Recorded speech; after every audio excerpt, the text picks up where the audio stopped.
Good morning and welcome to Jeffreys Bay, South Africa for day 5 of the CineFX World Kneeboard Championships.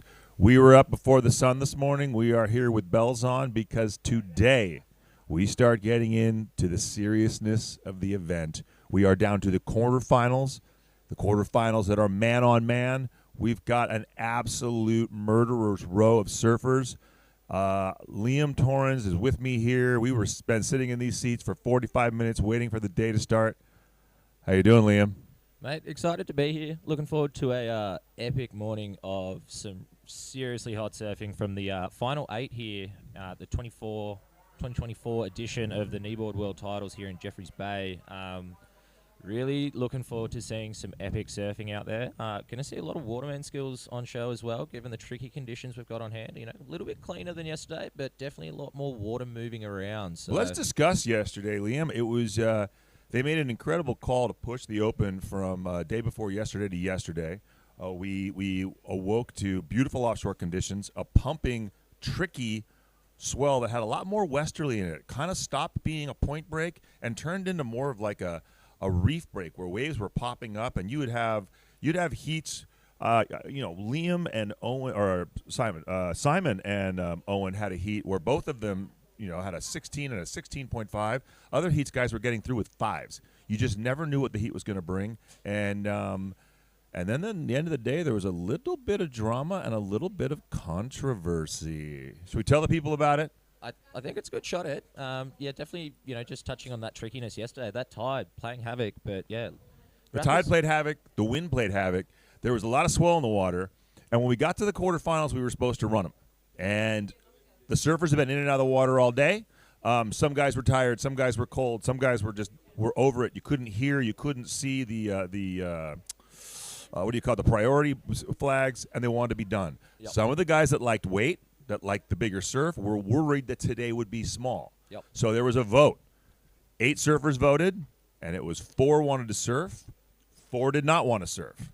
There were some long pauses, there was some silence, there were some side eyes, there was some disgruntling, a few C-bombs, a few F-bombs were dropped. Absolutely, and there was a phone call involved to get that final competitor involved in the decision-making process there, and then the team here decided to make executive decision, and contest director just said, you know what, with the input of Giggs, Dylan, our head judge here, really just going, you know what, nah, let's scrap it, we'll run it tomorrow, and fingers crossed that the conditions turn on for us. And looking out the window, I dare say it's probably was the choice. I think it was probably definitely the choice. I think everybody wins in this situation. I understood the surfers that didn't want to show up today and say it'd be 2 foot.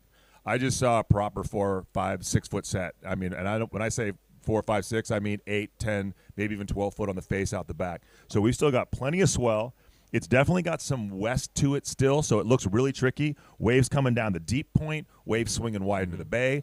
But there's some white water out there. So the guys that wanted the beef, the guys that wanted the meat, the guys that wanted the power, they're going to be happy. And the guys that wanted to take a rest, get some hydrate, get some sun so they could actually see, maybe even be able to hear. They're going to be happy too. So I think everybody wins, and that's the horn. And we are about to. Are we starting? Is it live? We're kicking off. We're kicking off right now, I believe. And man, we couldn't start with a bitter heat. We have Hamish Christophers from New Zealand and the GOAT himself, Simon Farah. Simon Farah, some true waterman skills here on show. So we've all seen Simon's epic surfing through this contest, dropping some seriously impressive heat scores across the progression over these last few days. But, he switched boards yesterday. He had Bruce Hart had built him a groveler. He wasn't even sure he was gonna enter the event. First, he wasn't coming to South Africa. Then he wasn't sure he was going to enter the event. He was only going to enter the event if there was surf. Bruce still made him a board for small waves, which he rode the first couple of days with a lot of success.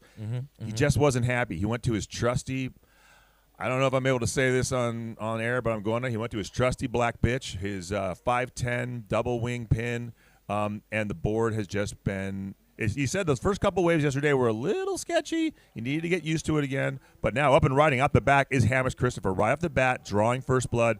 Hamish comes out from way outside. You can see Simon in there paddling on the inside.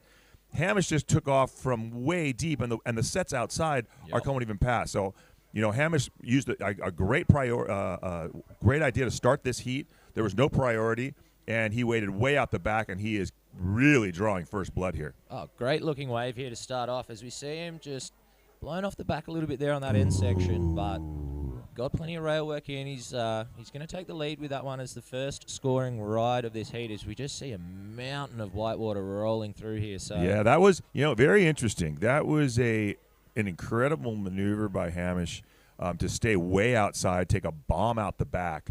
I think he's going to get a good score. I don't think he's going to get a great score. The judges want to see you finish these waves. That was a big section just begging to be just annihilated. I know a couple mornings ago I was in the first heat, and I went to hit that lip, and that sun is sitting right where that lip is. It's so easy to miss it. We've been watching Hamish all week just crush those end sections, and so I think he's paddling back out knowing he has a score. Yep. I don't know, in a 25-minute man-on-man heat, if that score is going to be there at the final whistle. Well, yeah, I mean, change of tactics here, just opening the heat with a ride there might be a good play, build a bit of pressure there, but see how Simon responds in this first exchange. But, it's always a nice feeling to get that one ride under your belt, get those jitters out of the way, and, lay down a comfortable score. And for Hamish, this is, similar conditions to what he's used to back home, bit of lump, bit of size, and definitely not afraid of committing to that end section. But no, absolutely not. But that's probably I bet he was setting that end section up, saw it coming, and if I had to guess, having been in the same situation myself, I'm going to think he was setting up to do something phenomenal and just lost the lip line in that rising sun. Well, just the combination of the lip line and that wind just blowing up the face as we look out the window, you can sort of just see that just stiff breeze rolling across the face as the surf is coming into it. So that may be playing a factor as we saw the wind get under Hamish's board there and just push him off the back. But we'll wait and see where that score comes in as the first 5 minutes of this heat is slowly ticking by. But so nice to be able to have these guys. We have a great split screen. You can see we need 2 cameras just to get both surfers in frame. That's how big of a playing field this is. And we saw how Hamish took off. He took off. He was 100 yards outside of Simon. And there was another bomb breaking 50 yards outside him. This is when we say the playing field was so big yesterday and it was so hard to be where the waves were. You couldn't. It's not like a tip. It's not breaking like a normal point break where you can take off at the top and it runs down a nice perfect line. Yeah. Every time on these shorter period swells with this direction, some hit the point and hug it, some swing to the middle, some don't break at all. Some break outside, some break inside. It was so frustrating sometimes. And then you see a heat, and guys are just, they can't stop surfing. They're exhausted. There was an incredible current yesterday. I don't know if that has something to do with the current and all the water flooding down towards Albatross, but several surfers got caught in this current in which you're watching them. They are paddling as hard as they could, and they couldn't break free of the current. Simon tried to do a lap. He was the first surfer the whole week who actually came in, went over the reef, and was going to run up the beach. He had a 16, and I think Terry Day just said, mate, chill out. You're going through. Don't worry about it. And Owen Fairweather took advantage of that, dropped an 8.5 to match his 8. Simon had the highest score of the heat. He had a 9, but little Owen F-bomb Fairweather. OnlyFans is Kneeboard Surfing Victoria. He had, got a 16.5, was able to clip the Sparrow's wings a little bit. Going to be interesting to see how that plays out later on today. Absolutely, a nice little confident boost there for Owen just to get that win. Assume it's a fairly short list of people that have got heat wins over Simon Farah, but. Yeah, just on the topic of these conditions, the priority situation with only 2 surfers in the water, man on man, really changing up the dynamic of these heats, that 25-minute window and opportunity there to really capitalize on, the best opportunities that roll through in that time is going to be super critical out there today, given this paddle back, as we're still seeing Hamish making his way out the back here, but just very important aspect, and it'll be interesting to see how that plays out across, not only the judges are this taking some but the time. It rest looks of like Simon's going to take a look at this one and open his account. No, he doesn't. Oh, you know what's interesting? I don't know where Hamish is right now, but I wonder if that is going to flip the priority. Simon took a look at that. I think he liked the look of the weight, but then just the last second, and it was a really good call. As you can see, that wave really didn't reform, didn't materialize. You're going to want something more like the wave that Hamish had, something that has that big long wall. We're both trying to look out the window as well and see what we got going in there. But I'm watching that wave that Simon just passed on, and that thing was never going to give him the kind of. You want the ones that double up and have the bottom drop out. A lot of guys took off on some big, pretty-looking waves yesterday, and they were flat. I think Shane Simpson pointed that out. Now, here goes Simon. Now he's opening his account. He's out on the back. He's found a nice open face, does a nice roundhouse into the white wire. Let's see if this thing holds up for the inside for him. Couple of beautiful wraps. I mean, he just has that signature cutback. He stays so tight to the power pocket so they can always be engaging those fins. Ooh, interesting to see how that first exchange drops into the scoreline here. I'm going to hazard a guess and say Hamish has got the upper hand at the moment. So 100% agree. 100%. He's going to take priority here as well, as we see Simon take that wave as Hamish makes his way out the back and just makes it to the peak there. So priority will be sitting with the surfer in red and still waiting for those scores to drop with 17.5 minutes remaining in the first of the quarterfinals here. Man-on-man action, 25-minute heats. It's all happening at the CineFX World Titles here at J-Bay. Yep, and we can see a couple of these lines coming in. We can see Hamish sitting out there, and you see how he was taking a look at the little wave to his left, coming off the point, and now you have his outside that's just sort of rolling right past him. So it's a bit of a washing machine out there. There's plenty of energy. It's cleaning up. The winds are turning offshore. It's supposed to clean up all morning. The outgoing tide should help it clean up. We woke up at about 4 o'clock this morning and looked out, and it was really victory at sea. So it's improved incredibly since sunrise. Happy that we have some good energy out there. The worry was the swell would back off, and we would just have some sort of weak slop left. But for right now, I feel like we're in a good situation. You know, you get the 25-minute heat. You think it's a lot of time, and all of a sudden we're already down to 16 minutes left. You know, Hamish's score came in like we thought. Good score, not great, a 6.0. And Simon's wave that really kind of backed off on him and didn't give him, you know, that reform that he was looking for, and he, you know, and backed off on the final maneuver. So he only comes in with a 3.67. It's going to be interesting to see in these conditions if these guys are going to be needing those scores as their backups, or are they going to be able to replace both of them? Look, I think for Hamish, you know, you'd be pretty happy with that as a 6-0, waiting to see, you know, how this next sort of wave pans out. But having that as a solid backup is, you know, nice to have in conditions like these, because big smokers out the back. Maybe the one he needs. But we'll just jump to a quick replay here of Hamish's wave as we see the late drop. Yep. Just making his way around. Nice big cutty, just waiting for that wave to present these sections for him. Just jams it in the pocket, staying nice and tight. Beautiful surfing. You can see there's some bounce out there. They're kind of feeling it. And but those two cutbacks, I mean, he almost did a cutback and like snapped into a little tube, sort of stalled his board mid-turn, but just beautifully working with this wave. And this is what I wanted to look at. Yeah, I think he just either that section sort of pushed him a little faster, like you said, the offshore wind, or you can see how backlit it is. The whole wave stands up, and it's this just giant shimmering wall of light. And you know, he grabbed both rails. It looked like he was going to maybe try and go for a big air or a big, you know, like some sort of flyaway Rio or something, and he just he lost it out the back. And you know, that could have driven that score up to a 7, maybe close to an 8. You never know, depending on how radical that final maneuver could have been.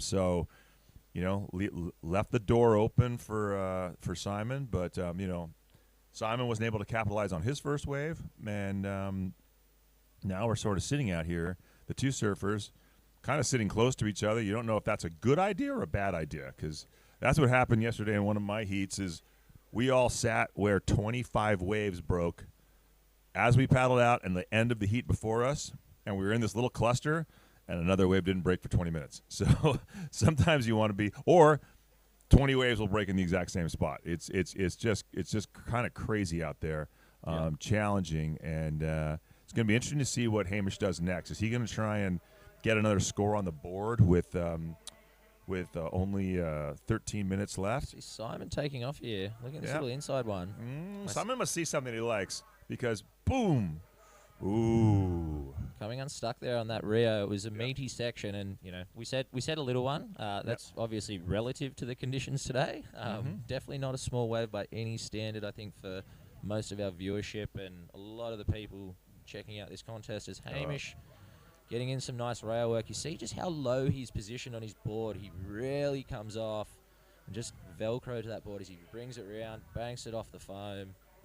A little bit of tail release there as he rebounds. As this one's just going to stand up on the inside for Hamish nicely. Getting in some nice rail work. And just looking for that end section. Just going to wrap it around again. And is he going to get the opportunity to finish this one with a bit of punctuation, Ed? Yeah, he's trying. He really he knows needs to finish this wave. And I don't think that was the finish that he wanted. Oh, and he comes unglued. Wow. I mean, that was he was so patient. That was such a good call. That wave had, compared to like both of Simon's waves, Hamish is 2 for 2 in choosing the right wave that reeled all the way through. But you can tell these conditions are so tricky. I mean, he was waiting for that inside section, and he wanted to hit it so bad, and he kind of, he's got such great stance, as you said, very low profile, leaning forward, shoulders over the board, staying in the power pocket, beautiful wrapping corners. You felt like he was looking for that one big maneuver to do, and it just didn't present itself, did it, Liam? Just didn't quite get the opportunity there, and we see his second score drop in a little bit under his first wave, but still, a competitive ride here as he's going to just increase his lead as we see Simon sitting out the back waiting for an opportunity to answer back, sitting there with priority, waiting for what will be a wave to potentially break this heat back open again and see where it takes him. So just seeing a fair lump of whitewater as Hamish is duck diving these walls of just whitewater rolling through. So interesting to see what this does to the positioning, and plenty of energy being exerted out there by not only Mother Nature but also these surfers. It's going to be a bit of fatigue management. Yeah, it's going to be exhausting. Don't know. We'll find out. These are the first 2 surfers in the water, so we'll get the temperature report. The water has been unseasonably warm. Everybody was scrambling to buy short arms and spring suits and long johns because we showed up thinking it was winter, and that a big swell came in, and the next thing you know, the water was 65 degrees and it was 75 degrees on the beach. It's pretty gorgeous. Most of the guys are using their short arm steamers. Even yesterday when it was a bit of rain and a bit of wind, it's nice because it's a lighter suit, and if it's only 20 minutes, you don't really want that big, thick suit. But, one of the issues of those big sets coming in is you can see all the white water on the inside right now.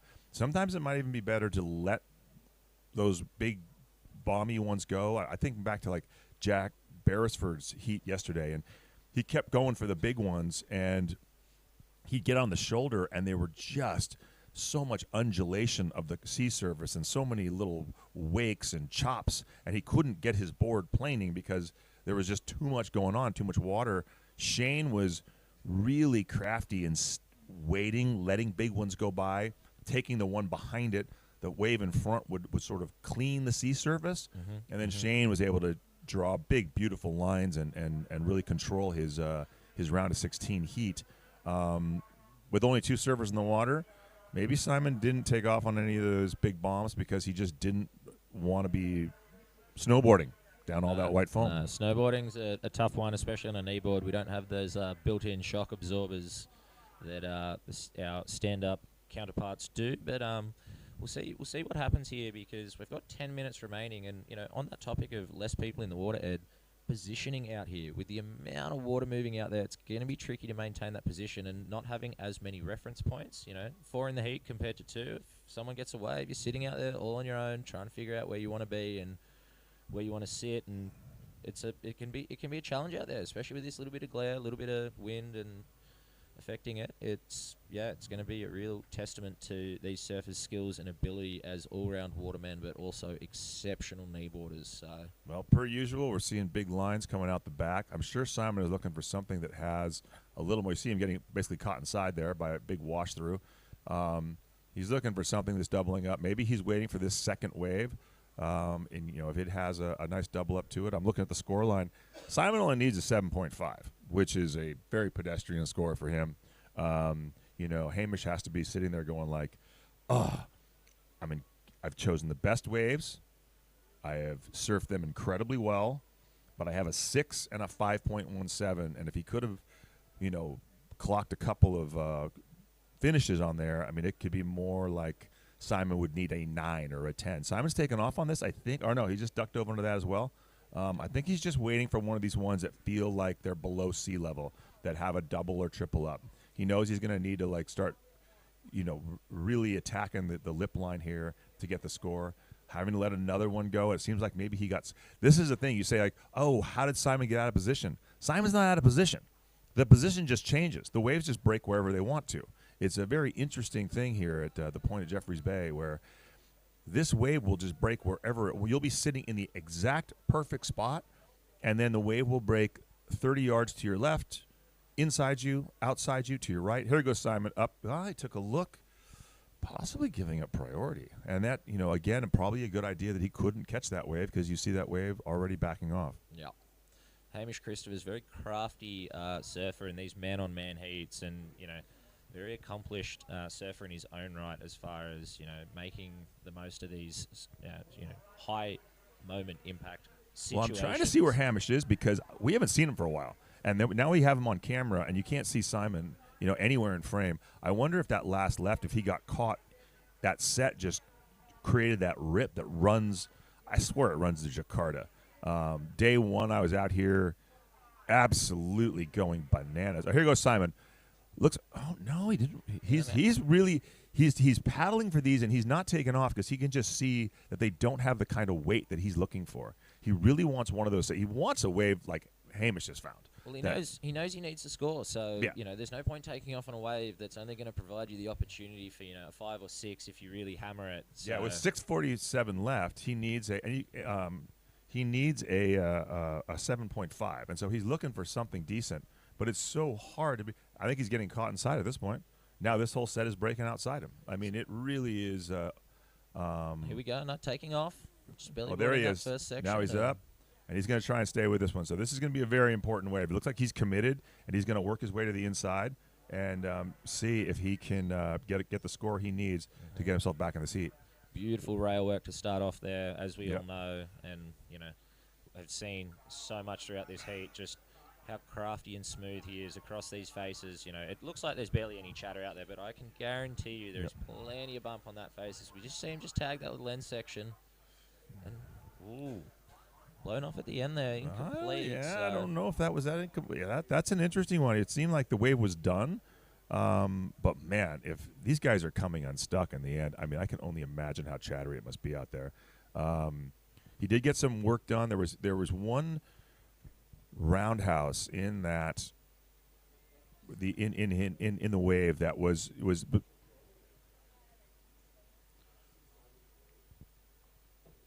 And as we watch Simon paddle back out, we are going to a live insert by my buddy Clinton Giggs Celliers.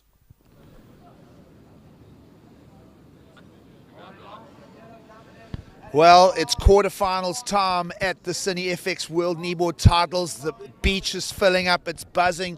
The little food stands, the coffee stands are filling up. And there's a tangible excitement. They'll be crowning champions tomorrow. And there's no doubt that this has been the best kneeboard event the world has ever seen. And even to the point where we have our own merchandise store, Kneeboard Surfing World Titles, got their own little shop on site, as it is at every event around the world. It doesn't matter what type of sport.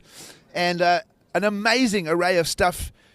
Guys have already been climbing in, but this has been dubbed the gathering, right? So Steve O'Neill, the resident kneeboarder in the area, he's done a collection of tees, and they're reasonably priced. He's also done this amazing one, Protect the Marine Life. Of course, proceeds from this going to protecting the octopus around the rock shelves and that here at the point, all the way up to Super Tubes and beyond. So an incredible Steve O'Neill collection of stuff, and of course the official merch of the event. This is so rocking. you need to get your mates. If you're watching around the world, your friends are here, get them to fill the bags. We'll be doing specials and clearing the stuff out. This is never to be repeated. There's t-shirts, there's trucker caps, there's beautiful twill canvas caps, an amazing hoodie. So all of the official memorabilia, we want to clear the shed out and send everybody home with great memories. And this little store is also paddy pads by the dozen. Get your mates to stock up a few of those in the board bag. And that's it. Very, very seldom you'll see a kneeboard-only shop in the world. And, well, it's right here at the CineFX Kneeboard World Titles.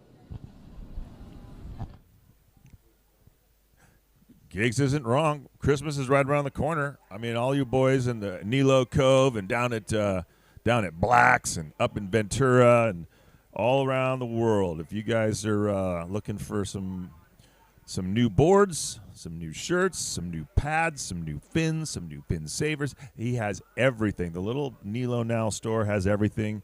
You got all these guys flying home with their board bags. Some of them buckled boards and some of them sold boards. They've got some space. So, PayPal them, Venmo them, do whatever, send them a little bit of money, and make them mule home some kneeboard merch. We were calling gigs Nilo Escobar for a while because he was flying back and forth to the States with big, giant board bags full of brand new kneeboards, those gorgeous built boards. Right now, we're looking out the window, and there are cloud-breaking bombing sets. We are getting to the sharp end of this heat. There is 2:37 left to go. Yep. Simon didn't get the score he wanted, didn't get the score he needed, but he chipped away at his requirement. Absolutely. A good building block there, Ed.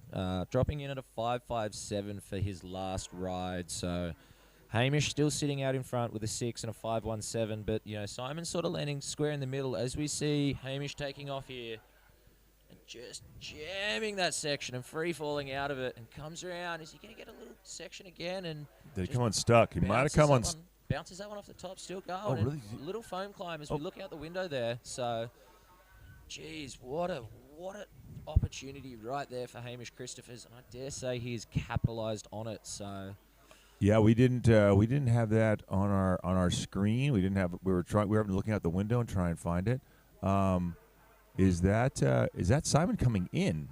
No, I think that was Hamish on the inside inside after that wave there. So Simon's sitting at the back here with a minute and a half remaining, and awaiting scores there for red. But waiting to see if Simon is going to get an opportunity to put an exclamation mark on this heat and put in a classic Simon performance and drop a huge number at the back end here. Yeah, sorry, it's such a big playing field. We have cameras all over the place. They're having trouble finding the surfers. We were trying to look out the window and watch that wave. We didn't see it ridden. And there we go. Hamish Christophers dropping in an 8. Wow. What a score. That was amazing. Maybe we have one of our cams has that on a replay.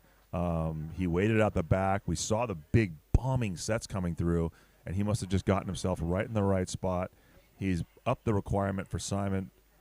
8.43 is what Simon needs, and he only has 40 seconds. Still well within the ballpark there. Simon's seeing a smoking wave come barreling all the way across. Simon is nowhere near it. I don't think. We don't even know where he is at this point. There he is, right there. Maybe, or might be the next heat. It's really hard for us to tell. With only 20 seconds left, if we don't see the Sparrow take off, it looks like his run at another world title is going to come to an end. Well, we see there, that last wave of Simon's keeping him in the game here. Otherwise he would have found himself in combo situation. So that 5.57 really being a critical part, but unfortunately not going to get an opportunity here, and that will be the end of the run for Simon Farah here at the 2024 CineFX World Titles in J-Bay. Amazing. Wow. What an amazing heat. Hamish Christophers coming through with that victory. Simon just not being able to find a wave. I mean, I got to say, Hamish Christopher found 3 great waves with great scoring potential, and I'd love to see a replay of his 8 because it looks like he finally was able to finish one. Every one of his waves had potential to go excellent. In the end, he finally got a hold of one, was able to put himself in a great position, finish that wave, and Simon just simply could not find the wave. Here it is. So he takes off very late, screaming off the point. He really had that line. Somehow had the lineup wired today. So this was Hamish's second scoring ride here, as we see that big roundhouse coming around Simon there. Unfortunately, not his final wave, but I'm gonna throw it out there, Ed. 2 of the biggest turns we have seen so far in this competition, hands down. Yep. Hands down. Just free fell out of the lip and just came straight back up and belted it again. Yep. You know, Knew what he needed to do, got it done, worked his way through, was on the 3 best waves of the entire heat, and capitalized, and is going through to the semifinals. progressing through there for Hamish. As we jump into this next heat, we have Owen Fairweather, the surfer in red, taking out that round of 16 heat yesterday with Simon, and then Albert Munoz in yellow. Munoz. It's Munoz. Oh, my God. I'm going to die on this hill. This is a fascinating heat for me. Absolutely fascinating. Albert is a 2-time world champion. Technically, he's kind of a defending champion because he didn't go to Portugal, so he's never lost. It's sort of like in the UFC when there's, someone gets hurt and there's an interim belt. Tom Gray is the defending champion, but he, Albert and Gray and Tom Gray didn't meet. It would have been very poetic if they could have met in the heat and settled it head to head who the real defending champion is. Albert's out there, but boy, Albert has his hands full. I had Owen F. Bomb Fairweather, the new star of OnlyFans. He is an 18-year-old absolute. He's like a dolphin. He can paddle so fast, it's not natural. And it's effortless. He goes by you like you're standing still. You're sure he has a motor on the end of his board. He takes off so easily, whether the wave is complete, the bottom's dropping out, or the wave isn't even cresting. It doesn't matter.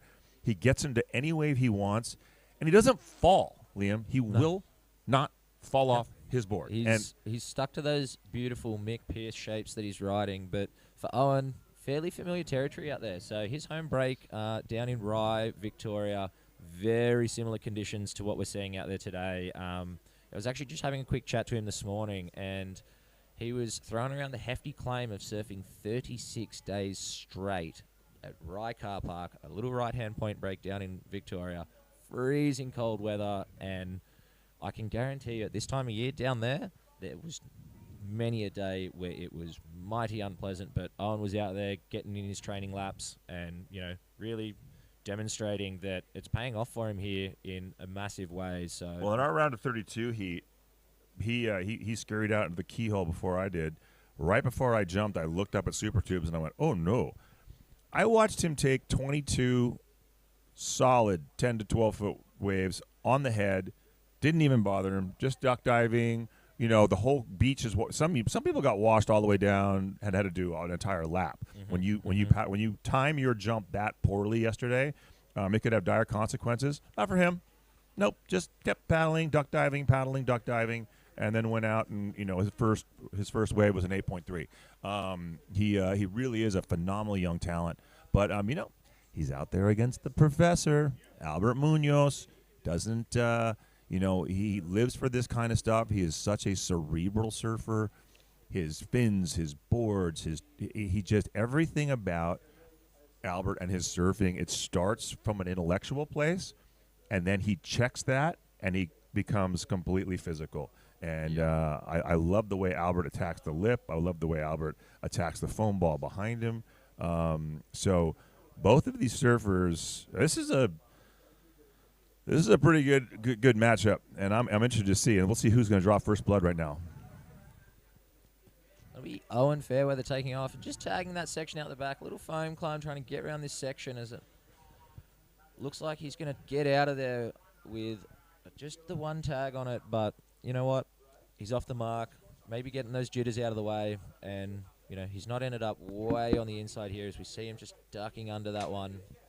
So again, might be a similar circumstances to what Josh Christophers did in that last heat with Simon, just building from the start, taking it, the opportunity when it presents itself. And it'll leave Albert sitting out the back with priority. That might not be a good thing, though. That's the problem with with surfing against Owen is that Owen can take off on one of these inside 3-footers and drop an 8. The biggest waves he rips, the smallest waves he rips. Nothing seems to faze the kid. It doesn't matter if it's a good wave. It doesn't matter if it's a bad wave. He can manufacture a score. So it's, Albert can't feel safe that he's sitting out the back alone. But here he is, Albert in yellow. He likes the look of this. Let's see if this one's going to double up. Right now, I see this huge flat spot between him and the the big section out there. So Albert's going to stay with this. No, he gave up. Yeah, you could kind of see when he took off, that wave was broken in half, and there was some weight to the right and some weight to the left, and I didn't think he was going to be able to bridge that gap. And just from watching it right here on the monitor, the same view you guys were having, and sure enough, he got out of there quickly. I'm sure Owen's already paddled. Owen probably paddled up the super tubes, got a couple of waves, and is now back in priority because the kid is a Boston whaler. Well, it'll be interesting to see here because both surfers having fairly short rides, not far from the peak. So, water moving through the lineup. So it'll be interesting to see where the judges on the priority roll determine that priority is going to land. From what we can see here, we've just got We've got Owen out the back, so I dare say he'll be taking that priority position. But we're going to jump to Hamish Christopher's on the beach here for his interview after that exceptional surfing taking out the win. Good morning to all our viewers from around the world. I'm here with the winner of Open Division Quarterfinal 1, Hamish Christopher's out of New Zealand. Man, what a way to start a Friday morning. How are you feeling right now? Oh, pretty exhausted to tell you the truth, but great way to start the day with the heat win. Pretty stoked. It was pretty challenging, but just tried my best and tried to have fun and get a couple of waves under my belt and ended up getting the win. So pretty stoked. Can't ask for much more. Yeah, man. All I can say is a big congratulations. How's the mental game surfing against what for most people is their hero in the sport? That must have been quite a trick out there. Yeah, I spent growing up. I watched his movies every day. So. He's a massive legend, and just try not to think about that and do my best. Yeah, and I'll just give a shout out to everyone at home. Thanks for all the love and support. Love and miss you guys. Thank you. Awesome, man. I did see your old man snuck a little sticker onto the board here. Can you tell us a little bit about this? That's just a big shout out to the Old Board Riders Club at home. I know they're all watching, so love you guys. Thanks for all the support. Appreciate it. Well done, man. That was an awesome job. Congrats. Cheers. Back to you guys in the studio. Wow, what a great win. Hamish Christopher from New Zealand making all the Kiwis proud, taking down the GOAT, Simon Farrow, getting on the not one, not two, but 3 best waves of his heat, a really tricky conditions, and hats off to him. However, we're looking at this. 16 minutes left. These surfers are getting 5 extra minutes today, and it's a man-on-man heat, and they're still having trouble. You see Albert turning on the inside, taking a look at this wave on the inside. That one didn't go, and I would be very nervous if I was Albert leaving Owen Fairweather back out the back because I just have a feeling he's going to find himself on a really good wave. Well, we saw some scores drop in just whilst we had that interview there, Ed. Nothing of huge consequence. Owen dropping a 3.67 for his first wave, and Albert only a 1.33. As we see some white water moving through, Albert's going to take this one on the inside and see if it stands up for him. Comes around the corner and just like the look of it. Nice. Jams that one in the pocket. Nap off the top. Coming down. up. Boom. Oh, and oh my goodness. How did he save that? I was just about to say, if you guys can see when that wave stands up, it is just this giant wall of light, and trying to time the lip line is so difficult in these dawn heats.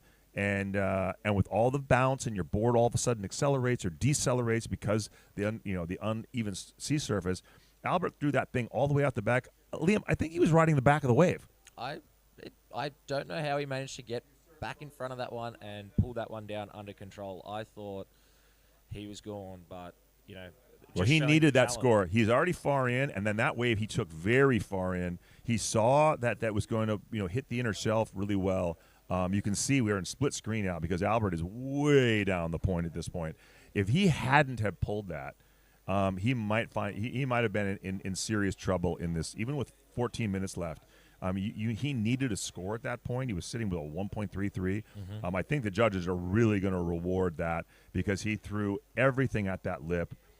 Still have no idea how he was able to pull that, but he did. So now Owen is sitting out the back, and he's being very patient. He only has and Albert's score just dropped. So Albert did drop a 6, which is a good score, a very good score for today. Definitely some room to improve, maybe on a bigger set wave, sort of like we saw Hamish Christopher in the last heat. When he got a big set wave and then got the completion, he was really rewarded. Wow! So Albert strikes back. Right back into the heat. And he needed to, right back into the heat. He's working his way back out, but we can see lines to the horizon, and the young Owen Fairweather is out there, hopefully about to take off on a bomb. So here we see Albert's 6 that he just scored. So having a look at that first wave, maybe put him in position here for this second one, as we just see him scratching wide here as that wave just walls up. And he did get that first nice rail turn in first as he came around the section, and we'll just dissect that little jam that he got on the end. Yeah, good little snap right there. He knew he wanted to stay in the power pocket in case this wave hit that. But his board went sideways. He lost the rail. It was like, I don't know how he was able to pull that. But here's Owen with a nice snap on a bomb. This is the wave Owen was waiting for on the outside. Unfortunately, he has to jump off there. Let's see. I don't know if that was a one-turn wave or if that wave came from the outside while we were in replay. If he did some work on the outside, then that's going to be a big score. I'm sure the incredible crew here are going to wrap up a replay for us. Here we go. Owen taking off on a bomb. Yeah. And just bringing it around the section. Comes around, waiting for that carve. Oh, nice carve into the white water. Big floater down. You can see there's a lot of bounce. Down off the bottom. Nice snap up into the top. So that's going to be a 2-turn wave. So it'll be interesting to see how the judges score that, because that was a very large wave, 2 very nice big turns. So, I'm very interested to see how the judges reward that after seeing Albert getting basically a 2-turn wave as well, and that's 6. But, Owen's wave being twice the size, so it'll be interesting to see the score. In the meantime, let's cut away now for another interview. Well, in and around the contest site here at what can arguably be the best World Kneeboard contest ever. Now on the ground floor of the tower, checking around. I'm doing my best, Strider Wazalewski here as I hang out with you guys. Steve-O's artwork, easy to put in the board bags. He's done an amazing selection of stuff. Of course, Steve O'Neill, the legendary resident J-Bay kneeboarder.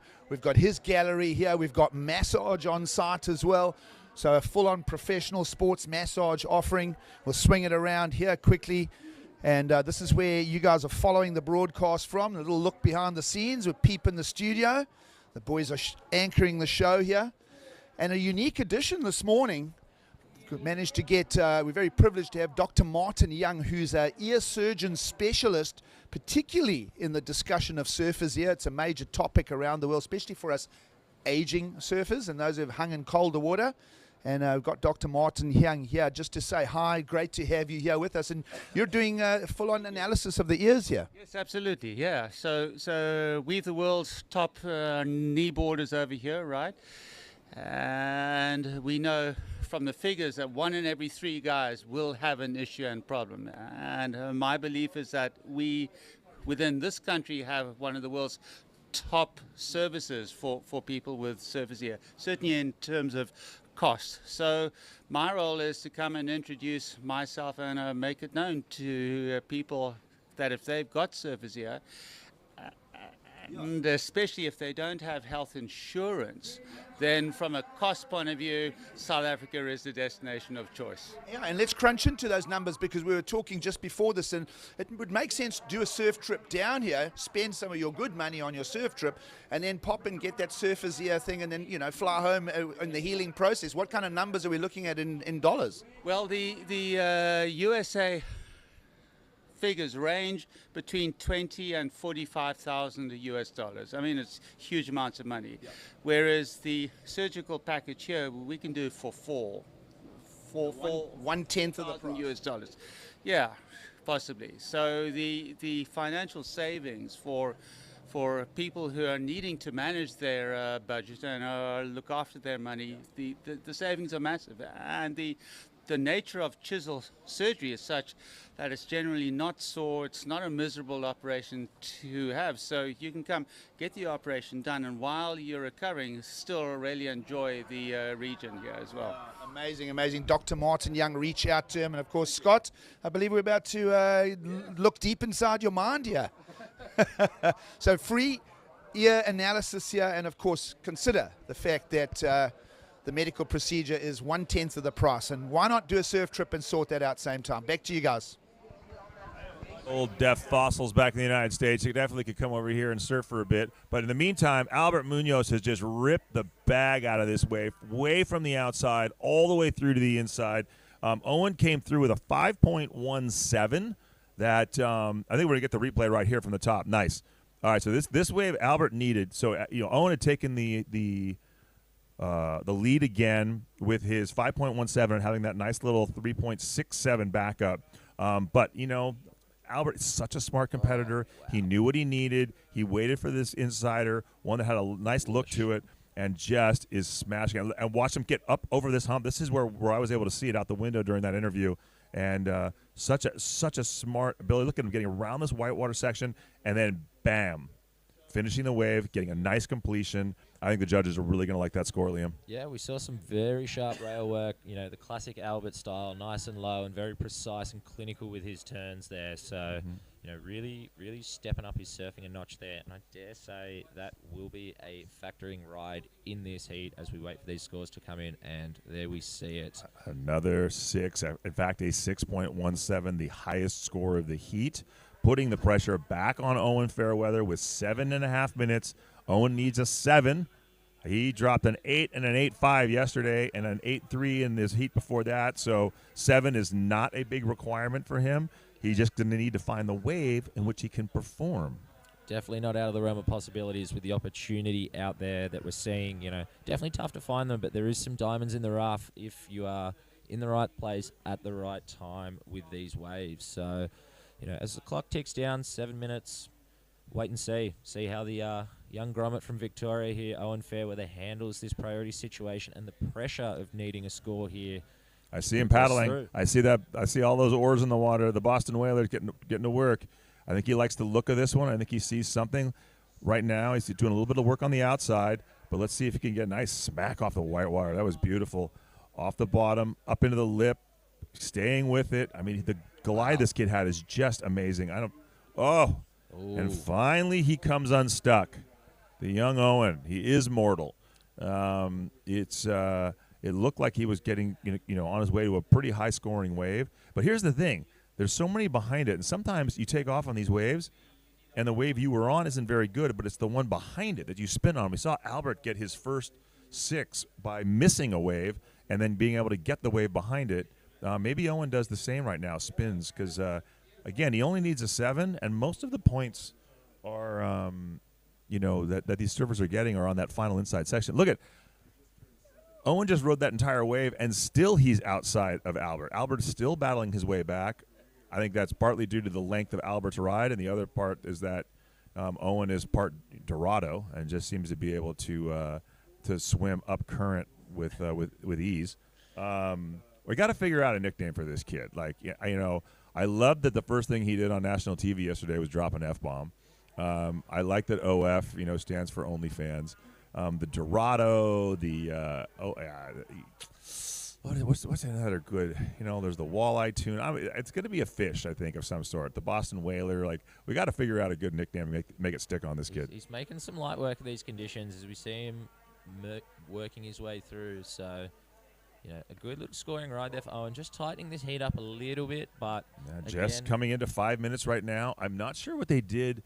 Owen turned back around and just blazed back out. It's going to be interesting to see what the. I'm gonna right now, Liam. I'm gonna put my phone down. I'm gonna step outside and I'm gonna look and see what the priority call is. I dare say that'll be a critical point in this heat. So if Owen's sitting out there needing the score and he's got priority, he will have first choice of the waves over Albert. So that might be something that, could be a critical, turn of events here in this heat as the clock ticks down. If Albert is the one with priority, it's a pretty easy game here. You just sit just inside of Owen and figure out if he's going to take a wave, and you exercise that priority right and take that wave off him, prevent him that opportunity in the first instance. So, very important part of these man-on-man heats here. So we'll wait and see what Ed comes back with as the priority report as we see some lines approaching and, the two surfers in this heat just making their way out towards that point. And as we see this one roll through nicely, Owen's going to take a look here. Just ducks under the hood. We see that one roll through. Plenty of opportunity out there in some of these ones that are coming through as we can see that one just roll through the inside. That little double up bump here. Hopefully these conditions clean up as the morning progresses here. But here comes Ed hustling back into the booth here. So we'll wait and see what he has to say. So the little Dorado has done it. He had that wave. He came unstuck, turned around, put all 4 oars in the water, and just got himself back out and reclaimed priority. So with 3 minutes and 24 seconds left, Owen needs a 7. He has priority. He's out the back. Albert taking a look at the inside there and deciding not to go. Interesting. I mean, he is in control of this heat. Owen's going to use his priority here and take this one. Ooh, nice looking wave. Nice looking wave. Nice. Ooh, that was tough. I saw what he wanted to do. He wanted to get that big hit on the outside. He knew he needed a 7, and unfortunately, that lip just sort of broke a little quicker than he expected. I think now for a surfer such as Albert, I dare say that will be pretty much the heat here, unless we see a significant change of events. But does Albert move in though? I wonder if Albert turns around and chases him down, just so he can keep him off any kind of inside double up. Knowing Albert, if he's aware of the priority situation out there in the water, I dare say that will be his next move, is just to keep Owen off all opportunity that comes his way. You see Owen right there. He's sitting a little deep, and he is trying to he's not trying to scrape back to the outside. He's actually staying on the inside to look for one of these little double ups to see if he can manufacture a score here. But I do believe, I think I see Albert right inside him. Albert's stuck to him like a tick now. So there's Albert sitting inside. He probably moved in to stay right by Owen, and now Owen's paddling back out, and he's going to stay right inside him, and he's going to for sure take off on any wave that he gets. Here we go. Yeah, here we go. And here goes Albert.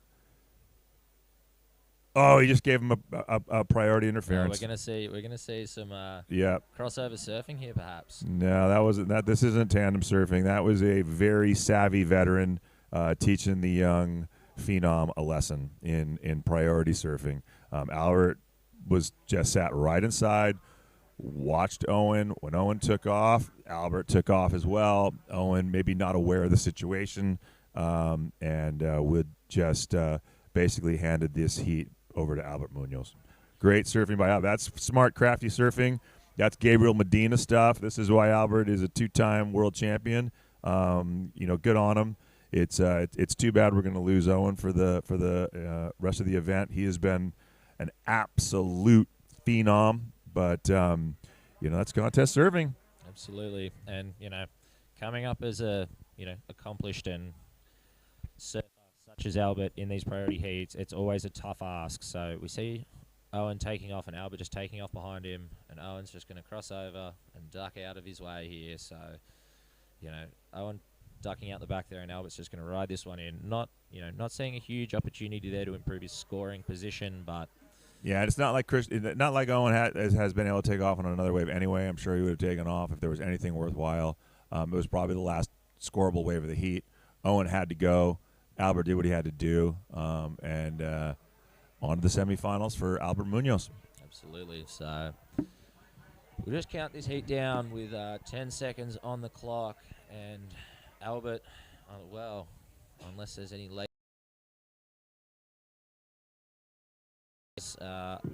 Owen's going to scratch into this one. He's up before the hooter, so it will count. Brings it around, banks it off the foam, just comes up. Rips it through. The wave not presenting too much opportunity here for Owen, and he's up and out of there. But a great run for the young man from Victoria. All those efforts in Rye Car Park have gone a long way to just demonstrating, how far his surfing has come and what we can look forward to in the future from young Owen Fairweather. So Ed's ducked out, and I have the pleasure of sitting here with Hakens, jumping in to help cover the commentary. And Haken, what are your thoughts on this morning, man? Good morning, Liam. Good morning. Well, we have had two fantastic heats to begin this competition day. Well, we saw Albert put together a textbook wave riding, and not only that, also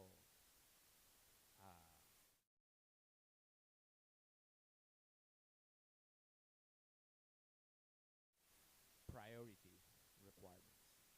So as Liam stepped out,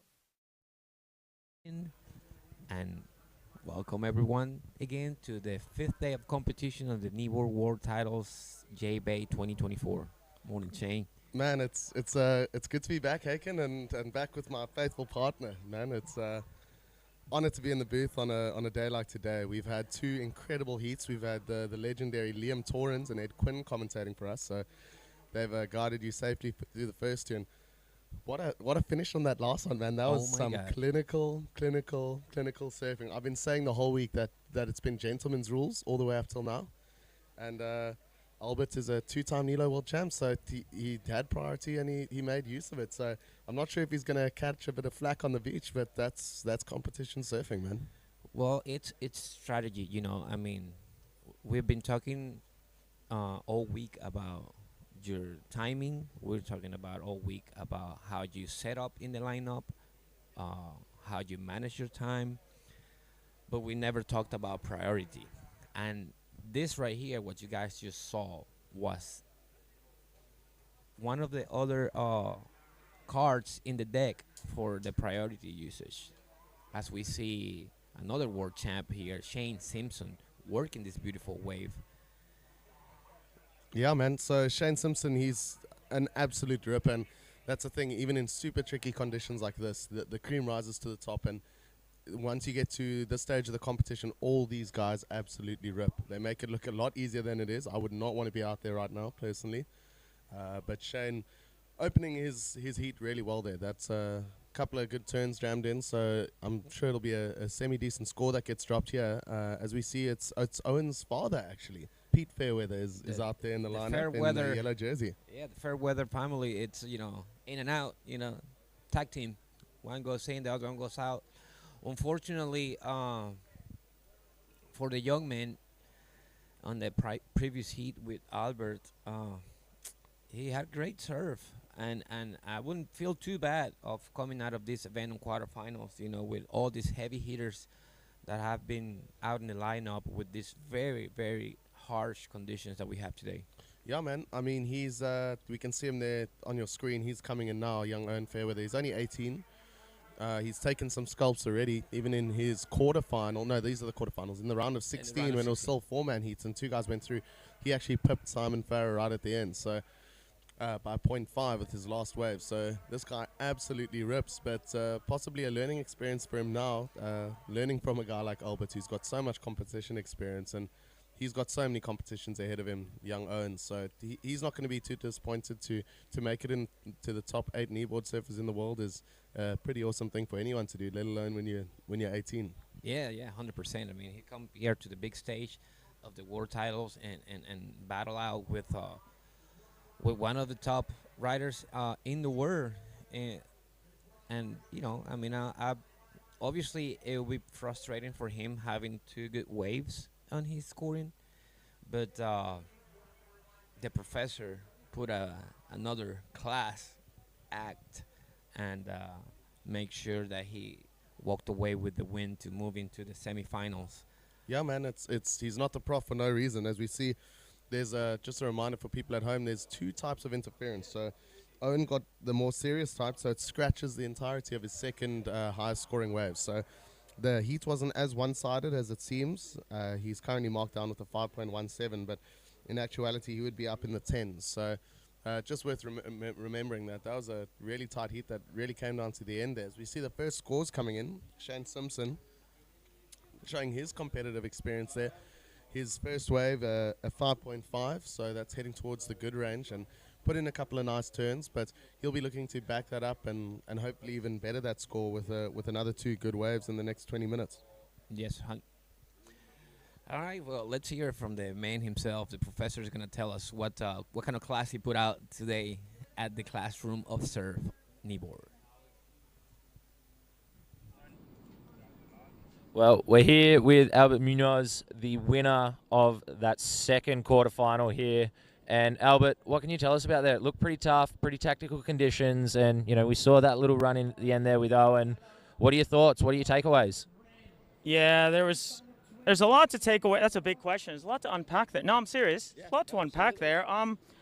At the end of that heat, I knew Owen needed a score. I knew I had priority. I yelled at him as loud as I possibly could. For the first time in my life, my voice didn't carry enough, and he didn't hear me.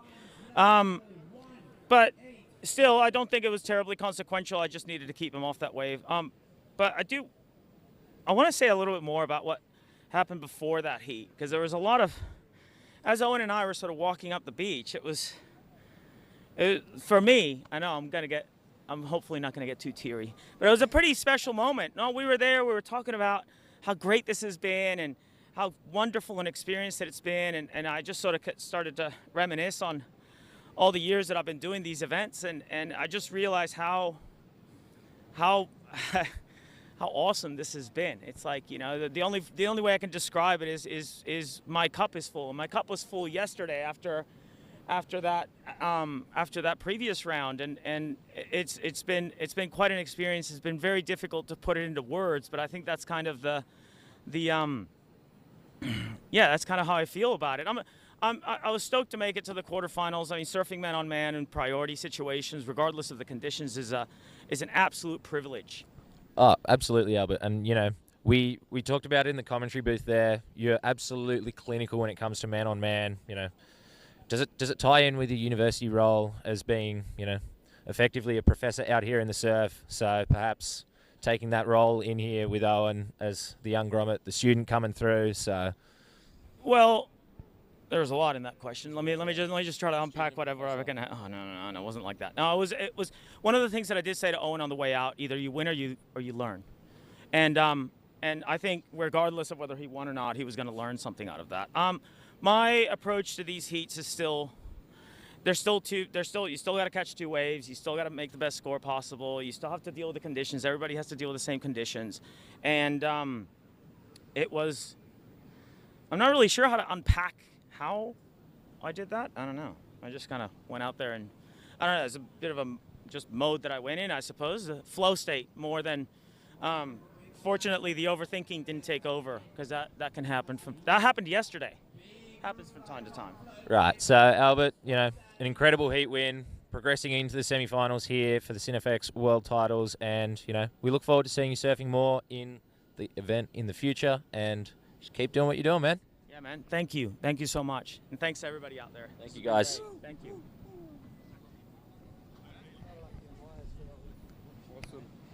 Thank you so much, Liam and Albert. I mean, Albert's just a class guy. He's a stand-up dude. At the end of the day, it's competition. He did what he had to do, and he's through to the semi-finals. There's a reason he's a double world Nilo champion. We saw him getting a little bit emotional there, and I can really understand why. I mean, I've spoken to a lot of these guys. It's been so awesome as a South African to be able to host these guys in our home country and put on an event like this. And people like Shane Simpson saying it's the best surf trip of their lives. People like Tom Novikov, who's an absolute ripper, saying he's had the best surf of his life up at Super Tube. So for so many people, they're taking so much away from this event. As we heard Albert say, his cup is full, and he really means that. As much as he's a joker, he's a very deep guy. It's been awesome sitting with him, chatting with him. We'll get him back in the booth to commentate a little bit more. As we see here as a surfer in red, this is Shane Simpson. Yeah, I think we didn't see this wave while we were in the interview, but let's take a look. Yeah, this is beautiful foam climb rides out of that one.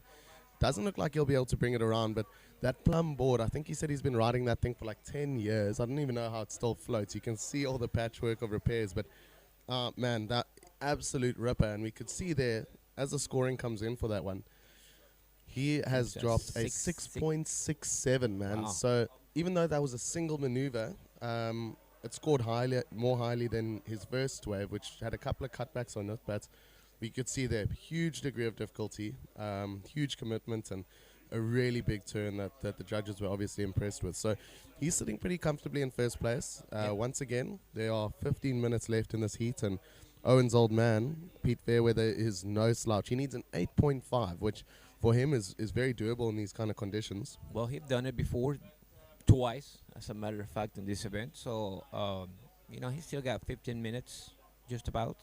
And I'm pretty sure that he's going to try to pack up a couple of good scores and replace those that he already got. He's been in and out of a couple of waves, and have now put in scores that we're used to for the men from Australia. Yeah, I just want to go back to what Albert was saying. As you could see, he was getting a little bit emotional there, and he said it's been overwhelming, the gears, overwhelming in a good way. I think this has been such an eye-opening experience. So many people think of South Africa as a dangerous place, as a scary place, but I think everyone who's been down here, yourself included, you can't wait to bring your family back. You wouldn't hesitate to do that. And Oh, no, Tom, no problem, man. Like I say, I've been just the most welcome person in this whole town, man. I feel like I know everybody. Everybody says hi. Everybody, greets me. I've been taking out to dinner and wine. I mean, what can else? It's been great. yeah, so Awesome. in that way, I encourage, I don't know how many viewers we've got on the live stream at the moment. I'd love to see a couple more comments from you guys. But I encourage every single one of you that if you have the means and if you're able and willing to come visit us in South Africa, to all the kneeboarders here, we've said, bring your families back. We can't wait to host you guys again. It's such an awesome mix of people, such an awesome group of people, and I invite everyone to travel down here. I know, speaking to a couple of the Aussie boys, they've got Indonesia right around the corner, and a couple of the guys have said they're not going back to India, they'll rather come to South Africa. The food is actually cheaper, as Indonesia, certain parts of Indonesia and Bali have gotten so popular with tourists, things have gotten quite expensive there, so food's actually cheaper here, and to come here, book in super cheap accommodation at a place like J-Bay and give yourself 2 weeks to catch all the waves you could want in the world. The family's got Addo Elephant Park around the corner where you can see lion, you can see a whole bunch of the big five, obviously elephants. There's the tallest commercial bungee jump in the world just a little bit down the way at Blowkrans for the thrill seekers. There's horse rides along the beach, there's skydiving. So we really have so much to offer here. More than just kneeboarding at the CineFX Kneeboard Surfing World Titles. So the point has been so kind to us. And speaking outside, Carla Oliveira, the most incredible woman. I saw her pop in and snap a couple of Yeah. picture of the booth. Yeah, she's so Caught stoked. off guard. I didn't realize she's got a cooking show actually in the States. She's going up to New York to do another 12 episodes. But The Taste of Brazil, she's Roger Hughes' biggest supporter, of course, but she's everyone's biggest fan here Oh, on yeah, the beach. And 100%. she has just been so stoked, and she's been saying it's getting emotional now. The competition's coming to its end, and it happens like that. The week feels so long when you look at it ahead of you, so many heats. You know you're going to be tired after each and every day, but all of a sudden we're on Friday. We got 1 day left, and man, even me, I'm feeling a little bit emotional that I soon know, this is man. all going to be over and guys have to go home. Yes, sad for us, that we get to go home pretty soon, but we're taking home the best memories of any of the world title events that we have attended. Like I said, we've been to Tahiti, Australia, New Zealand, but South Africa is definitely gonna have a special place in our hearts. As Albert was saying earlier, you get to surf and you get to learn, So we learn a lot more than what we have learned in the water. We learn everything that we have experienced outside. I mean, this is learning of cultural experience here For in sure. South Africa. Thanks you guys for everything. Thanks CineFX for putting this event together, because it really means a lot to us to come to a place where we're welcome, where we can surf and we can learn from everyone that is out here. Yeah, for sure. And it's going to be a tough act to follow, for sure. It's as is tradition, I believe that at our awards dinner on Saturday night, we're being hosted at Mentos Country Club, so that should be really good fun to get everyone together one last time. No heats the next day, so I know a few of the guys will be keen to let loose and and enjoy one last night of good times and laughs here in J Bay. But we should be hearing, I hope, of where the next World Champs is going to be hosted in 2 years. So that's always really exciting for the guys. Oh yeah, there were several talks about what could it be, but in the meantime, let's see what the man from Australia can do right here. He's got a pretty good looking face here. It's away from the set. It looks really, Man, really this is good. boiling Let's up see if for he him, yeah. can work the inside of this wave. God, it's so hard out here, man. I'm pretty sure that Pete is a little frustrated from not seeing this wave pan out the way that he would like to. Nonetheless, he's gonna replace that 1.23 that he's got, and add on to his score. Yeah, with now just under 10 minutes remaining, this heat is still open, man. Pete is an absolute ripper. Hanging outside, chatting to Owen and a few of the other Vic boys after their surf. Vico, Victoria in Australia, that's where Pete and Owen are both from, and they're a proud kneeboard and surfing club, and apparently these are the conditions they're very much used to at home. So shout out to any of the Vico boys that couldn't make the trip out here, but we heard you guys are no strangers to these conditions, so Pete's still got time, man. 10 minutes remaining. He knows what he needs to look for. Unfortunately, that last wave just faded out on him a bit there. It looked like it was going to bowl up and really stand up and offer him a lot, but that one just faded out. But 10 minutes remaining, I think he can still do it. As we see, that wave score did drop with a 3.33, so it's not his highest scoring wave, so he still needs an 8.5 to take the lead, which I think would be the highest single wave score of the day. Yes, sir. Yes, sir. That will be the requirements for him. I'm pretty sure that he can, replace those two waves and come up closer to what his country fellow Shane Simpson is doing. So as we are listening to this, or you guys are listening to this webcast, we have the doctor in the house, man. I have my ears checked out. The doctor said that the ears are perfect. I have so many accidents in the water. The last thing that I would expect for the doctor to say about my ear is that they were perfect. Excellent, but they are. And I tell you why. Because I know not normally surfing in cold conditions. So I understand that most of the damage that gets done to the ear is due to the weather. So yeah, cold wind and cold water in your ears will certainly do a lot of damage. As we see Shane Simpson coming around, he already put a nice turn and a foam climb on this one, so he's going to see what this offers up on the inside.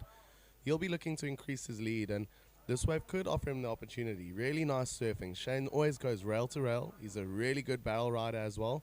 Good foam climb, and he rides out, and he almost makes it look too easy, man. I wish I could surf like that. I wish I could have surfed half of that. But speaking of ear damage, he did the damage on that wave right there. I'm pretty sure that he's going to replace his lower score, the 5.50 that he's got on his first wave. And I'm pretty sure that this is going to become either good to excellent on his scoring. So it's going to put a little more pressure on Pete Fairweather to try to apply himself and pick up two good-looking waves so he can display all his repertoire. Yeah, I don't know if you just wanted to have a look at the live chats. I see first thing this morning we had Escola de Natacao. I don't know how to say it, man. I'm going to leave that one to you right at the top of the chat that we've had today. Escola de Natação. Escola de Natação. That will be in Brazil. We give a shout out to the people in Brazil watching and everyone worldwide, the people in Spain. Saludos a la gente de España. There we are. Cheers, guys. Good check to be on check here out with this you. jacket. Check out this jacket that I got on. By the way, I got two flags right here, and they're right next to my heart because these two places have lots. It means a lot to me. My country of birth and where I reside in Panama. Okay. So big shout out to the people in Venezuela. Saludos a la gente de Venezuela. Saludos a la gente de Panamá. A todos los habla hispano. So I was basically saying hi to all the people that speak Spanish in the world. And parabéns to the people in Brazil as well. I don't speak that much Portuguese, but thank you so much for tuning in and keeping up with this amazing event. Shane here, it's an absolute. It's awesome to be in the booth, and we've had for the Brazilians, we've had a couple of really good delegates of you guys. I know we've got a team event coming up, but the Brazilians sent over a really strong team. Diego narrowly missing out. I'll be on the part round of that team, by the way. Are you in there? So it's awesome, a South man. American team. South American. That's awesome. So yeah, we got I think they're calling it the Aloha Cup for the team event. That's coming correct. up. So that's a really, really exciting. as we look here. Uh, okay, there's a name I recognize on the live stream, Lisa Marie Ruiz. That's that's my girlfriend. So she's clearly watching from back home. She reckons I've got the voice of an angel. I'm not sure what the rest of you think, but she's obviously a #1 fan. So Lisa and all my family back home, Cara and Tal and Han and Finn, yeah, loving you guys and sending you all our love. We are super lucky to be here, heading towards the sharp end of this comp. I can see Dave Allen comments, Owen the Spawn Fairweather. Yeah, how epic to have a father-son duo in the top 8 kneeboarders in the world, man. Yes, sir. Yes, sir. So you do have a great voice, man. Shane, it's the man right here. He's been hosting, he's been leading this webcast for everyone. And not only that, man, I know you got a lot of knowledge and you know a lot of these writers here as a local. So, well, you know, thank you so much. And thank you for letting me be part of this with you. I try my best, you know, I have a little heavy accent sometimes, but it's part of the job. Man, I actually wanted to ask, is English your second language? That is my second language. Oh, man, yes. you never have to apologize ever for an accent. I wish I could speak another language half as well as you speak English. Such an incredible skill. And, yeah, to be able to come onto a live stream and speak to the people around the world and be able to reply to people in their own language, that's a pretty phenomenal thing. As this heat is really winding down now. We got around 5 minutes left. Still a big score needed for Pete Fairweather. Let me just check in on that last wave of Shane Simpson.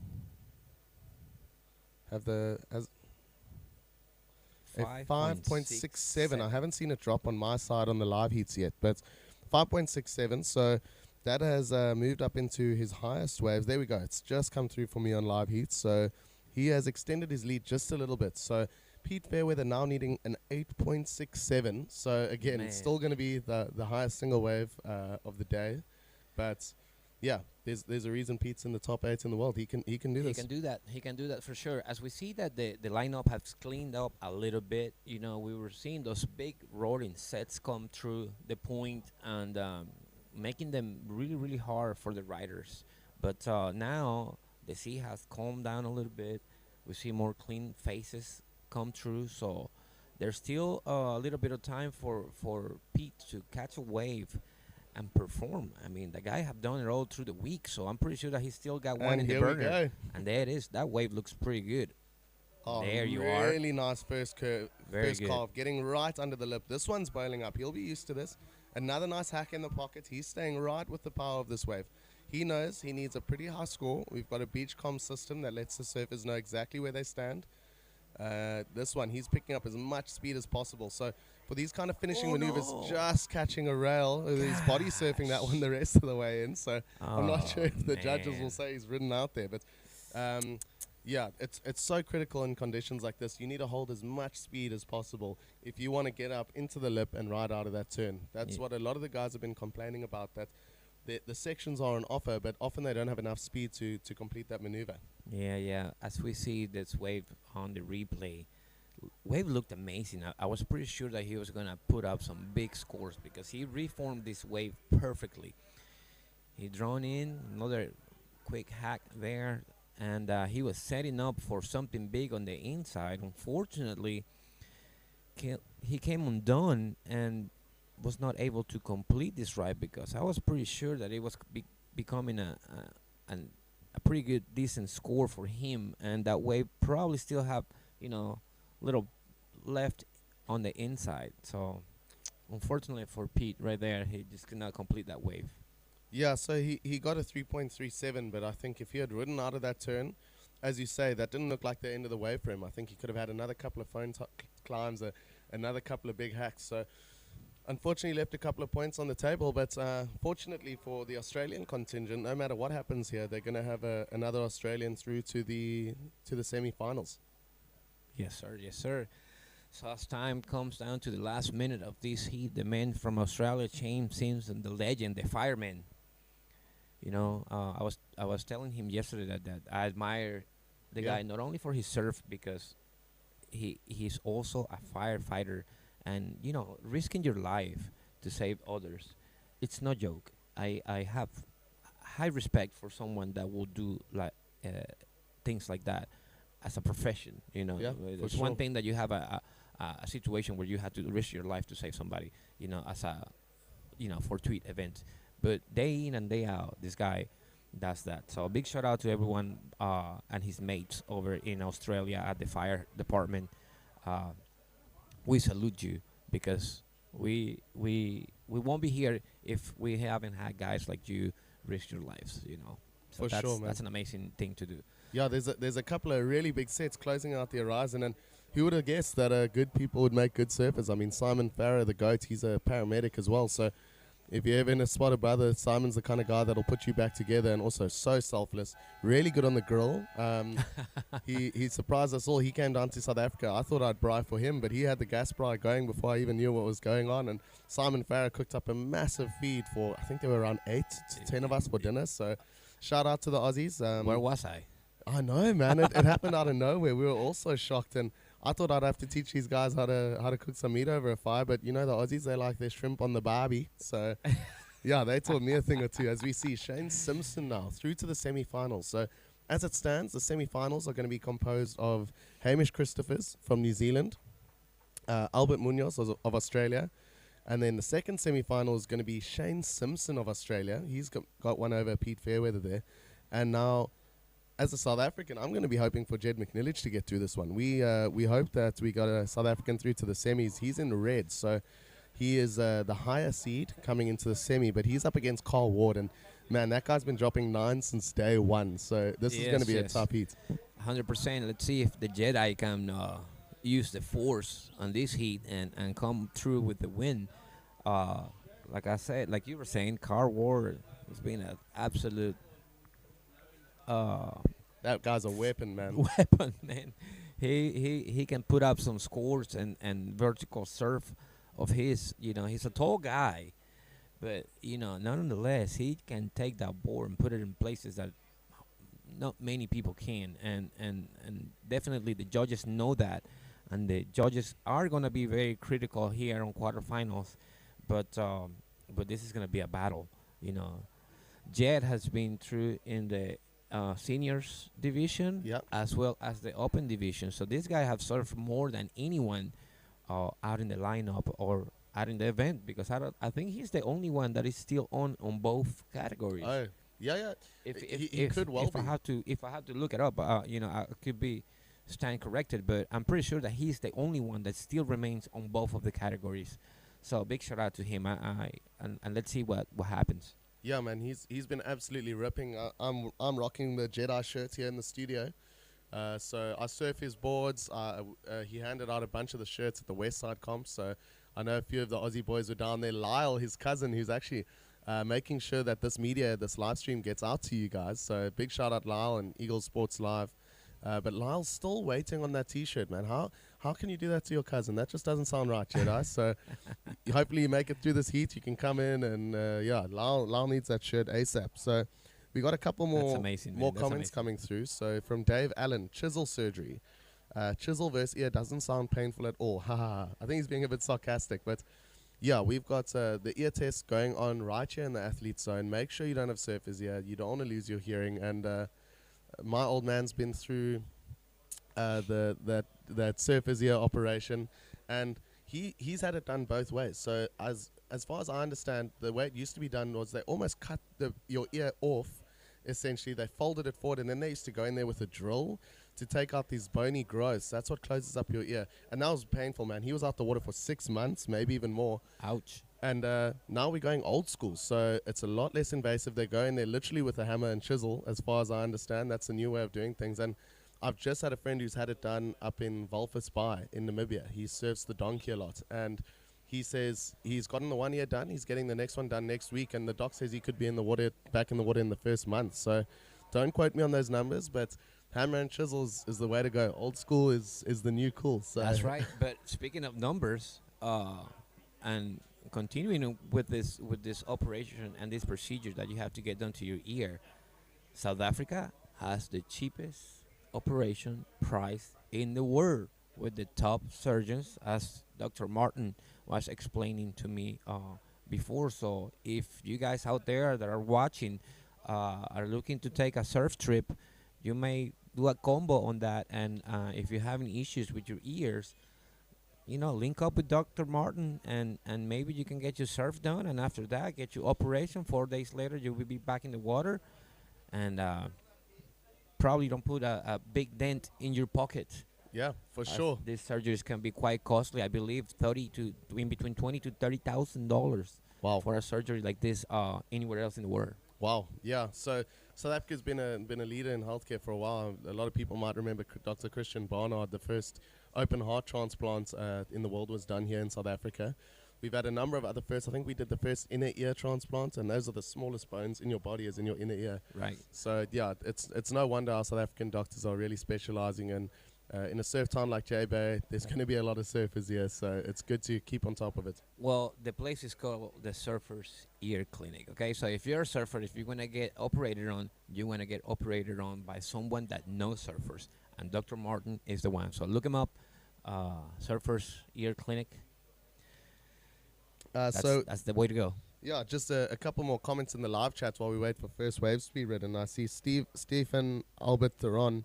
If they need a wave tour guide, pull in and pick them up. So there's your offer from Steve. Anyone around the world, pull in, hook up with Stephen Theron, and he'll show you around. As we see Matthew Pinker, thank you very much. Matthew Pinker is a Cape Town charger, pioneered a lot of waves in the reserve and places like Llandudno at the Gat. I've heard he's been an inspiration for a lot of kneeboarders to get into kneeboarding here in South Africa, especially in the Western Cape and Cape Town. As we see Jed McNillage opening up his account, first wave of the heat. Nice big foam climb, just unable to hold on. Just coming unstuck. I thought he was coming through with that one. That was close. Yeah, that was a pretty good looking wave. I'm pretty sure he would have to, rock and roll that floater to try to get into the open phase, because that wave was pretty massive. So, yeah, there's certainly big sets. It's coming through on the sets around 6 foot. So that one, he would have just done a nice quick rebound off the foam and held a lot of speed to get around that next section. As we wait, Jed's first wave coming in at a 0.83, so he'll be happy he's still right out the back as we lead you into an interview with our last heat's winner. So I'm standing here with Shane Simpson, the winner of quarterfinal number 3. Shane, I want to start getting into the conversation more about boards and trying to flesh out what boards are like. Can you talk me through your process of board selection for those conditions out there today? Yeah, it was a tough one. I normally ride a 5.7, similar shape to this, and that's what I've been on most of the contest. But it was big and lumpy out there, and I fell on a couple of good sections yesterday that if I was on a bigger board, I would have made. So today I chose a bigger board. It paid off. I hit one floater that there's no way I would have landed on a smaller board. So, yeah, it's just like a real pintail step up 5.9, which sounds small to most people, but I'm not a huge man. Yeah, but it's big. It's like a couple of inches bigger, Yep. Slightly different sort of tail shape and all that sort of stuff. I mean, the fin placement and all that stuff's relatively similar. Yeah, just more of a pinny tail. More of a pintail. Right. So let's give us a look at the top bit of it. And so you've been riding this same sort of similar shape of boards, like the rounded sort of pintail on sort of slightly sizier waves for a number of years now. Can you tell me what about the feel of that? I mean, have you tried other ones, and how does that? Why is it that you're still sticking to this? It's all I know. Me and Parksy have tried a couple of different shapes here and there, but I keep going back to this same. It's safe. I'm a safety kind of guy. It's comfortable, but it also it sticks to you, and you're able to sort of, in a situation like in a heat like that where you got a lot of other stuff going on, last thing that you want to do is really be worried about whether your board's actually going to work or not, right? Yeah, I know this one's going to stay under my knees. I know that if I hit a section, I'm going to ride out of it. As ugly as it might be, I'm going to stay on it. Yeah. So rough dimensions, 5.9 by 22 3/4 by 2.5, something like that. Geez, we could decipher that. 22 3/4 by 2.5. So relatively sort of quite refined rails, but still worked out pretty well for you. Yeah, it did the trick. Very happy. Awesome. Well, good luck in the semis. Thank you very much. Excellent, guys. Excellent. What an interview. Important to understand what's going on with the boards as we go into this live wave of car war. Unfortunately, couldn't finish that off, and then we're gonna come up into a replay of the wave we missed. So here's the last wave of Jedi that we just missed as we went into the interview. This one walling up quite nicely for him, but just getting bounced out. You can see there's a lot of bump and lump on the face there, and he was just unable to hold on. So same thing happened to Carl Ward as he tried to come off that Rio. So the scores are quite low at this stage of the heat. We've got right around 15-minute mark Yep. right here, and only 2 or 3 waves written. No completions just yet, so I'm a little bit surprised right here. I think the Jedi man is gonna have to apply the force here and try to stick with a wave that he can finish as well as Carl Ward. Yeah, shout out to Sean Skelton. He just said the exact same thing. May the force be with you, Jedi, on the live stream. So cheers, Sean. Thank you. You read our Shout out to minds. Sean, let's look at this recap here on Yellow's wave. A little open face right here. Nice Was able open to, face to carves. carve on it. Beautiful turns. Okay. Just coming up into that foam climb. Wow, this is a really well-ridden wave. We only saw the end part of this earlier. So now he's on his 4th maneuver already as the oncoming session comes at him. And just unable to hang on. And that's good luck for Jed, really. I mean, that's a 5-1-7 without completing that last maneuver. So if he had managed to land that would have gone up into the 6s or 7s for sure. Yes, 100%. So as we saw that he didn't complete that last maneuver, we only saw the end of that wave as we were coming out of the beach interview. So still a little bit of time here so Jed can get organized and regather his thoughts and see and pick a much better wave to ride. Once again, it's becoming a little tricky to select the open face here in this lineup at the point of J-Bay. But if anybody can do it, it'll be the Jedi. It'll be the Jedi. Yeah, he's got those surfboards that he shapes himself. So the man knows the equipment, he knows the brake. So I'm pretty sure that he's just looking for something of his interest to, as we saw him there, look over the shoulder of that wave. Yeah, he's going to be looking back towards the inside. Carl Ward rode that one all the way to the inside, and we can see the jet ski hanging around with him at the bottom right of your screen. So he's just gotten caught a little bit on the inside. It is a very long paddle. I've been speaking to the Nilo sheriff of J-Bay Super Tubes, Steve O'Neill, and he says this is a much tougher paddle than it is from the bottom of kind of Impossibles and Tubes all the way back up to Super Tubes at Super Tubes J-Bay proper. So it's a really tough paddle out there, and it's tricky to get those 2 waves. And even with a long heat like this, as we can see Carl almost going backwards, there's lots of currents moving out there. The jet ski's almost teasing him, blowing a bit of 2-stroke in his face, but it's not allowed to help him out. It's not allowed to pick him up. You have to get back out there under your own paddle power. I wish I could get a ride with those jet skis, man. My arms were burning after a couple of my heats because it's really the current. If you see yourself and you put a mark in land when you're paddling, it's like you're not moving, you're not making any progress, and it's a little bit frustrating. But anyways, these boys are in the quarterfinals for a reason, because they have the conditions and they have the surf. So I'm pretty sure that that Carr is administering his paddling and his breathing to try to get collected and come up to the takeoff zone and pick up a second wave to add to his scores. Yeah, he's going to need a second wave to get through this heat for sure. Jed is a very dangerous surfer. He's more than capable of dropping waves in the 8s and 9s. As we see, just going back to the YouTube chat while things get a bit slow here. So Matthew Pink, I was speaking about earlier, a real pioneer in the Western Cape kneeboarding scene. He does these awesome walking tours through the north of Spain. So he spends a lot of time up there, gets a bit of surf up there as well. But he's just told us, you've both got really good radio voices. So there we go. That's a nice big compliment to you as well, Haken. Yeah. But as he says, it's tough conditions. There's sun in the eyes. It's lumpy and bumpy, but it's such a good level of surfing. And I mean, I couldn't agree with you more. So thank you, as Matthew. we see here, it's the top 8 kneeboarders in the world, and these guys, even in the worst slop, they're going to make it look pretty good. So awesome. As tough as it is, these guys are absolutely ripping. We're seeing Jed scratch over to the left. I'm not sure what he's seeing, but this guy knows this wave. He spends a lot of time up here. He does a lot of design work. So he's a graphic designer by trade. Right. The board making is more of a side gig and a passion project for him. But he does a lot of work with Geordie Smith and Smith Designs. So I look think at that's why that. he gets so many waves up at Super Tubes at JV, man. That guy's got a pretty solid place in the lineup.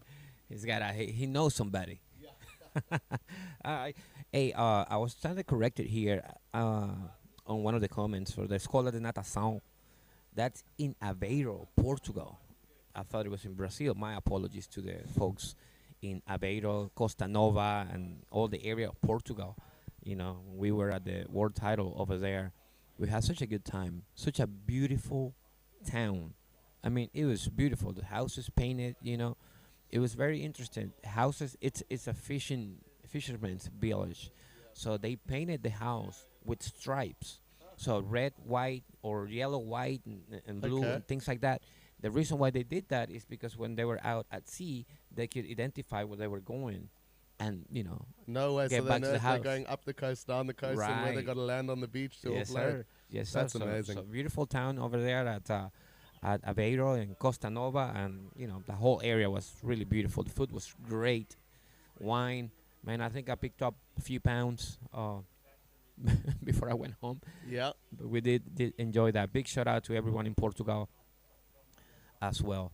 Yeah, I mean that's all part of it. I think a couple of the lads down here picked up a couple of kgs. The beers are cheap. The meat is very, very cheap, and that we've been feeding up the boys well. So, ladies, wives, girlfriends, anyone back home, don't be too surprised when you see these fellas returning from a successful tour, looking a little bit heavy and possibly needing to upgrade their jean size. Look at the Jedi. Here we go, man. This one's setting up quite nicely for him. A nice snap in Very the good. pockets. He's got a very, very good rail game. He seems to be reading this wave well. This one offering him a good amount of speed. He knows he Oh, needs a look at big that closing wave, section man. maneuver. Nice big floater. Rides out. He's still holding a lot of speed. Very He good. snaps another one in the pockets. He's looking for another foam climb here to finish. Man, really, really good surfing. He's just unable Good to hold looking on wave, with that man. one. Good looking wave. I'm pretty sure that this is gonna be the best score of the heat. That floater was extensive. I think he cleared about a block.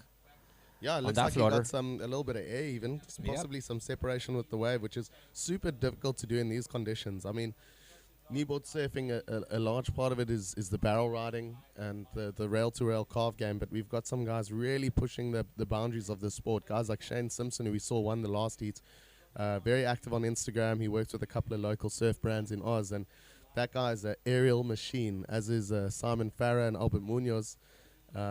Then you got someone like Michael Novikov and his kids, Matt and Tom Novikov, and Mike pioneered the barrel roll. So, I mean, it's a crazy thing. I've tried it, never pulled one off, but doing a barrel roll in the barrel. So you come up hard off the bottom turn as you're about to get barreled, and you hit the lip and let it take you around and try land back on your knees. So there's very progressive surfing also happening in the kneeboard surfing world, which is just awesome.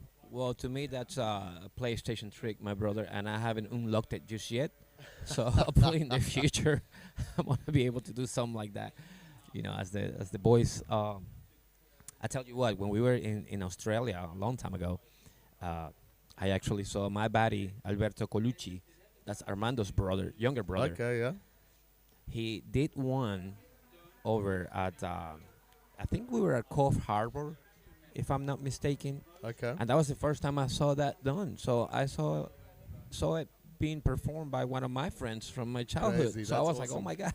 You know, he's an amazing bodyboarder. So obviously he has that control and he had the skills to do so. As we are coming down to the 7-minute mark, we still yet to see the last score for red.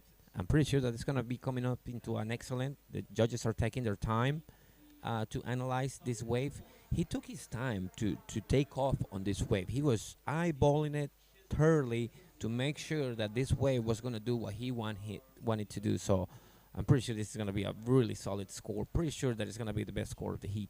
And you could see, as we saw in the heats with Albert Munoz and Owen Fairweather, that priority, you can use it to your advantage and stop your competitor from getting a high score that could knock you out. So you saw Jed, as he was lying on his stomach there, he was checking out Carl Ward, his competitor.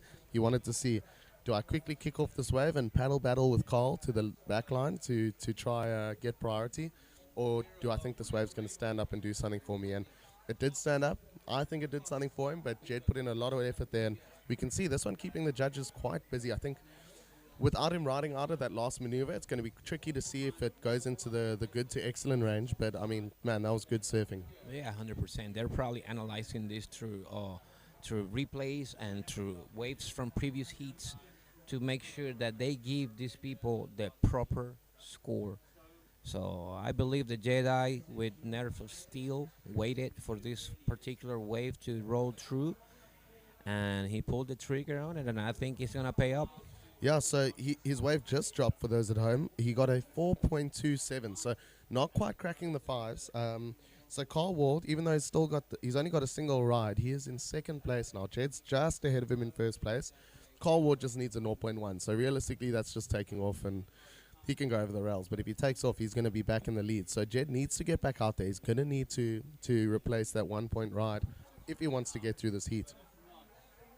Now with 5 minutes remaining, man, it's getting tight. And I've said that you want to be the guy in the heat with the highest single wave. It just makes it that much easier to get through. But check this out. This is a very interesting situation we got here in this heat. Yellow is on top with priority, holding a 5.17. Yep. So now Jed's going to be under priority. He's going to try to paddle out there quick enough to try to get under this guy's skin. Now, Jed could play the car and try to paddle for any wave that's going to come through right under to make sure that car is trying to go on that wave, leaving him with a little bit of time to pick a much better wave of the set. Or Jed can just pull into the inside, just grab another wave and make sure that he replaces that 1.609, and up his scores and solidify his first position. Yeah, I mean, with 4 minutes to go, there's only so many waves that are going to come through in this period. And as you say, Carl needs the other wave. So that's the good thing for Jed, is that Carl can't just sit up there and block him. Carl will know. He'll hear from the beach comms that he needs another wave. So hopefully he'll be rushed into it for Jed. From Jed's perspective, he'll be hoping that he picks up a wave early on.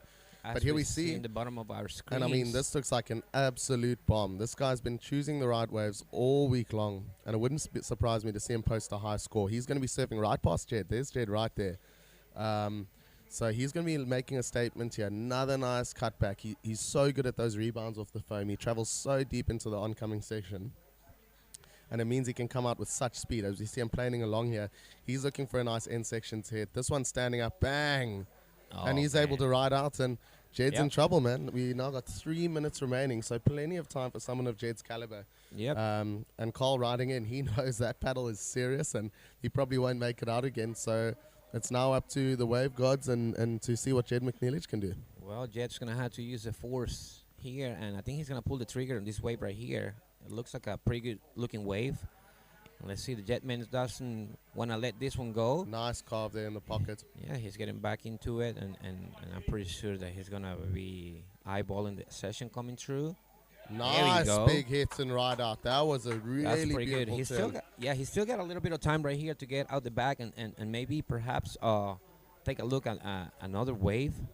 I don't think he's going to give up. There he is. He's paddling back to the takeoff zone. He's going to replace that 1.09 that he had got on his first wave. Definitely, yep. But we're still yet to see what Carr did, and he did some damage. 7.5, so that's going into the good to excellent range. Jed is now at a big disadvantage. He needs an 8.4 off that last ride, and I don't know if there was enough in it to get him that 8.4. So Jed's going to need to go out there and look for something big. I don't think he can paddle in just yet, but yeah, 2 minutes left in this heat. There's a lot of water moving out there, and it is seriously, seriously not easy. Yes. Unfortunately, with that score of Carr, Jed's going to have to get out the back. He's got a 6.33 on his second wave, which is a real good score. So now his requirements are a little bit lower, but he's still yet to get out the back. And the waves keep rolling in, falling on his head, so making it a little bit hard for him to get out. Yeah, he's going to need a 6.35. So essentially he needs to replicate that last wave. But as he gets trapped a little bit here on the inside, I don't see how he's going to make it out to the back line in time. This is going to be really, really tricky for Jed. It's so frustrating, man. I'm pretty sure that he heard the score, and now he's trying to paddle his heart out. But Mother Nature is also playing against him at this particular moment. So he see a clearing now. He's going to try to paddle. Let's look at the replay here. Talk us through this wave of calls. This is really good surfing. as you can see, the wave had a little power right off the bat. So he was trying to get secure or reorganize his stance.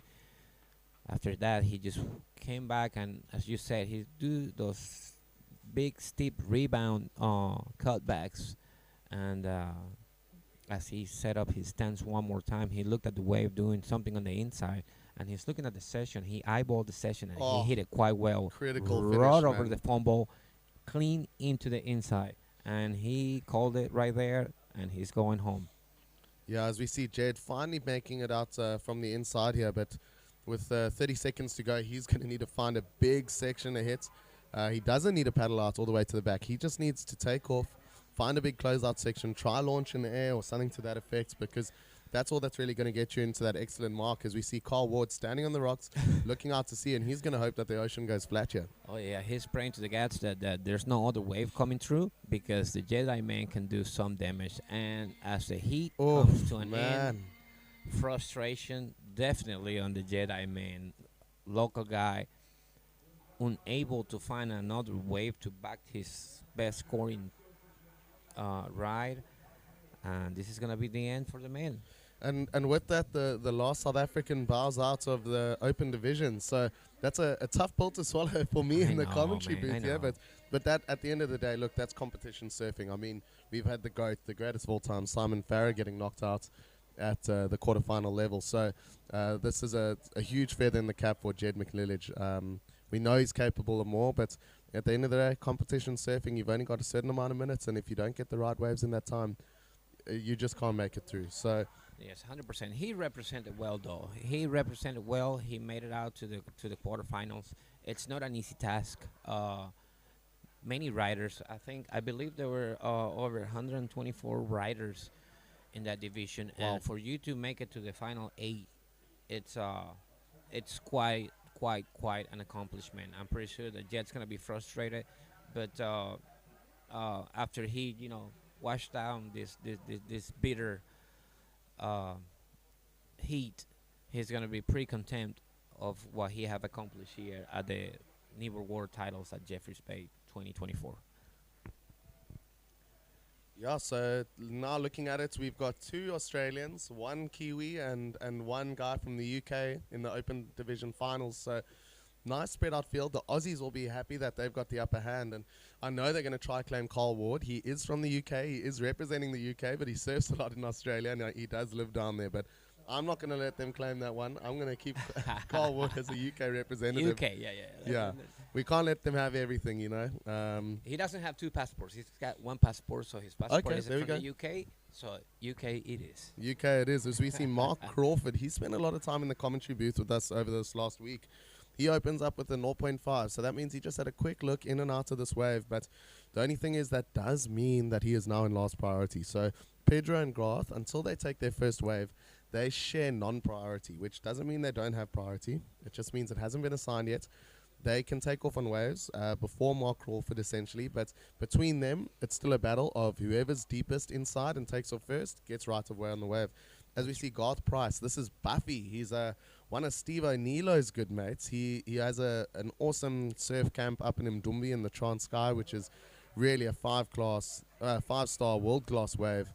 And he surfs it pretty much alone, sometimes just with a huge pot of dolphins. So this guy absolutely rips. Ace just hitting a bit of a landmine there and goes over the rails. But that'll go into the highest score of the heat so far. But that's not saying much. We're only a couple of minutes in, and we got some good competitors. Here's Pedro Valinho, who hosted the Portugal World Champs 2 years ago. Yeah, a ripper, man, a ripper. The man from Portugal can basically drop in on any kind of wave. He's got some heavy waves back home, so he surfs many different types of waves. So I know that he's quite comfortable. He's been here before doing a couple of the events, so he's no stranger to this wave. And obviously Mark Crawford, also a very good surfer.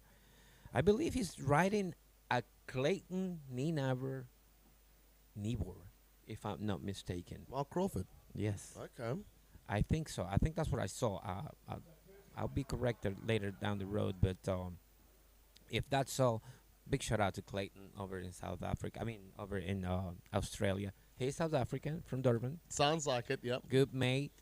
He was the coach for the Venezuelan surfing team for Oh, quite no a while. ways. Yes, Okay. sir. Yes, sir. He was.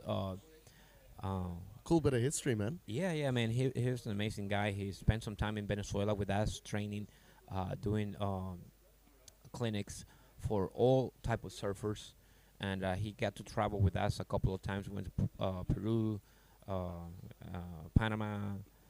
You know, what a fantastic guy. And he's got Ombi Surf, which is one of the best schools of surfing that you can see online. Really? The best tips Okay. that you will ever get for surfing, for any kind of surfing, you're definitely going to get from Clayton Nina, one of your countrymen.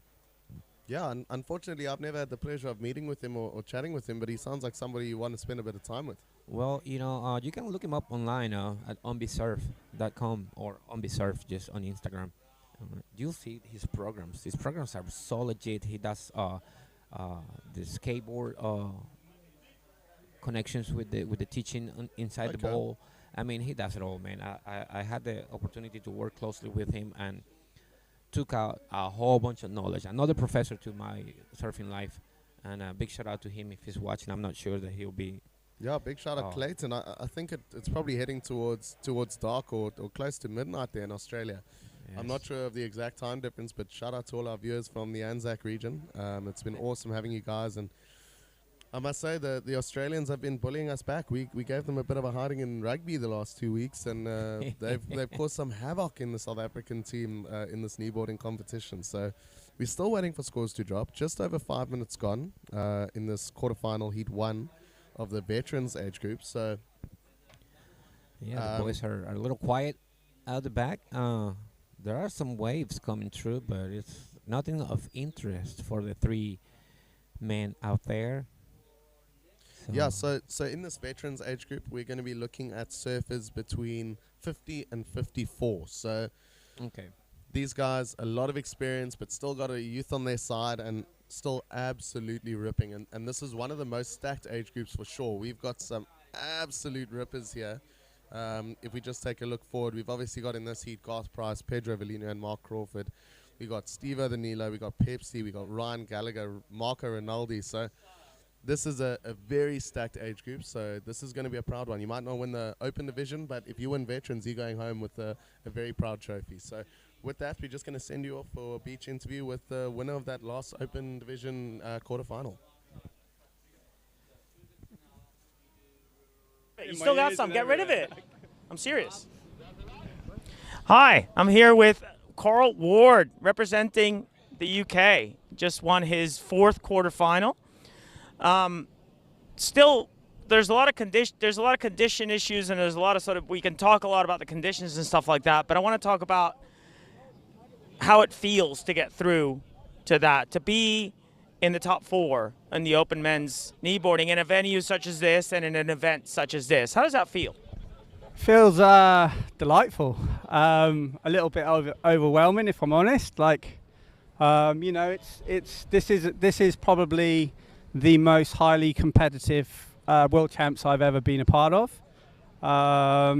And you know, there's a lot of big names here, and there's a lot of big names that have fallen. So, you know, to still be in it, you know, I can't quite believe it at the moment. So, yeah, I'm stoked.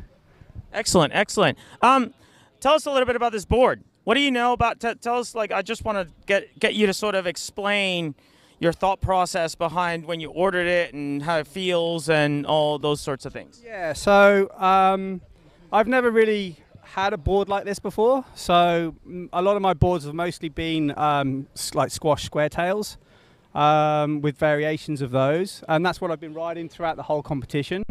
But because of today, it's a bit bigger, there's a bit more power in it. You know, I dropped down to a bit more of a rounder pin. There's a bit more less volume in this one, lower rails.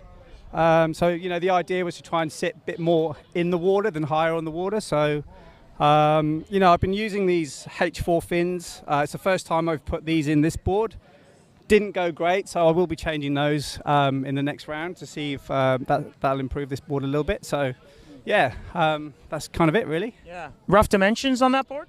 It's a 5'10". I'm not sure the width, 23 maybe. And I think there's potentially about 2 3/4 in the middle or something like that. So pretty stock standard. Yep. Cool. Excellent. Well, best of luck in your next heats. It's been going to be a pleasure. Going to be a pleasure to surf against you next round. Yeah. Sorry. All right. Brilliant. Have a good one, man. All right. See ya. Thanks, guys. Back to you. As we can see with Albert Munoz psyching out the competition, man. He made great use of priority in his last heat, and now he's interviewing his next competition in the open division. So Albert's he's always thinking, as we see here. This is Mark Crawford, now representing Australia. He's one of the South African expats. He caught a nice little insider here. The swell does seem to have calmed down a little bit since the last heat and just kicks off the back. That one not really working for him, but is this him once That's more him. out the back? Live action. Okay, so now we're back to live action. It looks like he put a couple of turns on this wave earlier on.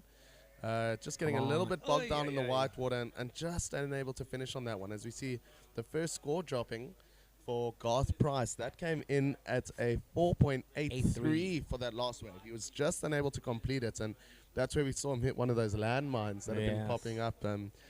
Water mines, I guess. Yeah, water mines. Yeah, exactly. Something up in there that causes for your board to flip and, just sent him straight over the rails, man. So as we see now, we've got Jed McNillage in the booth. We're going to try to get him onto the mic soon. I mean, this guy just can't keep him down. Lyle still wants his T-shirt, Jed. Lyle still wants his T-shirt. The Jedi shirts, he's seen mine, and he's incredibly jealous. But yeah, Jed, flip, what a legend, and so incredible to have him representing South Africa.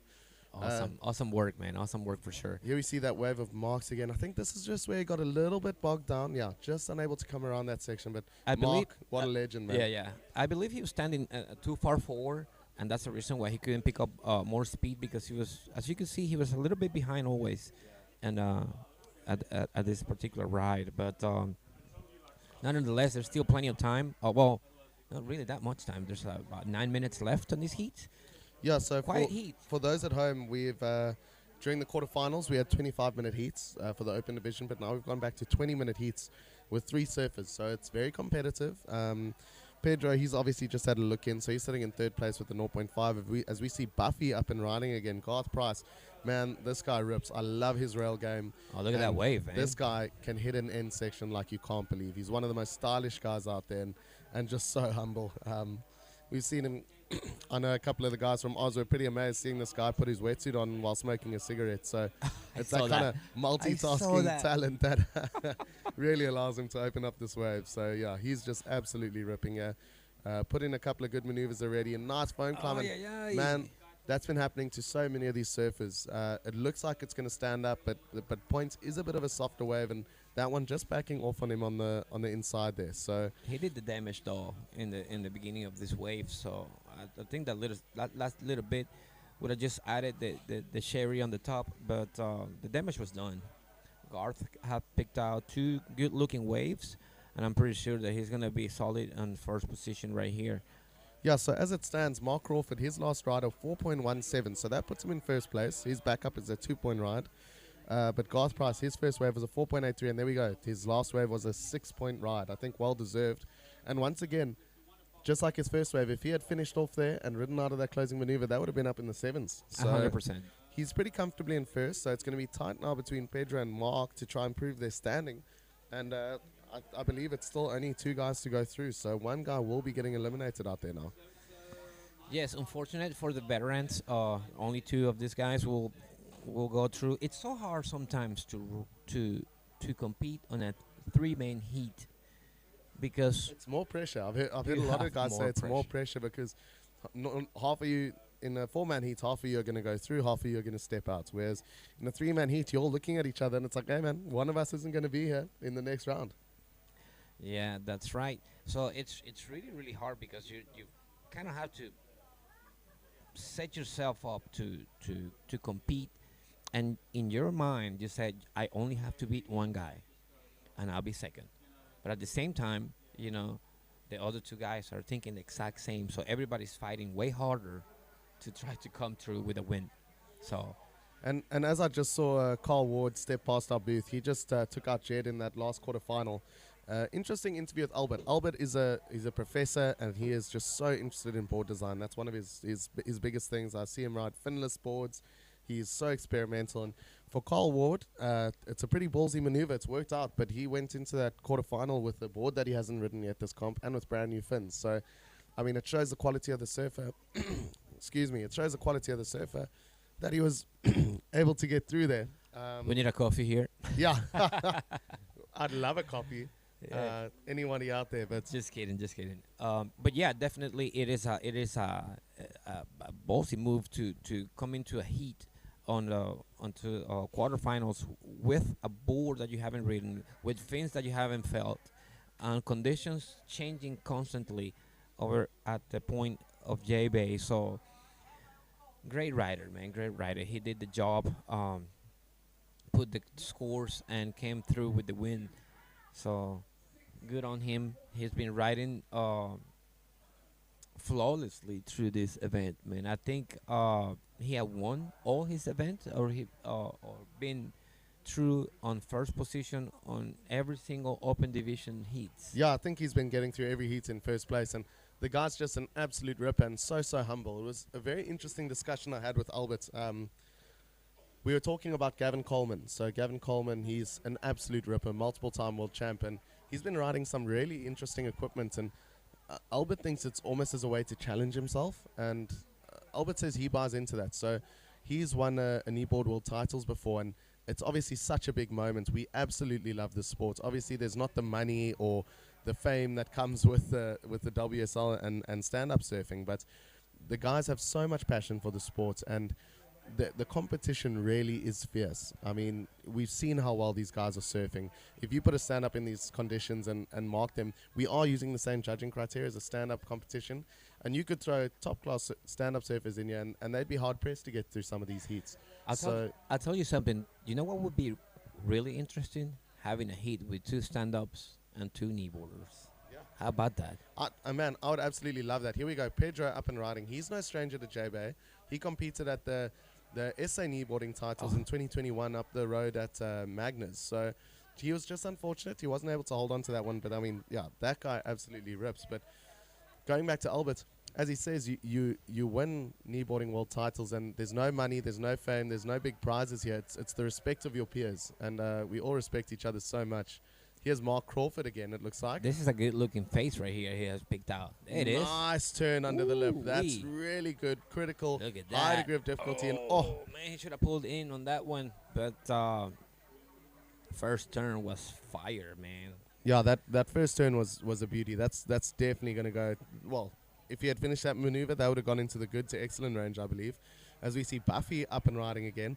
A little bit colder than he's used to. So for folks that are from all around the world and don't know, he's from the Transkei. It is beautiful. It is warm. It is cheap.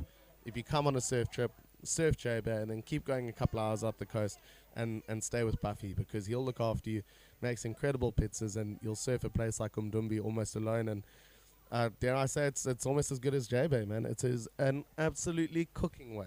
Oof, man, I would like to try that out. Also try that pizza. Yeah, I'm fan of the pizza, man.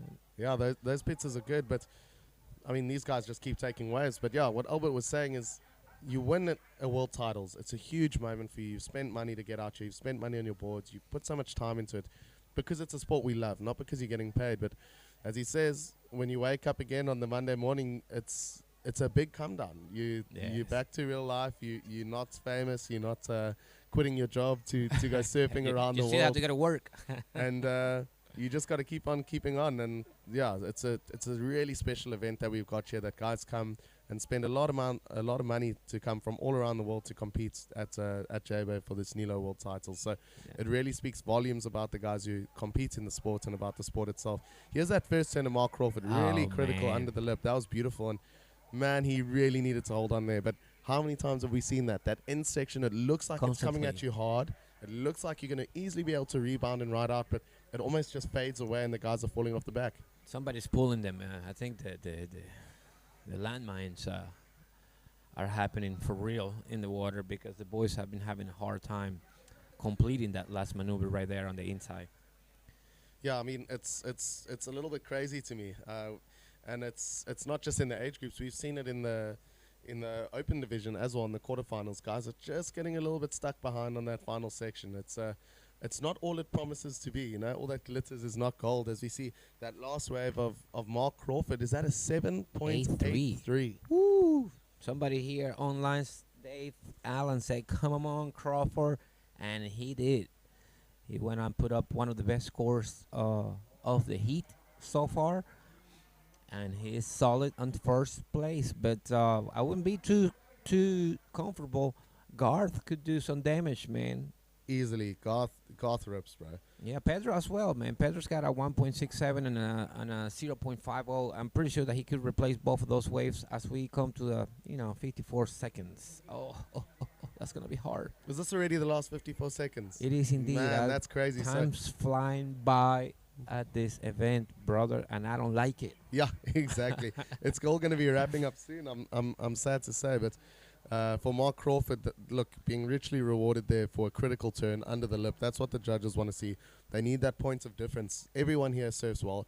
Everyone can put in a couple of good cutties, but it's that when you start putting in really good turns under the lip, when you start drawing out beautiful lines, going rail to rail, that's when you get the high scores that you need to move through these heats. Yeah, the judges are being critical, so you have to do the work. You have to and give you the proper points so you can advance to the next round. So this is quarterfinals of the veterans heat. This is heat number 1.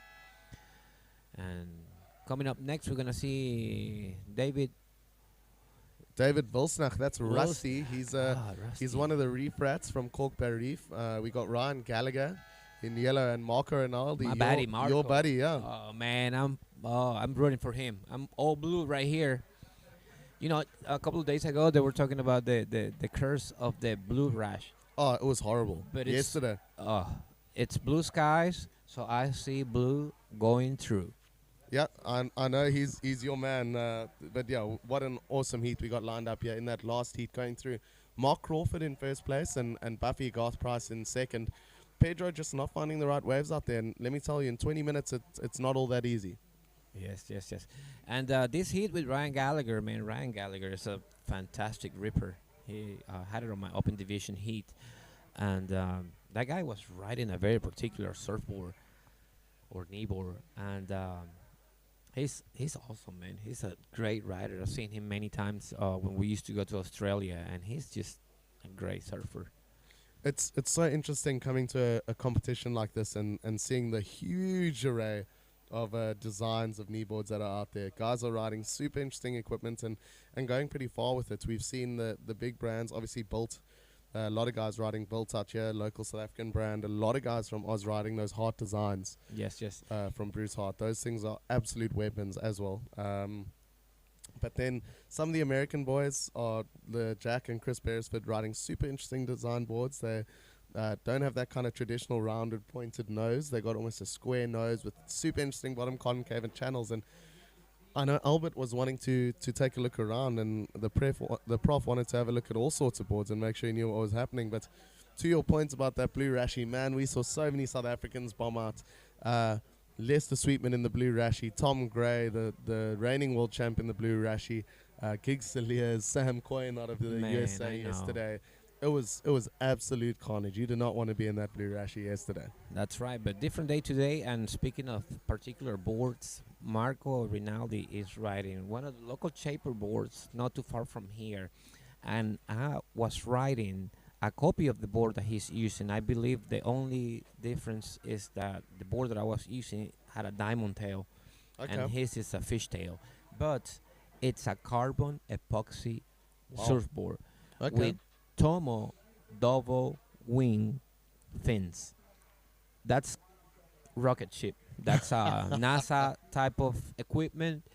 I felt like I was riding a Ferrari of the kneeboard here. Obviously Marco put in a lot of time as everybody else, looking at what boards will do, what kind of shape we'll use, and what kind of materials are going to be applied to his boards. And like I said, when I saw the board, I was like, oh man, I cannot ride this. I'm afraid to touch it, For sure. And he was like, dude, if you break it, don't even worry about it. Just go ahead and have fun with it. the first wave I caught, I got a couple of good turns in it, and I was like, okay, I'm gonna have to stick with this. And everybody was so kind and tried to offer me boards, but I was like, I'm sticking with the Staying with the Marco, stick with Ronaldo. what you know works, man. Oh As- yeah. As we see David Volstenach up and riding, Rusty, Pepsi, whole bunch of nicknames, really nice floater, just Oh, unable man, to got ride out big of that on it. one. But, I mean, this guy's fit, let me tell you, it's a hell of a pedal out there. But Rusty's been training hard for this World Champs. It's been something on his calendar and a big goal of his to perform well here. So he's probably got some of the fittest shoulders out there, so he'll have no problem picking up a good couple of waves this heat. As we see Ryan Gallagher up and riding. Yellow Rashi, nice bright yellow board. This guy's been ripping up at Super Tubes, so he's going to be excited. Just unable to come around there. It looked like there was another surfer in the way. Not sure how the interference would work there, but No, I don't that think one that, got away from him a little bit. yeah, I don't think that was an interference. I believe he still got a clean face to deal with over there, and unfortunately he dug a rail and came undone. So as we see the messages online, Andrew Jones sending a big shout out to us here. It's a pleasure to watch the YouTube event online and seeing everybody riding with different styles and pushing the event and the sport forward. Shout out to you, Andrew. Big hugs from J-Bay. Yeah, I mean, it's so awesome to have an event like this live streamed, and it's going to be on YouTube forever, which is just incredible. You can watch it back in 20 years, and you got a boring holiday lined up, and you can just chill out and watch hours and hours of top quality kneeboard surfing. So I know most of the footage that comes is coming out of Australia from guys like Shane Simpson, Albert Munoz, Simon Farrer, Steen Barnes from 16 Images. He's an absolute legend. He puts out so much footage and photo evidence of these guys ripping it up out there. Yeah. And that's such an important thing to have in any sport. It's what I loved watching as a young kneeboarder, watching these clips of Simon absolutely demolishing waves. He's got a whole bunch of movies he's put together, but this is going to be really the first time that there's all this evidence that's going to last forever, with multiple camera angles, with good commentary, with absolute legends in the commentary booth and out in the water. And this is going to be living on for generations. And yeah, you're going to be able to show your groms where you surfed at J-Bay and if you ever come back here. So cool to be a part of the commentary team here. Oh, 100%, man. I'm glad that I was drawn into this and that I'm able to share the booth with you, with Ed Quinn, with some of the legends, Big shout out to everyone back home. These are the voices that you've been listening to as you watch your particular riders from your country. Yep. Get around these fantastic waves. Shout out to Emmy and Garen. I see a couple of messages coming through from you guys. So cheers. It's awesome to have everyone watching on the live stream. We've had up to 300 people watching live at a time, thousands of views a day. So, I mean, what a special thing to be a part of. And yeah, it's so awesome to be here. I wish I could be out there in the water. Maybe not on a day as tricky as today, but yeah, unfortunately, injury keeping me sidelined. Certainly not for Marco Rinaldi. This guy, Oh, look at him. I don't know if you saw the mark on his nose, but he almost got knocked out at Super Tubes the other day. Yes. Marco's an absolute charger. Yes, he Spends is. a lot of time surfing up the West Coast. He's such a soft-spoken, chilled guy, so relaxed. He's a gentleman, But man. He's just a an gentleman. absolute gentleman. We've had his dog on the live stream snorting into the microphone. I'm is not sure. It's true. like a Boston, I think. I think it's a Boston Terrier. Yeah, but I mean, even at the West Side competition, Marco won a board and he just gave it away straight away. He's just that kind of guy. He wants to help other people. He wants to support other people, and yeah, to be involved in a sport like this with such legends, it's truly epic. So, as we see now, a couple of scores coming in. Ryan Gallagher, just for that first turn, I mean, another critical turn under the lip. He's been rewarded with a 3.67. Dave Wilsnach now in second place with a 2-point ride, and Marco with a 1-point ride. 12 minutes to go. This heat is wide open. Any of these guys can put up scores in the good to excellent range with the right wave conditions. So it'll be interesting to see how this one unfolds. As we do see a couple of lines out the back, it feels like the sun's come out, the swell has calmed down. The texture of the wave has gotten a little bit better. Yeah, As we for see sure. Marco one more time. There you go. Oh, That's what we're nice looking for, turn. Marco. Come on. There you go, my boy. Rides out. Yeah, that's what you want. Oh, and he still's got some more chance here on the inside. Let's Man, take a this look. is really good wave selection. That's yeah. that rocket ship getting him around these I'm sections. telling you, man, NASA has done him well. Oh, just unfortunately, unable to pull it there. But I think that score should put him into first place in the heat for damage sure. was done. Damage was done. That board hit that. Like I said, it's exact same type of board that I'm using, and it moves so swiftly. And obviously, there's bouncy conditions right now, and the board will try to, undermine you. But he was able to work with it, as we see red right there. The wave closed out on him. But definitely, this is gonna be the best score of the heat on that wave with Marco. As we see Gallagher here, making a big arching turn right here, and I believe this is gonna be it for the rest of this wave. Quite hard to catch a wave with an open face that will allow you to do multiple turns up until the inside of the J-Bay point. But still great surf out there. The veterans quarterfinal heat number 2 still.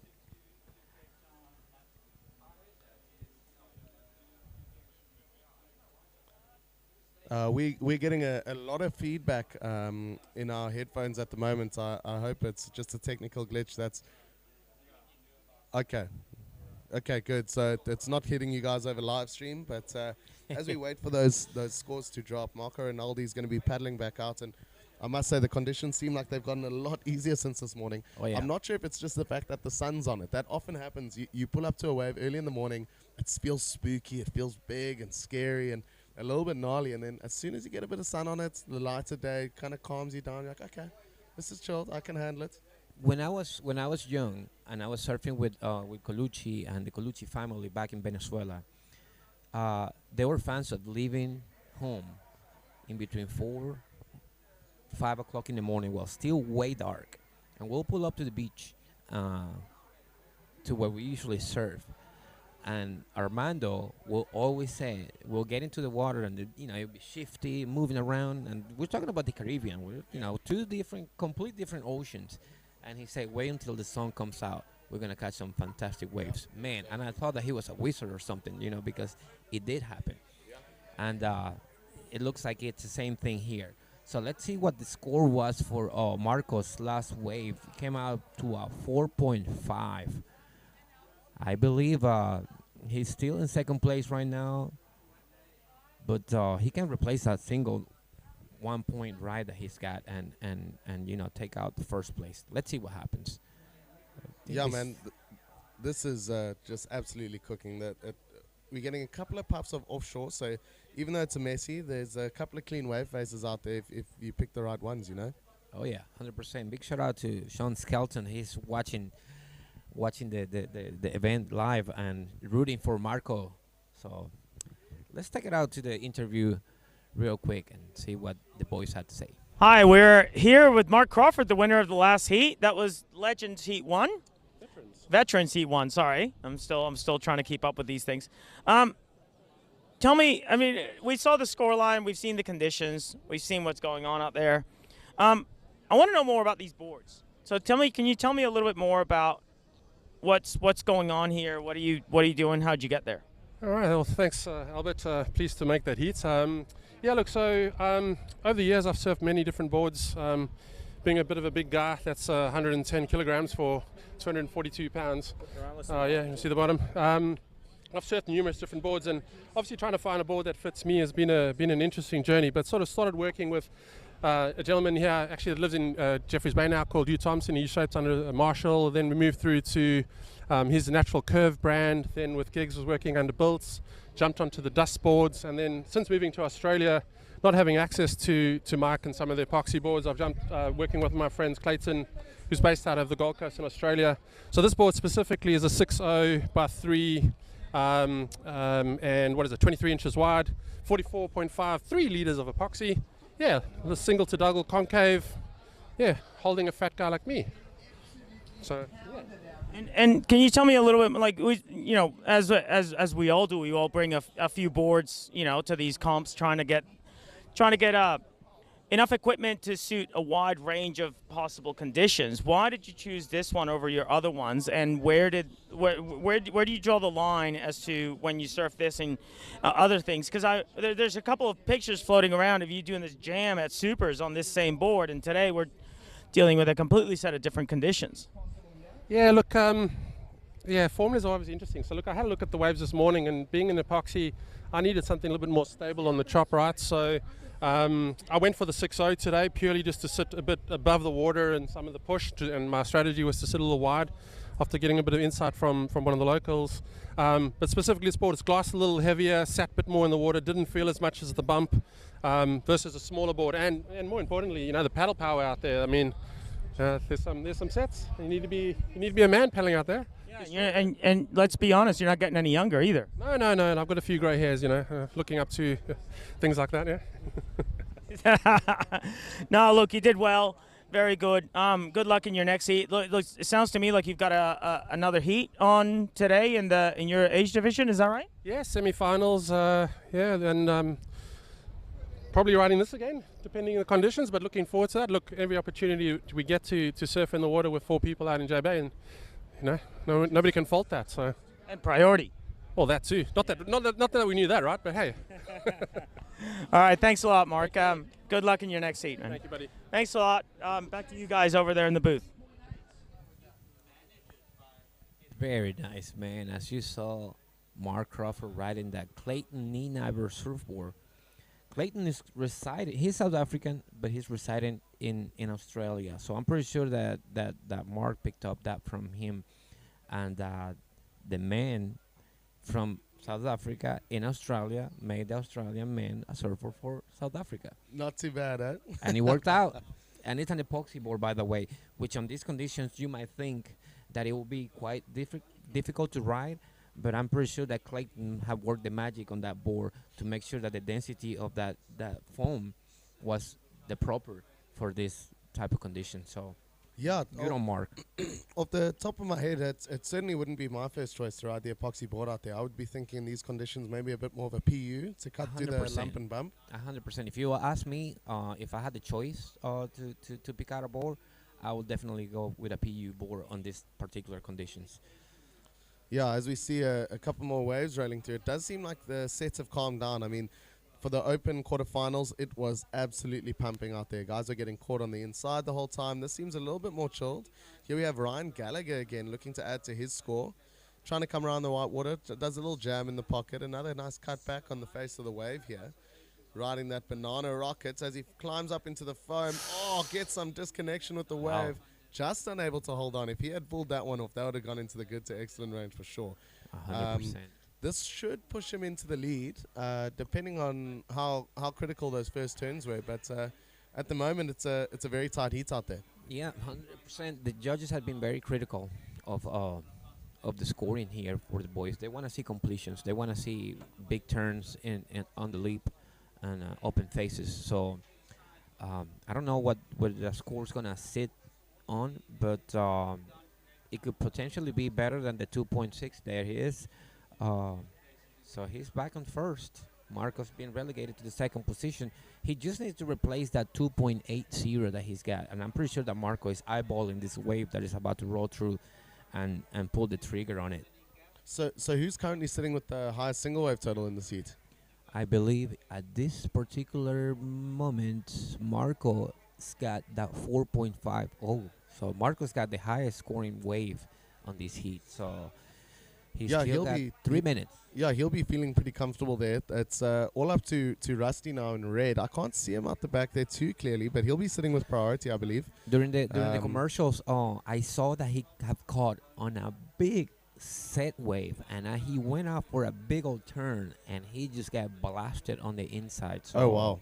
Yeah. I just caught that out of the corner of my eye right here as I was looking through the window while the interview was happening. So I don't know if you have a replay of that particular wave, but it was a massive one, man. I just saw him just calm and stalked, free falling. Oof, that was pretty intense to watch. Well, I mean, he's used to it. A big shout out to Rusty's family. His son also kneeboards quite a lot, but that guy's a legend. He's a barrel rider of note on his. Is this Marco Rinaldi out the water? No, that's yellow. There's Marco. Ryan. Marco's walking along the beach here. Oh, what? I don't know if he thought his heat was done or if he's hurt himself, but he's walking along outside this commentary booth. So this heat is now wide open. Ryan Gallagher still in first place. What happened? So now it'll come down to Rusty as we come down to the last 2 minutes or so left in this heat. It's all up to Pepsi Dave to see if he can pull something off here. Let's see. I believe this is the wave that I was telling you about. Is this the one? Let's see. He was trying to get a setup up here, and oh no, this might be a different wave. Well, it could Good be. surfing here, man. I mean, really nice critical takeoff under the lip. This wave opening up for him. That's now his second major maneuver and just unable to hold on. I don't know if that's going to give him the score required to move up a position or two. So the guys have been ripping. It looks like a couple of the O's are heading out of the water already. They know they got a bunch of heats today. They want to save a bit of energy, and that paddle out is not easy, my man. Yeah, I know. If I was, like I said before, I'll be asking for the jet ski. Throw me a rope, something. Yeah, and a big shout out to all the guys doing water safety in this event. I mean, we've had a jet ski out there for every single wave of every single heat. There's a jet ski making sure that the only other animals in the ocean at points besides us are all friendly. So we've had awesome big schools of dolphins coming through the lineup in the last few days. And that's been absolutely magical, I know, for the guys who aren't really used to this sort of thing. Well, I was explaining to Albert that the weeks before I came in, we saw some whales at a surf event back in Panama. But no dolphins. I haven't seen dolphins in a long time. Back home in Venezuela, I did see some when I was a kid, but it's been that long since I saw dolphins. And as I was pulling into my heat, there was a big pot of dolphins, and that was just an amazing feeling to be in the water, sharing the lineup with those creatures. Yeah, it's a beautiful experience, and I think they even were surfing a couple of waves alongside Simon Farrer, Mike Rathnam, who's one of the big surfers down here, surf photographers here in J-Bay. He's one of the local legends. He's been putting a couple of clips together, so check that out on the Kneeboard Surfing title page. Yeah, he's a real legend, and there were some awesome clips of him and Simon Farrer surfing waves with dolphins right in the face of the waves. So it looks like Marco Rinaldi was safe enough getting through that heat. Oh man, he left he left the building about 3 minutes into the end of the heat, and he was still able to come into second position and move into the semifinals of the veterans division. What a guy, man. I'm so happy for him. I'm happy for him. He'll be really stoked with that. That's a good effort, a solid effort, and yeah, he'll have a big smile on his face. Yeah, I wonder if something happened to him. I'm not sure. I mean, it was quite unusual for somebody to leave the heat just like that. He didn't have a jersey or anything. He was just walking back to the house. Okay, so yeah, we're hearing now that all three surfers left the heat early. It's always been tricky paddling back out there as we lead into a stacked quarterfinal heat 3. We got Stevo van der Walt, the sheriff of J-Bay, the only local Nilo legend. We got Carl Earbol, also of South Africa, the man with Velcro on his knee pads and deck pad. And then Dion van Antwerpen of South Africa in blue. So we're going to change out. Liam Torrens is going to be back in the booth, guiding you lovely viewers from around the world through these next couple of heats. I still want to know if there's a bit of a beef. Dion's quite a big guy, and Ed Quinn, he claims to be the handsomest kneeboarder in town, but him and Dion colliding pretty solidly on the first day out at Supers, and two big guys, both around 6'4", both carrying at least 100 kilos of timber around. And as Ed said, I mean, it was just this beautiful blonde man with these sparkling blue eyes, and I couldn't be mad at him for even a second. So we're going to need to quiz Ed on that a little bit later, but I'm going to hand over to Ed Quinn. Hey, Ken, my man, it's been an honor. Shane, thank you brother. So much. We'll see you around, and as we see red riding this particular set wave, looks like a pretty good open face. That's Steve O'Neill putting some damage into this. Man, he served that particularly well. So this is going to be the opening score for this veterans quarterfinal heat number 3. And the local is putting out some score. There we are. So sitting here, kicking away, day 5 here of the CineFX Kneeboard World Titles here in the lovely Jeffreys Bay. Sitting here with the wonderful man that is Haken Sanchez, commentating away the veterans quarterfinal here, Heat 3. Stevo van der Walt sitting in red, Carl Ebel in yellow, and Dion van Antwerpen in blue. So heavily stacked South African heat here, Haken, and going to be interesting to see how this one plays out. Yes, sir. Yes, sir. Tell me, Liam, you're a pretty tall guy, and there's quite an interesting situation happening in the water right there with the power. What do you think? Well, how do you feel whenever you're riding this wave, and whenever you try to hit the wave and you cannot come through on a completion? Explain to me. I haven't surfed this past couple of days. Obviously, I've been commentating, but tell me, out of your personal experience, how does it feel? What's going out there? Look, yesterday, it's super tricky conditions out there, as we just see Dion have a look at that inside one and not quite connecting it through. But just back to that question, Haken. We'll just pause there as Carl Ebel takes off on a bomb out the back here, gets a nice slashing cut back in there. This is a good looking face right here. Oh, and a nice hook.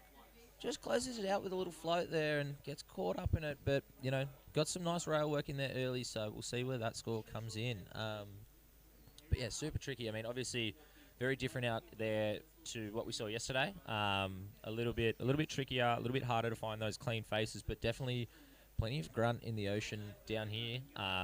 Plenty of power, plenty of push. So you're not so much trying to manhandle and wrangle your way over the top of it. You're kind of flowing with it, but enough that you can get some extension, get a little bit of variation in your turn, and show that commitment and progression in your turn, rather than, there's a big discussion, I know, amongst a lot of kneeboarders around that sort of lateral versus vertical surfing. Right.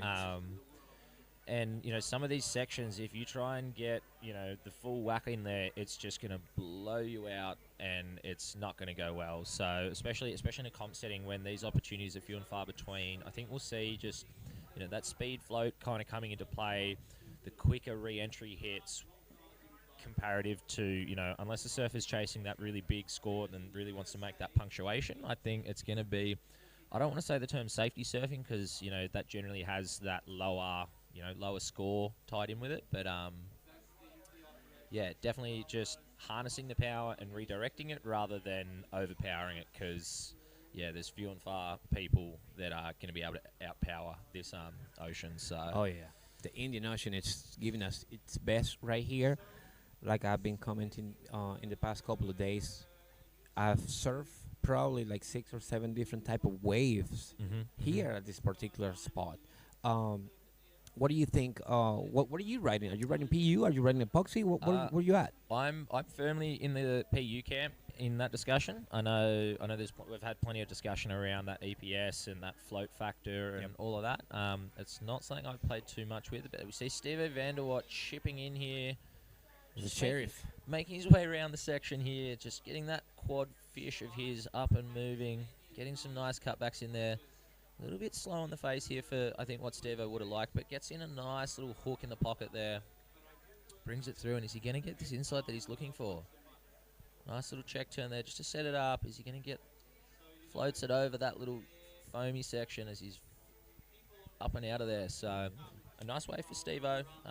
We're ticking down here, 14 minutes remaining in this heat. So, nice for Stevo just to build a little buffer in his lead. But sure. He's backing up that 5.33 that he's got. Carr is the only one that's got 2 written waves with a 0.50 and a 3.33.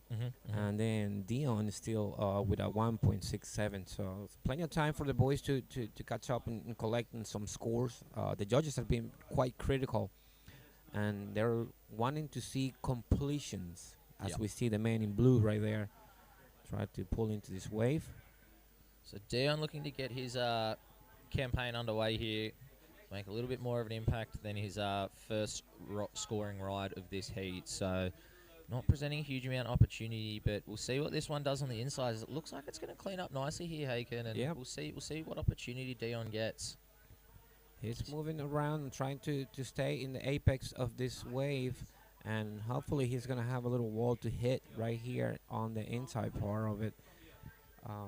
As you were saying, a lot of the surfers are trying to be not safe but secure into their maneuvering. That way, every single part of the wave that gets up for a good maneuver can get checked out. So Yeah, it's a little bit different to, you know, a lot of those free surf sessions where you get those crazy sections and those crazy photos coming out of guys just absolutely blasting through lit lines, you know.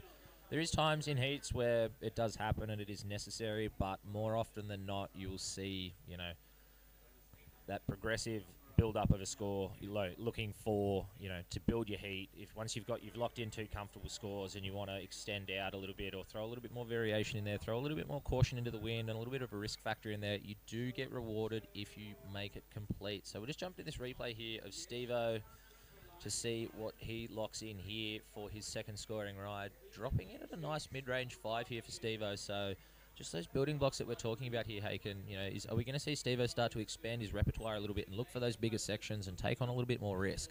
Yeah, he's got two solid waves. His first as we speak. So I'm pretty sure that he's going to get out the back and try to look for a much better or bigger face and put out some more critical maneuvers on it. He's got that low center of gravity surf that basically keeps you stuck into the system. So Here goes good Carl. on him. Big hook. Big gosh for Cart right there.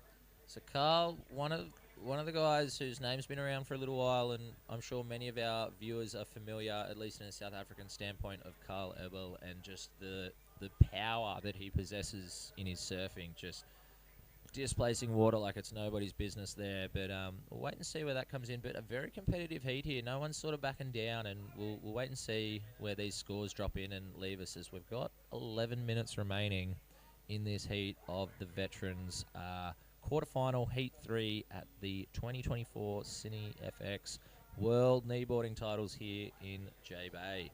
Man, what a pleasure it is to be here, brother. I'm telling you, I'm coming back. I'm bringing some people. I think that's been a sentiment reflected by a lot of the crew that have come down here and experienced everything that this country has got to offer, and the amazing show that everyone's put on here for the Kneeboard titles.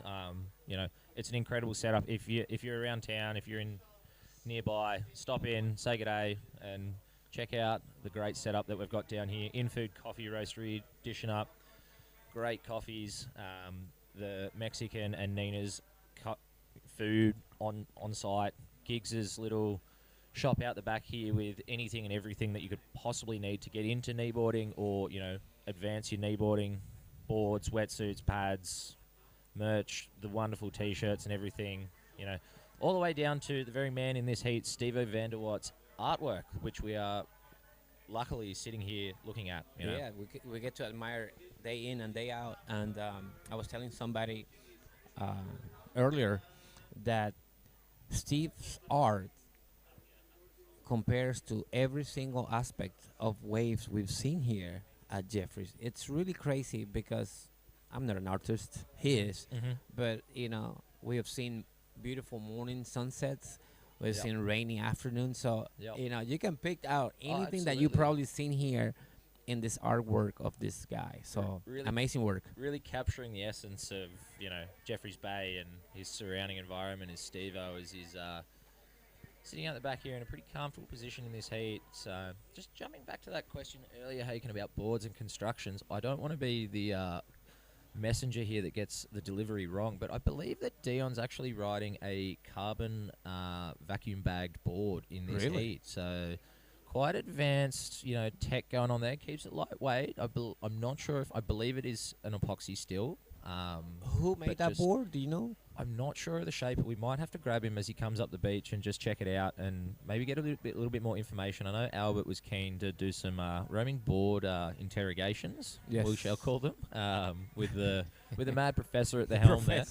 So it'd be cool to check it out and just see, you know, how that tech is infiltrating into our sport here and seeing that progression. You know, the waves out there, depending on who you are. We saw Mark Crawford earlier drop I think it was a near 8-point ride for just a massive gaff, and I know for sure he's only riding epoxy these days. Yeah, that's an epoxy made by Clayton Nienaber, residing in Australia, but South African. That's South African backgrounds. Yes, sir. Keeping the homeland connection going strong even whilst overseas seems to be a big thing for these South Africans. Yeah. Another thing that I was going to ask you, because I'm riding a carbon epoxy mix board that Marco Rinaldi was kind enough to let me use. Yep. And I was telling Shane that I feel like that stuff came from NASA, man. That board looked like it was shaped by some mad scientist. Yep. Yep. And it really, it's really hard when you have to ride somebody else's board to get used to it. But the very first wave I caught with that thing, it made me feel like I've been riding this thing forever. So, technology also can be a key positive factor into somebody's surf. Absolutely. It's always great to mix it up and ride different boards and just experience that and approach your surfing in a different way. We see guys riding variations of boards, older boards, those paying tribute to those heritage,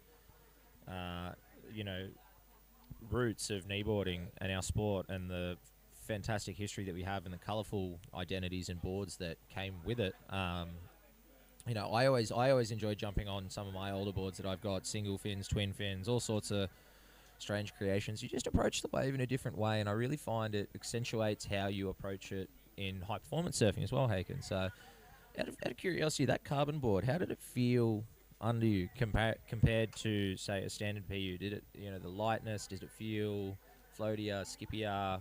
What's your take on it, mate? Well, this is interesting. My very first board was a PU that Clayton shaped. Yep. So I love that board forever. I was still trying to get the understanding of my surfing, and it worked out quite well. I still have that board back home, and that's my go-to board all the time. Yep.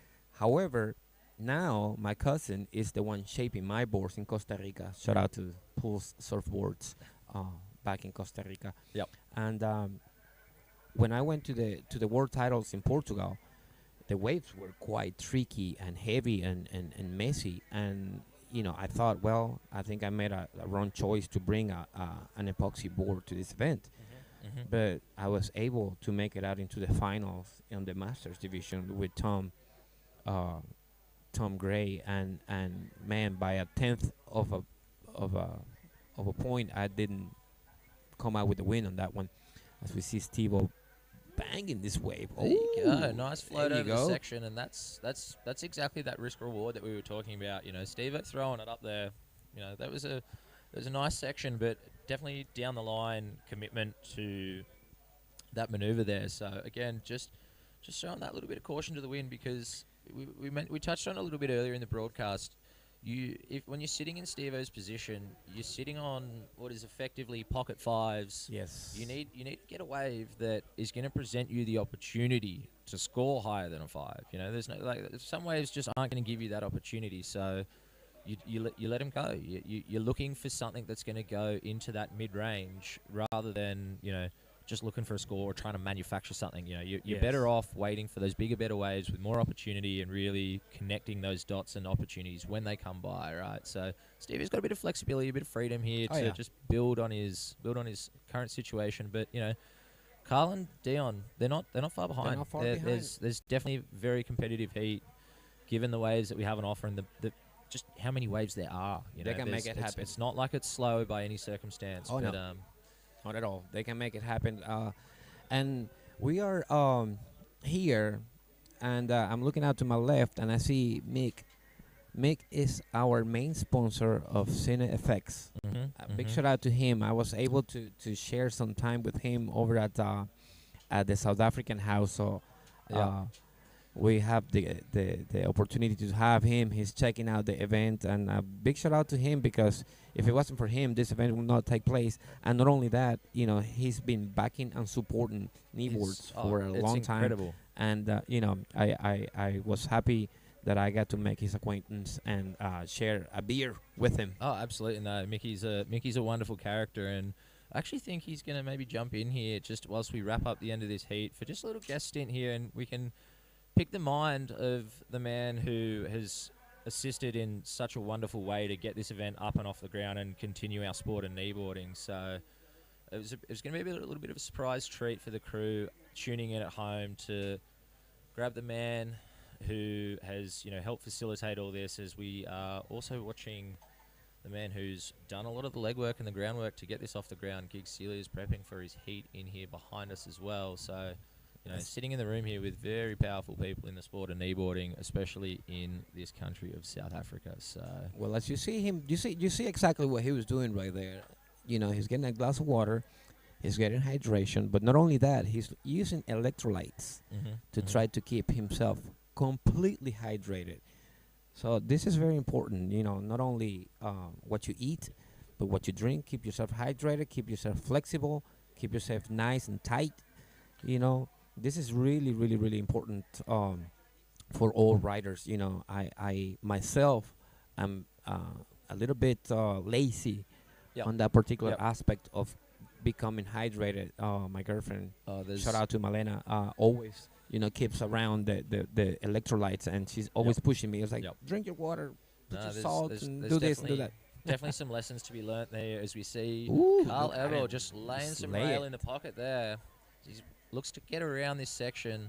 We'll just stick with Carl here as we see Steve-O taking off out the back as well, and he's just good job with the production right there, just making sure that get around that section there for Carl, and we'll jump to Steve-O's wave. I'm sure we'll get a replay of this here, but Steve-O just making absolute mincemeat of this Look at wave. that. And there you go. Steve-O is real happy with that one, and you just see his passion and energy flowing through him there as he's going to bring this he's one going in here. Yeah, he's coming in. He did He's- administer this heat properly.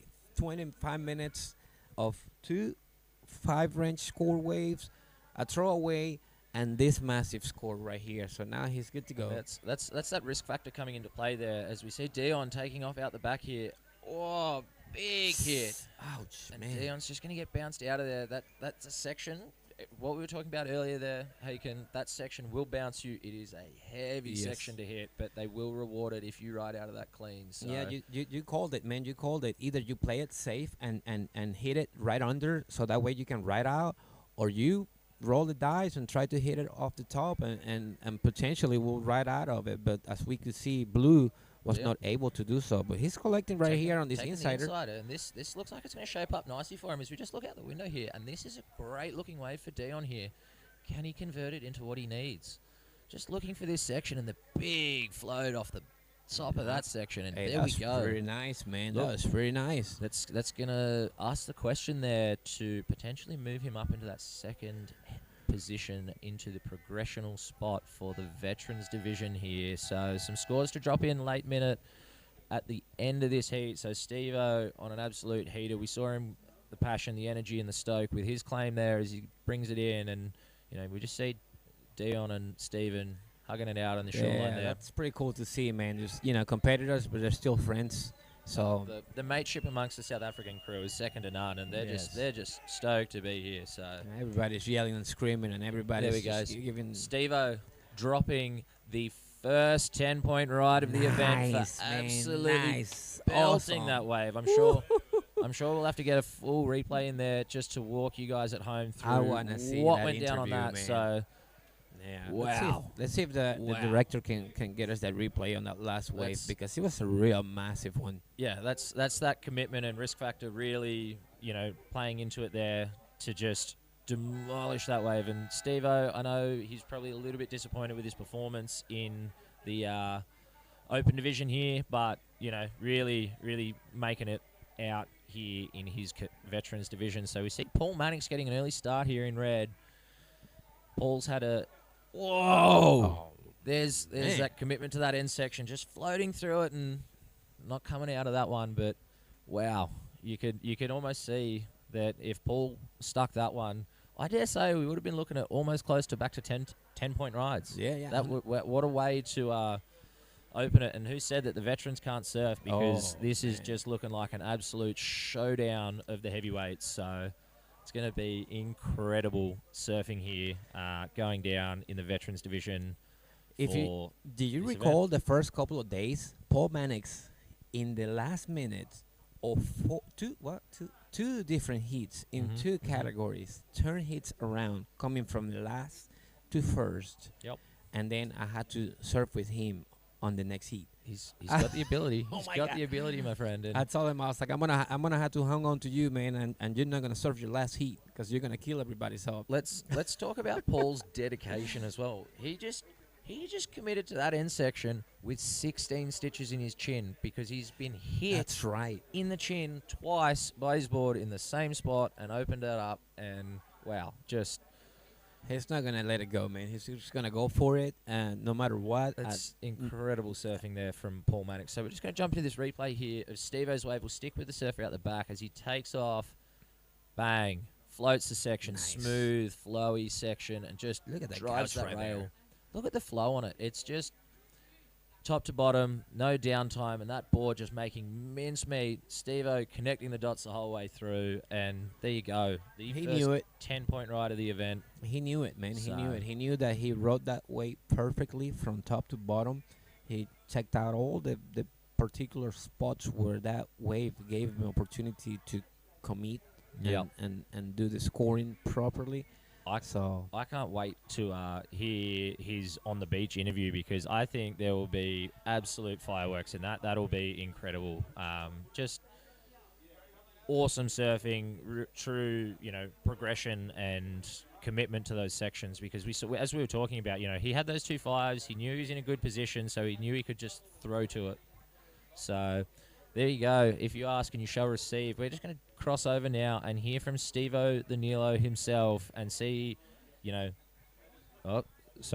separate interview first, and then we'll jump to Steve-O. So, we're gonna jump to another interesting character of the South African kneeboarding fraternity in Paddy Larocque, the famous pad maker. So we'll just cut to that now. Well, hello, everybody. As we're walking around the comp site here, from time to time, I like to pull people aside and ask them a few questions and stuff. And I'm fortunate enough to have Paddy Larocque here with me with some of his paddy pads. And I just wanted to take a moment to sort of give him a few minutes to sort of talk about the pads, where they came from, that sort of thing. How are you doing today, Paddy? Yeah, good on you. Thanks, Albert. It's these pads is a very, very interesting story, actually. I think it kind of goes back to maybe 3 years back where Nilo's couldn't get a product for ourselves. So in getting a few suppliers to try and make products for the Nilos, we gave it a bash and we weren't really that successful. So I decided, no, let me make one because I'm a kneeboarder and we can make something for our community, our kneeboarding community. So this is where the paddy pad actually started. The product itself, being EVA, came back to what we were using in the 80s. But it has evolved since then, a lot to do with the impact area and where we sit and the density and viscosities of the EVA, which are made to suit us because that's my background is in plastics, So what we did is we then took the EVA sheet, okay, that you can see here. We took the EVA sheet and we worked out where our impact areas were. And if you look on the board over here, you can clearly see where this fella is quite a big kneeboarder where it's there's indentations in the board, but the pad still absorbs on the impact, So what we did is we then CNC cut this to suit, and it started just here in South Africa for us local kneeboarders. But funny enough, from there it just spread worldwide because there's not really enough product at the right price to suit us kneeboarders. So that's how it started, and it's kind of hasn't stopped. That's pretty awesome. Yeah, I have noticed quite a few people sort of, using your pads and really liking it. But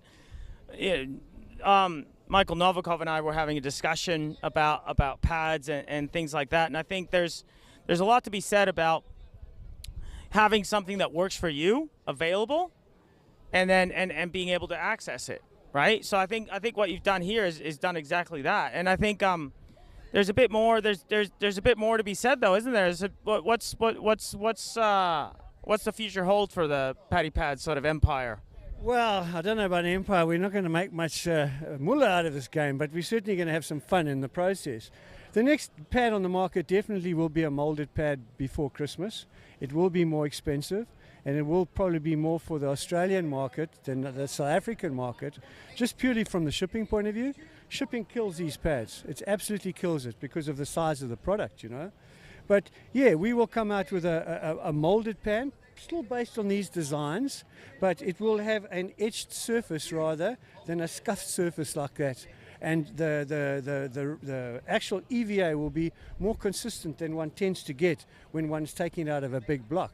I mean, this originates from a 100 millimeter block that's cut down to size. So it's quite complex. Yeah.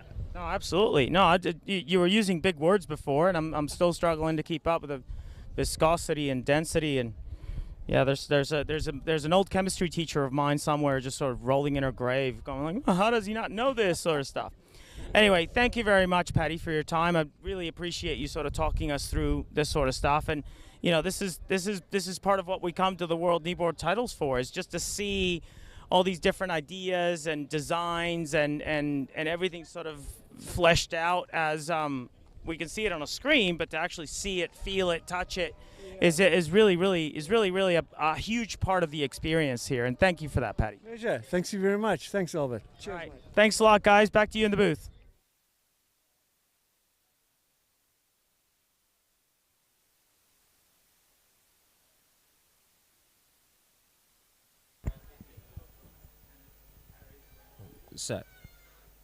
So just getting a bit of feedback here, but I have the absolute pleasure of sitting here with Mickey Kirsten, the CineFX owner and the headline sponsor of the event here, which without his support and, you know, just stoke and enthusiasm for kneeboarding, we wouldn't be here without him. So welcome, Mickey, and thank you for all your support, mate.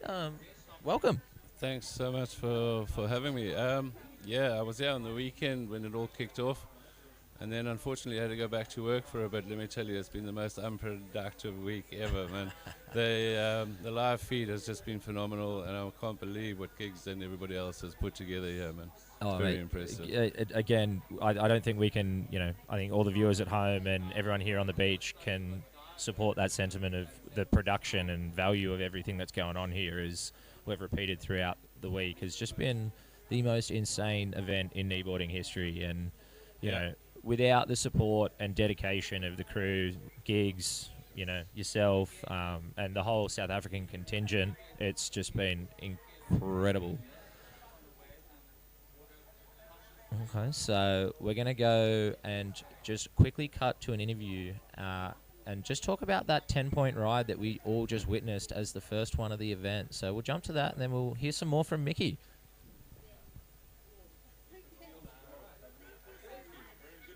I won't. So I'm here with Steve O'Neill, local legend of the Jeffreys Bay area, on his knees, and just really showing what it's all about. Steve-O just came in after having scored a 10-point ride out there. Steve-O, tell us all about that 10-point ride. I was sitting a little bit wider from Dion in blue, and he paddled for it, and then he pulled out, and I just turned around and I went. And yeah, from there, just that wave just stood up nicely for me. Yeah. No, but how did it feel? It felt good. That first turn, I knew, okay, this was going to be a good one, you know. And I think I fit like 2-3 turns in there. Yeah. Well, obviously, it impressed the judges quite. I didn't even hear the 10 until on the rocks. The guy said, "No, you just scored a 10." I was like, "Wow." How did that feel? I'm still in shock. I've never had that before. It's going to take a while to process, isn't it? Yeah. No, not at all, bro. So tell us about your board. Tell us about what's going on here. This is my groveler that Buddy, Simon Fish shaped this board, but Buddy McRae sent him the file for this, because him and Buddy are very close. So Buddy shares his files with him. So they made me this little groveler for the point. It's a little 4-fin 5.7. 5.7, 22 3/4, 2 and something or other, 2.45, about 2.5, right? Yeah. And the pad. Paddy pads. Paddy pad, look at that, mate. Look at that. We've got another PK. We got another a thing for that, but I can't say that on air because But these pads are really cool, Paddy. And I like these soft ones for my knees, because my knees are, you know, like very sensitive. Enjoy. Yeah, no, I will. Thank you. Plenty of us with sensitive knees out there. Well, congratulations, Steve-O, on your 10. Good luck with the rest of your heats. Thank you very much, sir. Thank you. Yeah. All right, guys, back to you in the booth. So thank you, Albert and Paddy and Steve-O, for, you know, again providing countless entertainment and just being such bright, colourful characters in the sport of kneeboarding here at the CineFX World Kneeboarding Titles in Jeffreys Bay. So Heat in the Water is the final quarterfinal of the Veterans Division. Adam Shapiro leading out in front. Paul Mannix in second, and Paul Wright. I believe that's Paul Wright on the inside there, making his way in. Hopefully everything's all right there, and he's okay, and no injuries done there. But no, just on the topic of the support and energy for this sport, Mickey, can you tell us a little bit more about CineFX and where all that came from, man? CineFX is my company. We've been around for a bunch of years. We do special effects in film. Yep.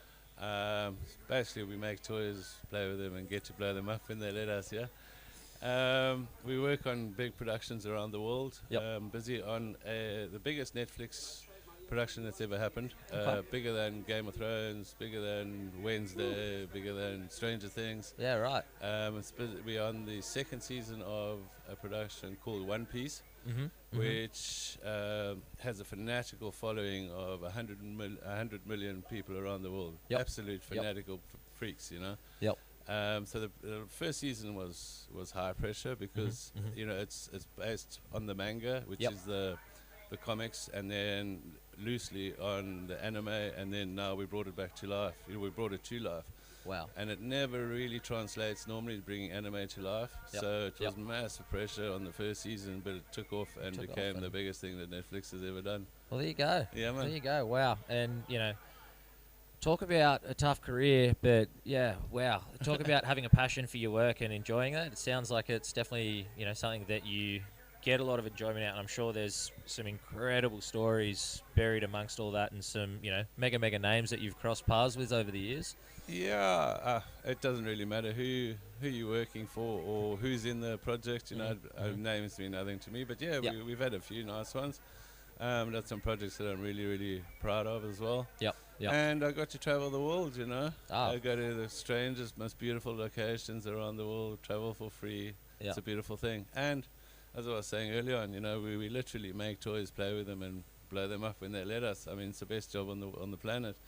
And I get to support Nilo competitions as well, which is the best thing for me. Absolutely. So, before we came down here to lovely Jeffreys Bay, we were up on the west side and checking out some areas around your hometown, I believe, and the support for that whole west side event and the crew up there. You took on the role of contest director there and pulling the strings in behind the scenes with Lester and making it all happen. So how does a man like yourself keep so many balls rolling at the same time?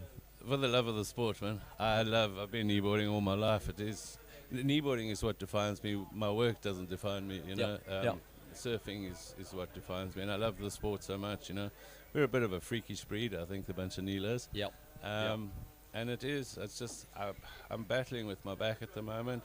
I've been out the water for quite a while, and hopefully back in the water in January again. Yep. And it's just my way of staying relevant, staying part of the whole kneeboard fraternity, Mate, I think you've really gone above and beyond and outdone yourself as far as you're very kind. Continuing that connection, man, because this great event that we're all a part of, and just the stoke and energy that everyone's put into it, I think that really starts at the top and works its way down, because I think we can all agree that this has just been the most unreal event, and everyone's here, everyone's just frothing to enjoy it and just super stoked on it. And, it sets a really good ground for, where we take our sport moving forward and, the future of our sport, right? Yeah, well, the sky's the limit. I mean, I don't know who's getting it next, but jeez, the pressure's on, man. Oh. They're going to have to pull some large strings, man. It's going to be an event, and, that's one of the things that brings us all together, is just these,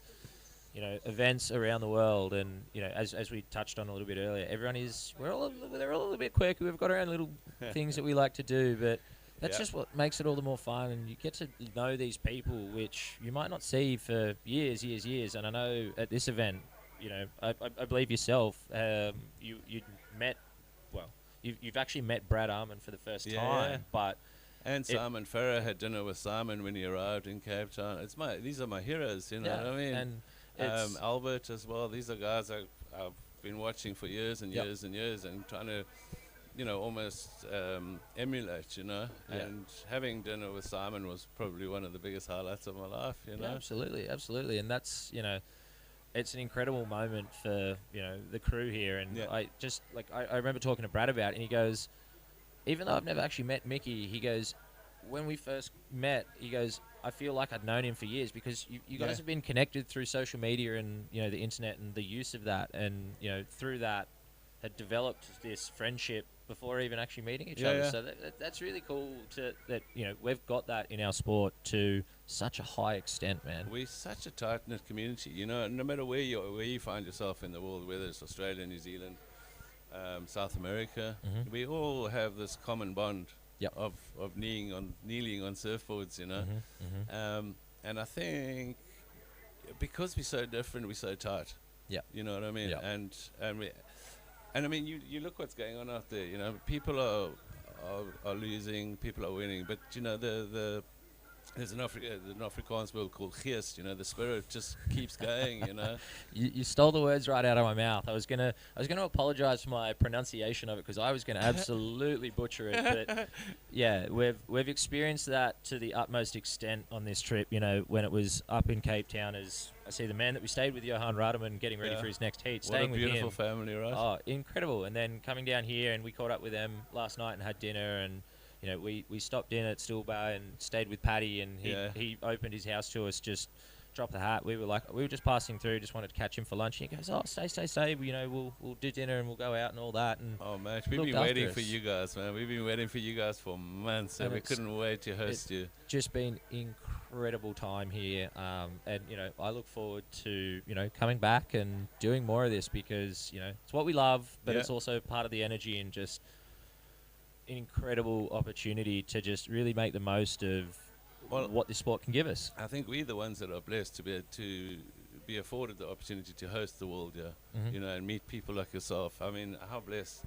We're so thrilled with this whole occasion. Thank you for that, Mickey. It's it's an honor and a pleasure to be sitting here with the man who has made this happen and done a lot of the legwork to get us up and off the ground and make this all possible. You know, without support and dedication of the crews around the place and the overarching governing bodies and all that, we wouldn't be here. So it's cool to bring everyone together, unite our sport as one, and really just enjoy it for the time that it is with everyone. We're day 5 now of this event, and it has flown by. Yeah, it has just been incredible, and to just experience the whole thing, just. I must say, I couldn't wait to get back up here, man. I was counting the hours yesterday.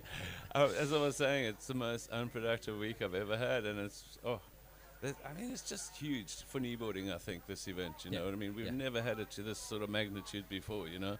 And the fact that the guys that didn't make the trip could still be part of it around the world. I know the time zones are a bit freaky, but you know, they can wake up, they can rewind, they'll see the whole day, you know. Yep. So for anyone that's tuning in at home, this is all available still on YouTube. The previous days, as we see Paul Mannix taking off on this one here, looking at capitalize on his lead here. Just a nice jam off the top of that section and not offering too much else. And I think he's going to bring that one in. But all of the live broadcast is up on YouTube. So all you need to do is just jump on your computer, jump on your phone, whatever it may be, and you can scroll through, rewatch your heats, learn from it, and just enjoy the whole experience that's going down out here if you unfortunately weren't able to make it. Because let me tell you, I think as soon as I heard that this one was coming here, I said I'm there. I said there's no way it's not happening. I'm there.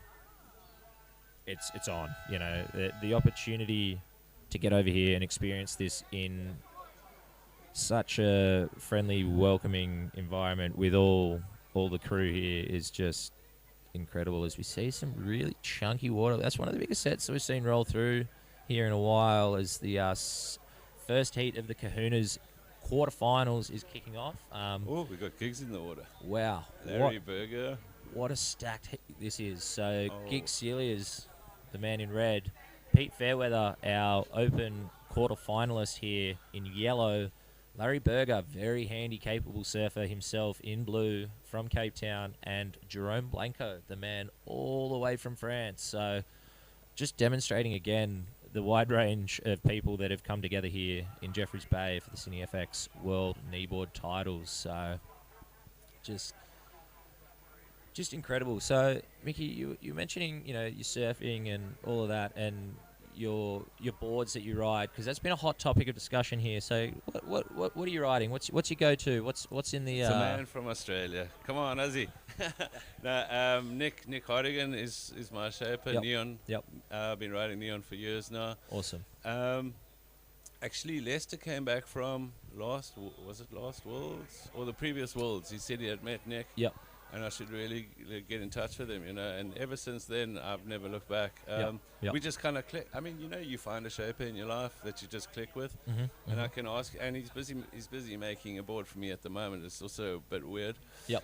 My fin positions are so different to everybody else's. I ride with him far back, almost like a stand-up. Yeah. Okay. Yep. The weight distribution's a little bit different as well. But I love him. I love his boards, and I'm so blessed to be in contact with him. That's awesome. I mean, I've dealt with Nick in the past, and I can wholeheartedly agree. Nick, if you're tuning in, thank you for your support and support for general kneeboarding. As we just see Jerome Blanco having a look at that one, and unfortunately going over the handlebars. But we saw Pete Fairweather get a little one that just kind of ran away from him on the inside there. But yeah, Nick, an incredible shaper, taking on the Neon brand, and carrying that forward, which has a very storied history in our sport. With the likes, Wayne Hutch in the past and Simon riding those boards at points throughout his career, and just really taking that opportunity and grabbing it with both hands and wholeheartedly jumping into it, and just to see Nick's development and progression in his shaping, it's been really cool. And I know there's a lot of guys out there that swear by his boards, so it's really cool, man. It's definitely a good connection to have with your shaper and what craft you're riding. We see it with Giggs and his built boards. Simon, and to a lesser extent myself with Bruce Hart. I tried one of Bruce's boards once. I don't know. I don't think I had enough talent to ride it. For me, I just couldn't get the rail in the water. Yep. As we see Jerome having a look for an inside barrel there. It's not going to let him exit, but trying to find that inside section and point of difference in his waves and surfing here. So Pete Fairweather just dropping in a 167. As we see the man in red, Giggs taking off. Nice foam climb and just slipping off the back there. But, I must say, and then bringing boards in from Australia or anywhere, even, it's not a cheap exercise for us with the exchange rate, flying the buggers in. Yep. My last board arrived from Nick. I don't know what happened in the transit, but it was completely delaminated when it arrived. We were full of dings, full of holes. It was madness. They must have put it through next to some heat source or exhaust or something. Brutal for Nick and myself. But anyhow, he's shaping me another one now, so it'll be ready soon, hopefully. As we see Larry Berger just taking this one through the inside. Larry, very creative, crafty surfer in his heat management here, just getting a little wave on the inside, getting away from the pack and getting a few little turns in, which, given the current circumstance in this heat, it's not a bad idea just to get off the mark there. But yeah, traveling with boards, one of the most, it's such a stressful, journey. Like, that's coming over here and not knowing with, connections and flight times. And I think for us, it's about 30 hours in the air. You're going. Please let my baby be alright. Yeah. As we see Giggs taking off a nice one here, looking at this section, whack. Driving through that slash, just brings it round, control, little cut back to stay with the power. There we go. Looking for the end section here. Yeah, man. And just jams it nicely there to close it out. He's happy with that one. As we see Pete Fairweather, the man in yellow, taken off and just looking for that little racetrack inside. That's just not going to give him too much opportunity there. Gets a little foam climb, rock and roll in there. So I think Pete will be a little bit disappointed with that one, but, a wave's a wave in these conditions, so take what you can get out there. So we'll wait and see where these scores come in. But yeah, travelling with boards was by far the most stressful part about coming over here, man. And thankfully, they all arrived in one piece, and super stoked to have the opportunity to ride these waves on such beautiful craft. And standing at the carousel when you arrive, and you're waiting for it's like waiting for your child to be delivered. You stand there hoping and praying something's going to pop out, and then you open the bag and it's like, oh God, you're fine, you're safe. Yeah, you can't quite relax until you open the bag and make sure they're all okay, because the bag might look okay and you go, oh, cool, True cool, story, cool. But man. then there's little bits and pieces. But Yeah, it's interesting just to see all the variation in the boards and the gear and equipment here, because that's one of the other great things I think about these events is just the melting pot of information and sharing information as well. And you see guys chatting boards, chatting gear, and taking inspiration as Jerome just bringing that one through. Nice slash there, nice looking wave here for Jerome. He's just gonna peter out from under him, and he's gonna pull off the back there. But yeah, you see a lot of progression flow from these events. You see people pick up ideas and just go, bang, I want to try that, I want to try this. Great opportunity for people. Well, as Gigs was saying the other day, while I was supposed to be working, I was listening, obviously. During isolation, we were so far removed from everybody else, and we missed the progression boat. But we've caught up, and I think, just seeing what boards are coming over and what we compared to what we're riding, I think they're pretty similar. But with subtle differences, and where they're putting the width and where they're putting the volume, I think that's where the differences lie. And I think one of the big important factors there is just the energy difference that you guys have here in conditions, the wind, the chop. As we just jump in the replay here of Giggs's wave, brings it off the bottom, that classic bottom turn, just classic Giggs style, very smooth and controlled, and particular with his rail work here is he's just going to bring this one through and just bang, there it is, nice and smooth. He was happy with that one.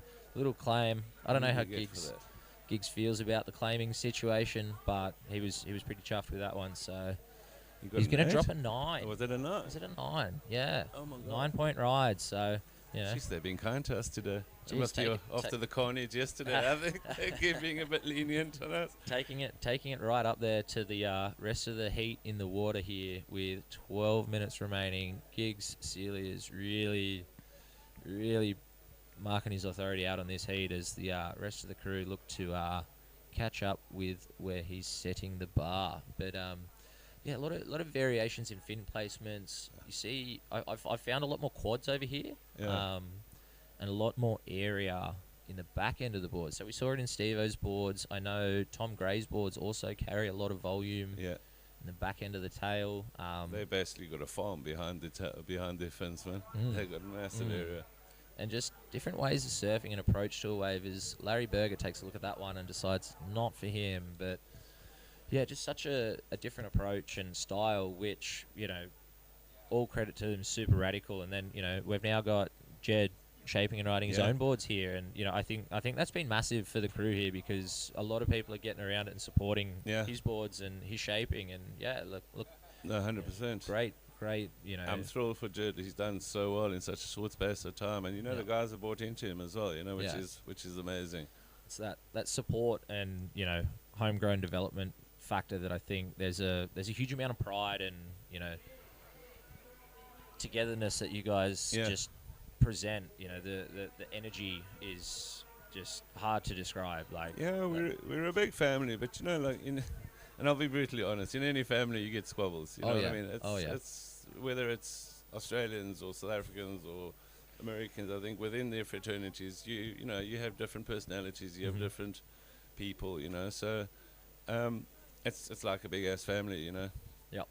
You have your squabbles, but you love each other madly, Yeah, we just got to manage them, and as we see, yellow. Oh, that one not quite connecting through for Pete there, unfortunately, but sitting in that second spot, still going to be progressing through here in the opening quarterfinal of the Kahuna's division here. Conditions, I would say cleaning up a little bit less size on it, a little less frequent on the sets, but still plenty of scoring opportunity and rideable waves out there. Doesn't seem to be as much water moving around as we saw first thing this morning, but still, I'm sure if you ask any of these guys, they're not going to come in and say it was easy conditions to surf a heat in by any standard, Mickey. No, I think the guys, everyone that's come in this morning said you won't believe how difficult it is out there. Look, I mean, it's easy sitting here, and we can say, why didn't he hit that? Where was he? Why wasn't he on it? It's not easy when you're out there, and also when you're fighting the clock as well. What goes on in your head is not great. I never surf competitions for that very reason. I only surf because I love surfing. I just don't have the mentality, and I'll be calling everybody into the wave. I'd be like, you go. That heat management and strategy. the man in the water, Gig Celia, is right up there as, you know, one of the heat craftsmen of our sport, you know, up there with the Albert Munoz's. Oh, and he'll be getting in your head before the heat even starts, you know? I think that's how it works, right? That's half the job. Yeah. So, no, definitely a tricky conditions. And, yeah, as Mickey pointed out, very easy to sit here and, you know, say, oh, why didn't they hit that? And that's, you know, but, yeah, definitely everyone putting on a show here, just doing the best that they can with the opportunity that's presenting in front of them as we are going to start counting this one down soon with just under 8 minutes remaining here. Giggs sitting in first place on a 9.93, so with a 9 and a 0.93. So you'd like to think that in the remaining time, Giggs will be improving his backup score there. Pete Fairweather in second with a 7.17. So, you know, a nice solid backup score there, and a lower score that he'd be looking to replace. And then Larry and Jerome, unfortunately, with a little bit of work to do here, not really converting much in the way of the wave selection or opportunities that they've had just yet in this heat. But, you know, still definitely not out of the question. Here comes one. As we see some sets rolling through here, and we're going to see Larry. Decide it's not for him. Sure. Not that many out there, you know. Yeah, it's getting to that point now where you kind of can't be too selective, because we are running a priority system here, and Larry again having another look and pulling back. Is that maybe a little bit of craftsmanship from Larry? You know, having a look at the wave, thinking he's going to take it, and then ducking back. But given that both those waves look like they're rolling through nicely on the inside there, so maybe a little slip up there for Larry. But, you know, remains to be seen here. There's still plenty of time on the clock as we're working our way through the heats here today, and looking for a finals day tomorrow, Mickey. So, how big is that? Wow, there's going to be some surfing. Here goes Larry. Comes around the section, and just that classic Larry slashing snap and up and out again. Not taking that one any further. You know, wave choice once again. Huh? Maybe a little bit of gamesmanship there, keeping the priority in front of those two surfers, as we see Jerome taking one behind him. So nice looking wave here for Jerome. What can he convert it into? Nice little roundhouse cut back, banks it off the foam, and just brings it around. Again, driving through. It's just going to peter out on him again there for Jerome. So wait and see where those scores come in, and see if we have any situation changes on the standings in this heat here. So interesting conditions out there. And Mickey, may I ask you, are you quads, thrusters? I am thrusters. Yep. I had a mate, Ed, who was at school with me. He's the same board that Steve Cruikshank is riding. It's Ordnance, they call it. Yep. Ed Bremner shaped one for me as well. In conditions like this, I would certainly ride it, you know, with a little bit of onshore bump on it, or something that doesn't have as much juice in it. I love this thing. It's crazy. It's got so much speed. The place where Steve Cruikshank and myself surf, Cork Bay Reef, I don't know if you know about it. Yeah, heaving little left ledge and the... that's my neon. My usual size is 5'4". My step up is a 5'6". Wow. I'm a wee fella anyway, 75. You know. Yeah. But they're fitting so nicely there. You know, you just take off bottom turn and you just sit in the barrel and get shacked. Get the barrel of your life out there, or the beating of your life. At low tide, your feet are scraping on the bottom when you're sitting on your board, you know. And how's the relaxed nature, as he says, you just take off and make it off the bottom. And I've seen a few sections out there, and some of the photos that come out of that place, and to be completely honest with you, that wave is not for the faint-hearted. No. It lurches up out of deep water. We drove past and didn't see any action there, but you can just tell from the photos that it's moving a lot of water. And then throw on top of it the kelp bed. Yeah, there is that. Yeah, but it breaks below sea level, you know, so a lot of water draws off the reef. And then the top of the wave is almost level with the ocean, you know, like some of the bigger chopus type things, you know. Just absolutely folding on itself as we see. You can get drilled down the reef on that wave. See Pete snapping that one on the inside pocket here. Nice looking little lip line. This one's going to work out a little bit better for Pete. It's not going to run away from him as he just gets that nice cut back in there. You can see the water just pushing across the rip and the face of that wave there as it just bowls out. You can see that one just trickling through, and really hard to stay on those sections as you see Pete just going sideways in that current. So yeah, definitely keeping surfers on their toes out there with the current conditions and tide the way it is. But yeah, Colt Bay is no joke, man. Like I think one of the guys we drove past it, Mark said, yeah, you can't even see like the bottom half of the wave. No.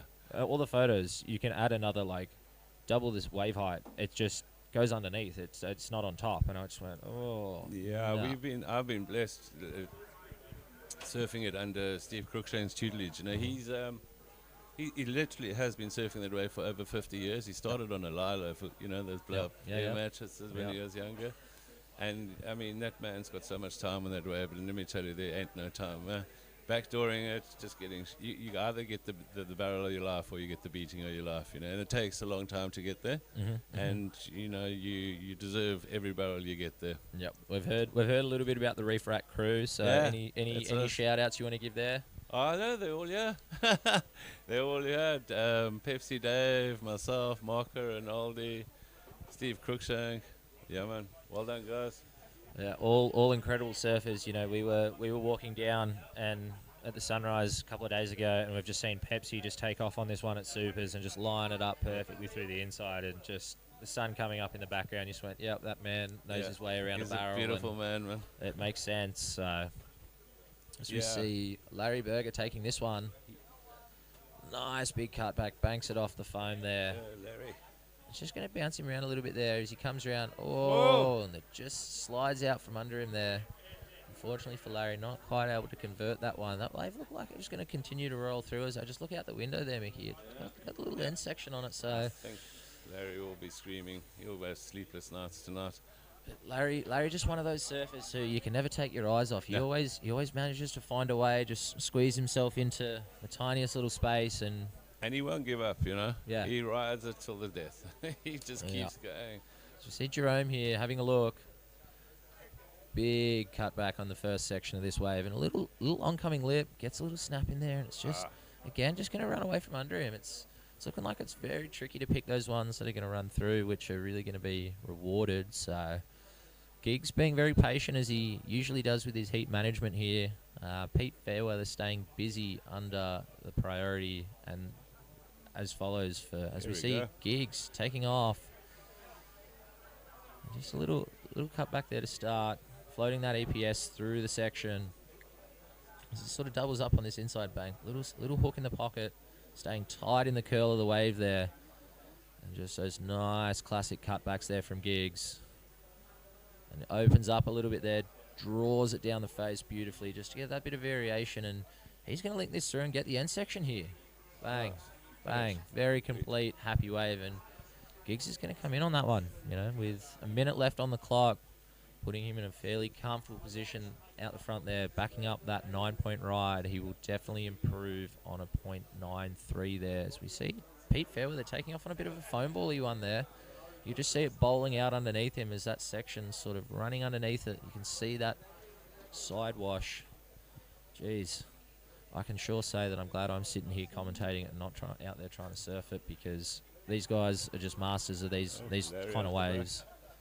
Larry looking for the section, and bang, hooks it in. Nice looking wave for Larry. Wow, what a heat this has opened up to be in the final 30 seconds. At the death, Larry.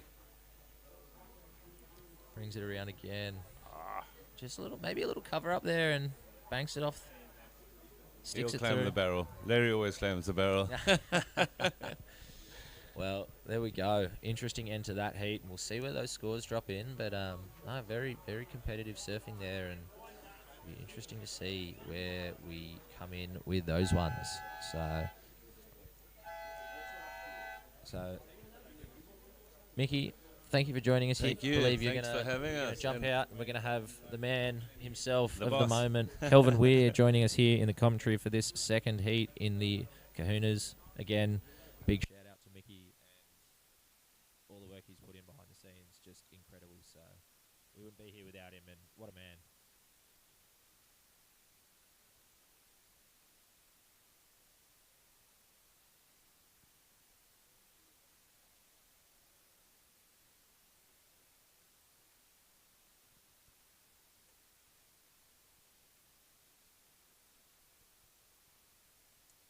Kelvin, thank you for joining us. Going good, mate. Going good.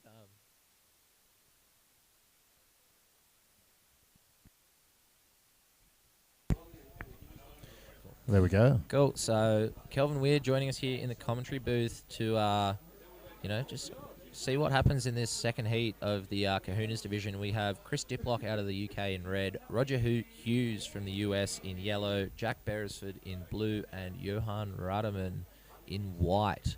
Kelvin, how are you? I'm good, mate. How are you? Excellent, excellent. Can't complain. Day 5 here.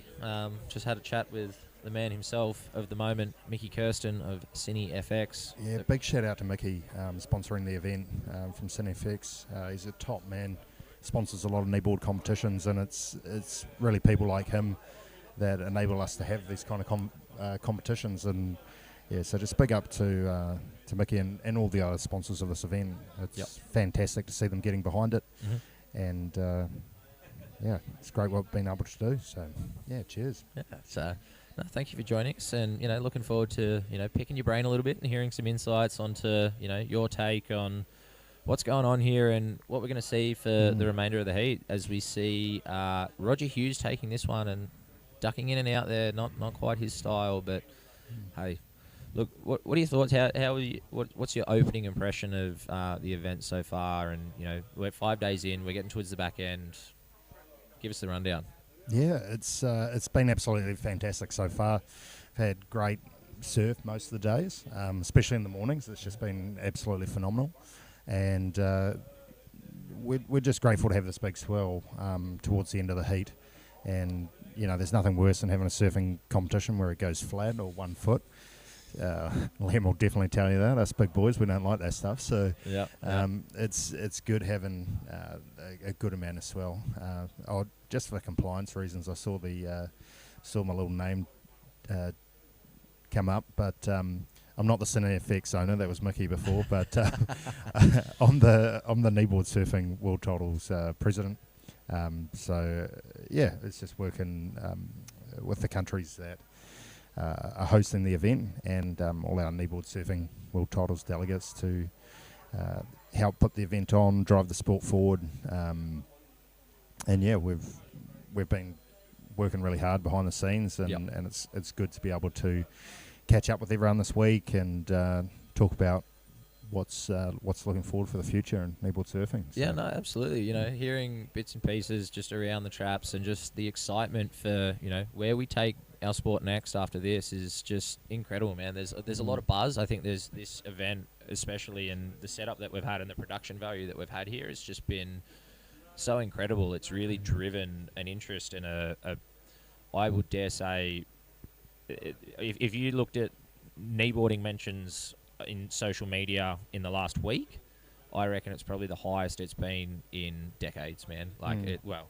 As far as social media history goes, I reckon this has probably been the absolute peak of it, because you jump on after the event, you're having a look through the Facebook pages and you're seeing so many positive comments and so many people just so excited and sharing the stoke, as we see Jack Beresford getting his heat underway with a nice slash and just bearing the nose there, and unfortunately unable to ride out of that one. So, nice start, but unable to fully convert that into his, full potential as a very accomplished surfer, Jack, out of Blacks in the USA. So Jack from Blacks, he goes down just on a little wave there. Got a 3 for it, but he's that really stylish kind of surfer as well. He likes to throw the tail, likes speed, likes to get ears, and just go really hard. So here we have yellow up.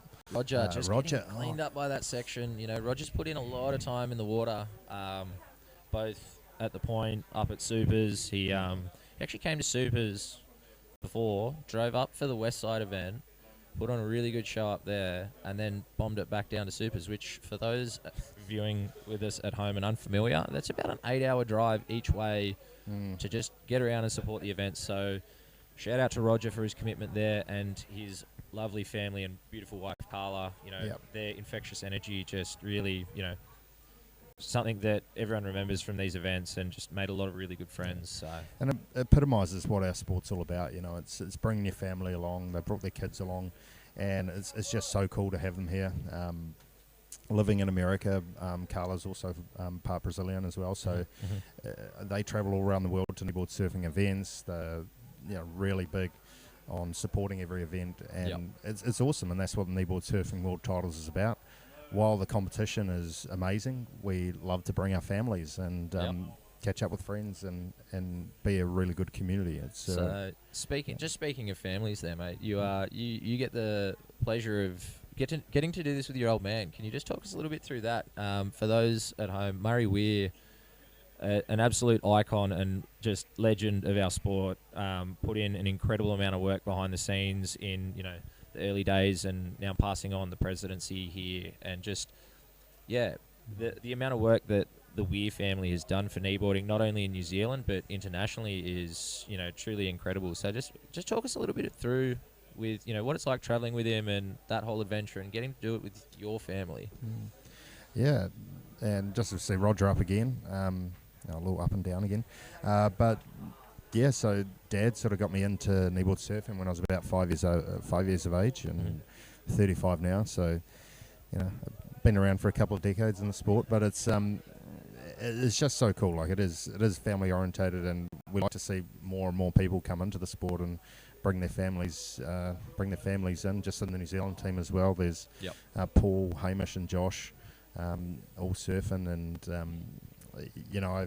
I've 3 daughters with my wife, Vanessa, Mackenzie, Cleo, and Freya back home, and I love bringing them to events where possible.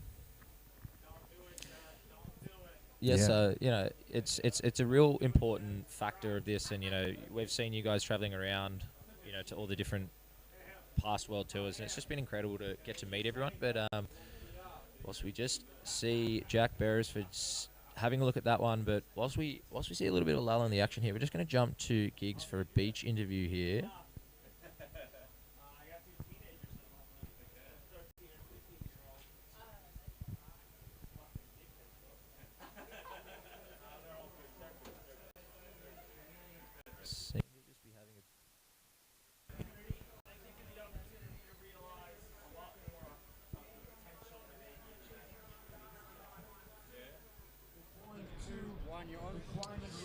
Hi there, so I'm here with the winner from the previous heat, Giggs Cilliers. So Giggs, talk us through your heat strategy there.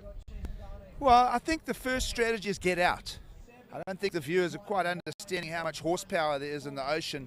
A lot more than what I thought when we were kind of questioning, do they run open quarterfinals yesterday afternoon or hold off till today, and there was all that discussion, but definitely way more swell in the water. So that jump off's pretty gnarly. Like guys are getting flushed all the way down the beach. So you've got a 20-minute heat. It vanishes on you pretty quickly out there, to be honest. Yeah, look, definitely saw that in the paddle out. But look, you still made a good work of it, a 9-point ride. You must be pleased with that. Yeah, you know what, when you represent the 100 kilogram, the 220 pound brigade, you do need it like size, So as long as, you know what, I'll talk on behalf of you. Of me. Right? Yeah, you got a 783. I think the heats are 2 before. So once there's a bit of horsepower, you can get. I mean, I live 6 hours away. I'll follow half a dozen swells a year to J-Bay. So I kind of know what to do when I can get the waves. So and I think that's the challenge for everybody, is getting waves, right, in the lineup. So yeah. Right. Well, look, you advanced through to the next stage. So I've been putting everyone on the spot here, so I'm going to do the same for you. Why not, right? So, a man with no words. Let's see if I can stumble something out of you. What's my Wi-Fi password? I've got that. Tell the audience, I mean, you are Giggsy Talk, right? And obviously you speak a lot, you say a lot of things, but I want the audience to actually know something that they've never heard, a world exclusive on this broadcast. I'm left-handed? Is that a world exclusive? I don't know, I think that's public. What do you mean world exclusive? Something that nobody knows of Giggs Cilliers. My real name's Clinton? I think he's getting away quite easily here. No, something real. Do you want to do like 10 questions? No, I'm kidding. No, I don't know. It's always a hard one, right? So yeah, now that you do that. Giggsy Talk. Yeah, you see, Giggsy Talk stumped. There you go. I'm very bad at science. Albert's good, I'm bad at science. Well, look, take that out of the picture. Look, well done on the heat. Congratulations, progressing. Thank you. So thank you, Mark and Giggs, for the always entertaining and insightful interviews there. We saw a wave ridden in the background there whilst we had that beach interview, as Jack Beresford starting off with a little slash there, looking for the section, but not quite committing to that one, thinking there's going to be an offering on the inside here for him. makes his way through. Kelvin, what do you reckon on the inside here? What's he going to get? Yeah, it's been quite bowly all week, so hopefully he gets a little whack in. We were looking out the window, we couldn't quite see what happened, but no, he's just come unstuck there. So just unable to get around that section, but interesting situation now for the remainder of the heat as we're 10 minutes remaining. We're just seeing competitors just getting cleaned up by these roll throughs every now and then, but interesting times ahead in both this event here, Kelvin, and where we go in the future. There's a lot of these events always bring up a lot of discussion about where we go next, or what the next event, or what the next the next thing for our sport, the next evolution is. Can you shed a little bit of light on that one for us, mate? Yeah, so we always catch up with all our country delegates at every meeting, at every World Titles, and we always have a discussion about what's on, looking for the future. There's always stuff going on in the background that we don't release until the appropriate time, because we don't want to spread any misinformation. Just as Yellow jumps up here, Roger Hughes flying down the line, looking for that section, and just tags it off the top there. Whack there. Roger's distinctive surf style, reminiscent of the days of old, and you see those big arms out. He's just keeping his balance, working this one through to the inside, and going to be a good scoring ride there for Roger. Definitely going to improve his position in the heat, and Absolutely. solidify that second spot and the progressional spot through here in the Kahuna's division of the CineFX World Kneeboard Titles in Jeffreys Bay. So it's cool to see. It's cool to see so much interest and so many people looking forward from here to what we do. Ideally, we want to try and set up the next few world titles in a row so people know where they're going. Just to let you know, we have 4 current proposals in for where the next world titles will be, and we'll announce that probably in the next couple of months. There's a few compliance things that we actually have to tick off. We'd love to be able to announce it at prize giving tomorrow night, but as with a position like I have, you have to make sure everything's right before we announce something. Dot your I's and cross your T's and make sure everything's all hunky-dory. Absolutely, mate. Absolutely. So, we'll announce that in a couple of months. Like I said, there's 4 current proposals in, and we're looking for the next 5 to 10 years really in front. 10 years minimum sort of thing. So that's what we're hoping to bring out in the next few months. Sounds awesome. Yeah, and it's a lot of work going on behind the scenes. Everyone who's involved in an administration level at Kneeboard Surfing and everyone at this event, we're all volunteers. We jump on, and it's for the passion and love of our sport. And it's just about continuing our community, growing the sport. Liam's probably a bit modest, but he's one of the top young guns in our sport currently. And in our Nilo world, you're not in your prime until you're 50. So we've both still got a few years to go till we're in our Nilo prime. You look at some of the names at the top of the heat drawer, and it sort of seems like they've been around for a while. But it just goes to show that we keep coming back to this same spot and same sport and the same people, because not only do we enjoy hanging out with them, it's great to surf with them, and people are just getting better. The progression that you see come out of these events is just insane. As Johan taking off on a bomb there, big drop, and just getting caught on the inside there, but big commitment to the start of that wave. It's kind of difficult to see just how actually challenging it is for these guys out there. The waves sort of look like a medium size, but it's actually there's some 6 to 8 foot sets coming through, and the wind's starting to get up a little bit. There's a few bumps in the water.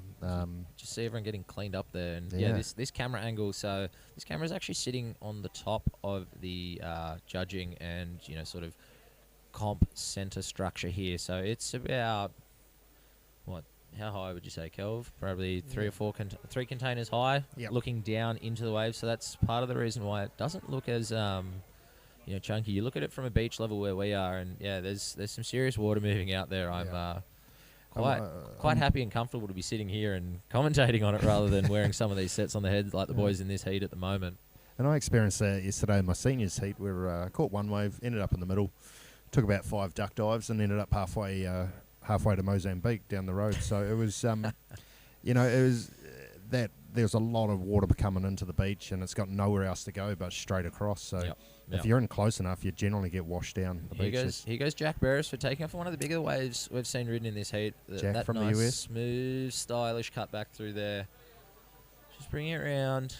Not being nothing too crazy yet. Waiting for it to stand up on the inside and present that opportunity for him to really maximise these points. And here we go. Look out.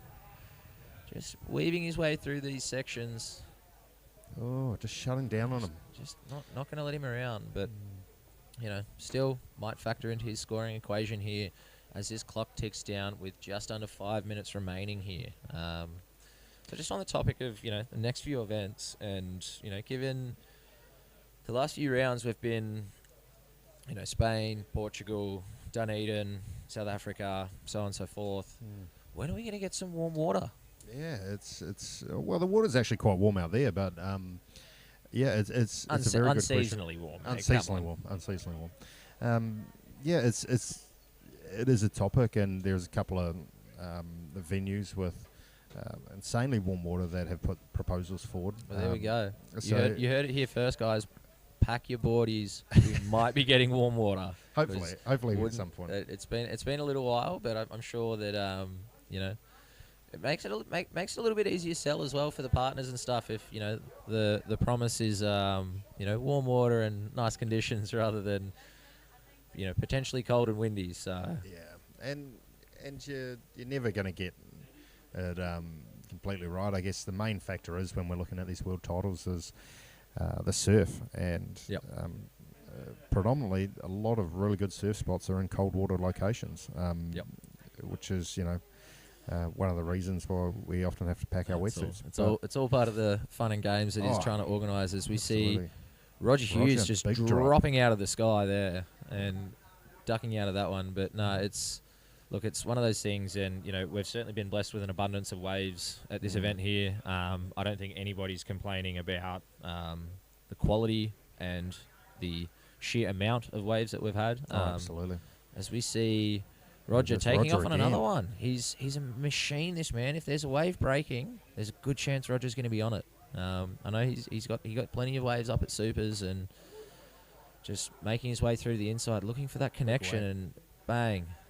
It just comes unstuck. Not letting him out, but you know, he was charging at Supers last weekend as well. Like, had an absolute epic time. So yeah, used to those big open water waves and plenty of water moving. This kind of stuff is not unfamiliar for Roger, I'm led to believe, but you know, still tough work out there. But we see Jack Beresford deciding his heat is run and done with 2.5 minutes remaining. So and it's probably a good decision. He's just caught down in that section, and you know, that's where the water's really starting to flow out. So it's probably a good decision coming in. I don't think he's going to get back out the back, and might be wasting a lot of energy trying to do so. So yep. So no, and look, interesting times ahead for the world of kneeboarding as we see Roger jump up into first place there with his most recent scoring ride. But yeah, no, definitely interesting times ahead. Very, very excited to hear, you know, down the line where we're going to be going and where we can take this sport forward. And, you know,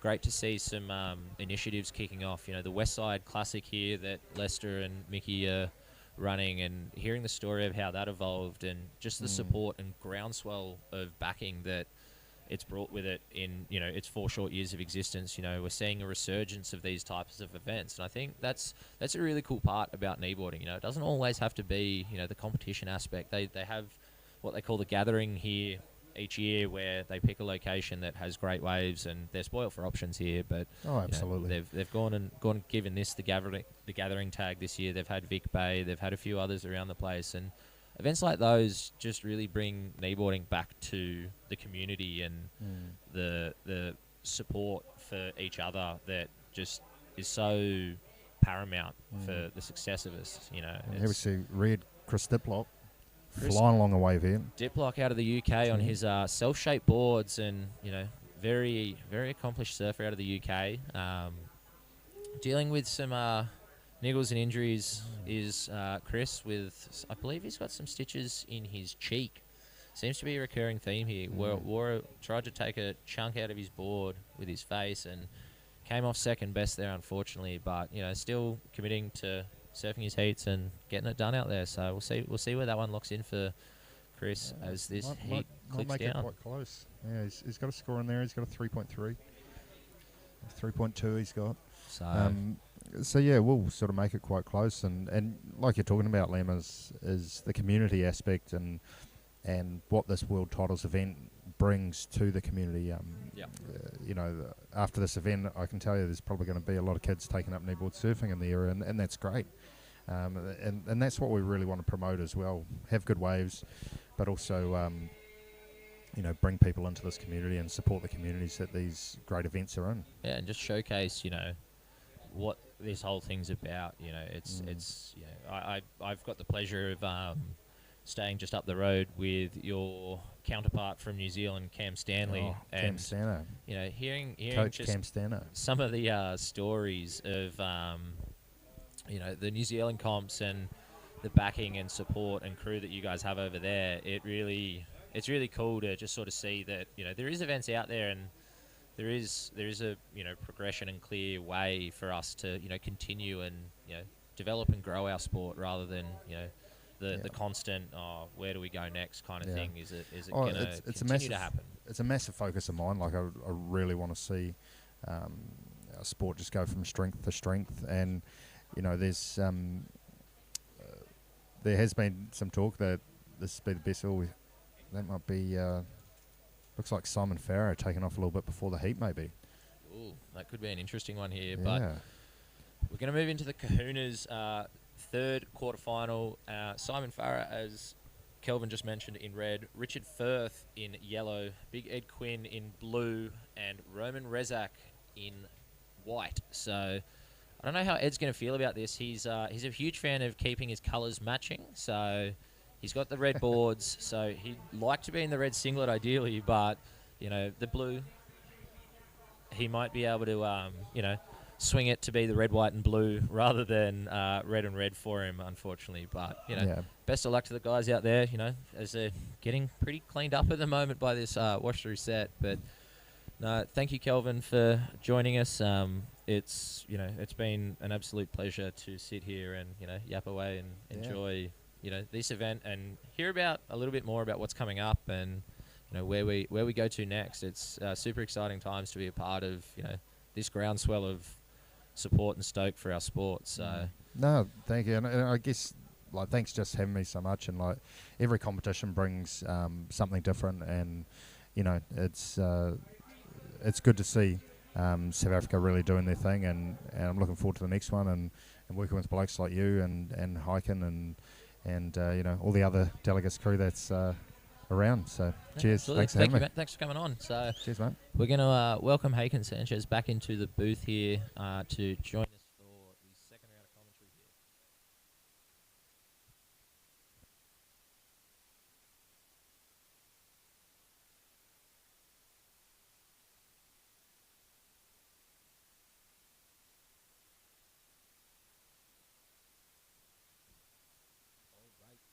All right.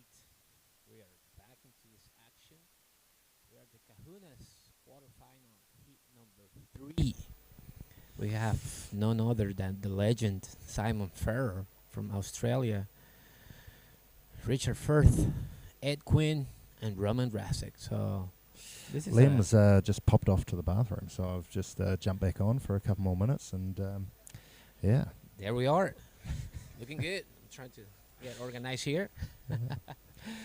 So Thank you to the production, man. You guys are doing an amazing work here. No one has missed any of the action that we played out here at Kneeboard World Title, South Africa, J-Bay.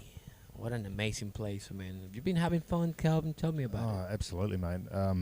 You know, my main thing is just to come here and enjoy new culture, meet new people, and have a lot of fun and be part of the kneeboard surfing community. But it's just been amazing. Like, it really has.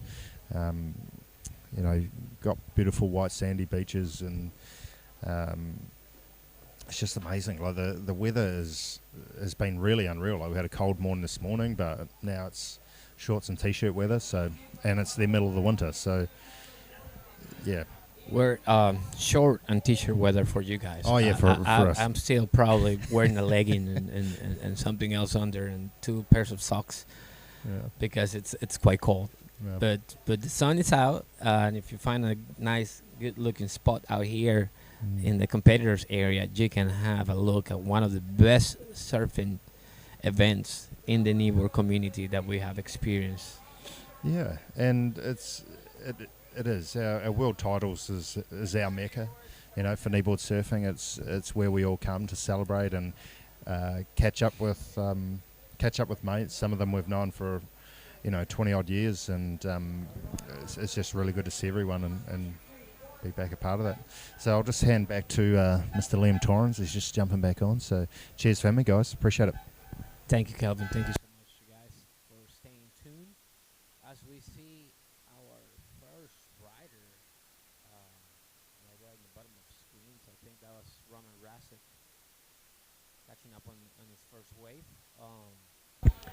That's how Calvin was saying, everyone that it's here for this event from the 11 countries that are participating are in for a real treat. We have experienced some great food, great hospitality, and amazing surf up here at Jeffreys Bay, at the point of Jeffreys Bay. Welcome back, Liam. Thank you, Haken. It's as always, a pleasure to be here, and just thanks again to Kelvin for joining us and shedding a little bit of light of where the the future direction is. We see that looks like Ed Quinn taking off here on an outside on that big red epoxy board of his. Let's see as he comes around this section. Is it going to give him an opportunity here to put in some rail work? Ooh, man, he could have faded away and tried to do something with it. Let's see the man in red here. Is he going to take out some of his frustrations on this one? I dare say Simon, very competitive, complete, well-rounded surfer, as we've all seen, numerous times throughout this event, dropping some amazing maneuvers, just like that one right there. Look at that bomb. Wow, open your heat with one of those, and you'd be pretty chuffed. So yeah, he opened up with a banger right there on the inside of this wave. Many people have just crumbled in that session, while Simon just crushed it. There's a certain amount of magic that man possesses, which there's a select few in the highest echelons of our sport that really have that ability to just make those lip lines just look like absolute cakewalks. And Simon just renowned for his ability to just climb over those sections and just bring it down under control. So I dare say he was probably a little bit disappointed with his quarterfinal result here, but that was the conditions, and incredible surfing. No one's doubting his incredible ability in the water, but maybe perhaps taking out a bit of frustration on that one there, and really going to look to push through for this Kahuna's title here. As we see, we'll wait and see where those scores come in, but definitely by far the standout wave of this heat so far.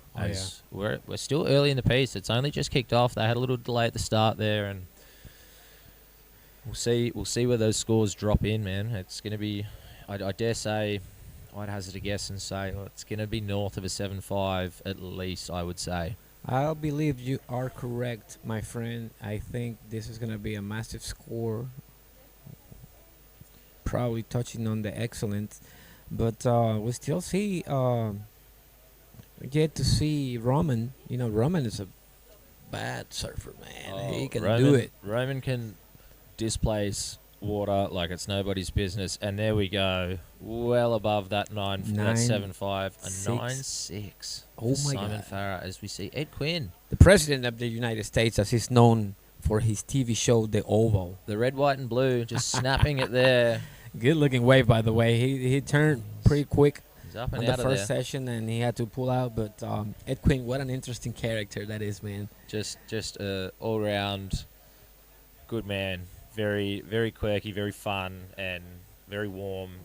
Just bright personality is Ed Quinn, and just another one of the colours of kneeboarding, which just bring so much joy when we get to have these events and catch up with the crew that we don't get to see, but you're still connected with, and it's always awesome. So we see Roman Rezak taking this inside one here. There off he the is. bottom and just lining up that section and up and out for Roman, just not for him. But, you know, traveling around and hearing some of the stories from Mark Crawford and, you know, catching up with all these different crew along the way and some of the stories about these guys and, you know, the way that they surf is just incredible. So we're just going to jump to the replay here. Simon's 9-6 to open. That big, beautiful cutback of his. Banks it round. Just again, the patience that this man displays is just on another level. And just finds that power source and bang. Wow. Smooth, clean, 9-6. That was just well into the textbook excellent riding. range.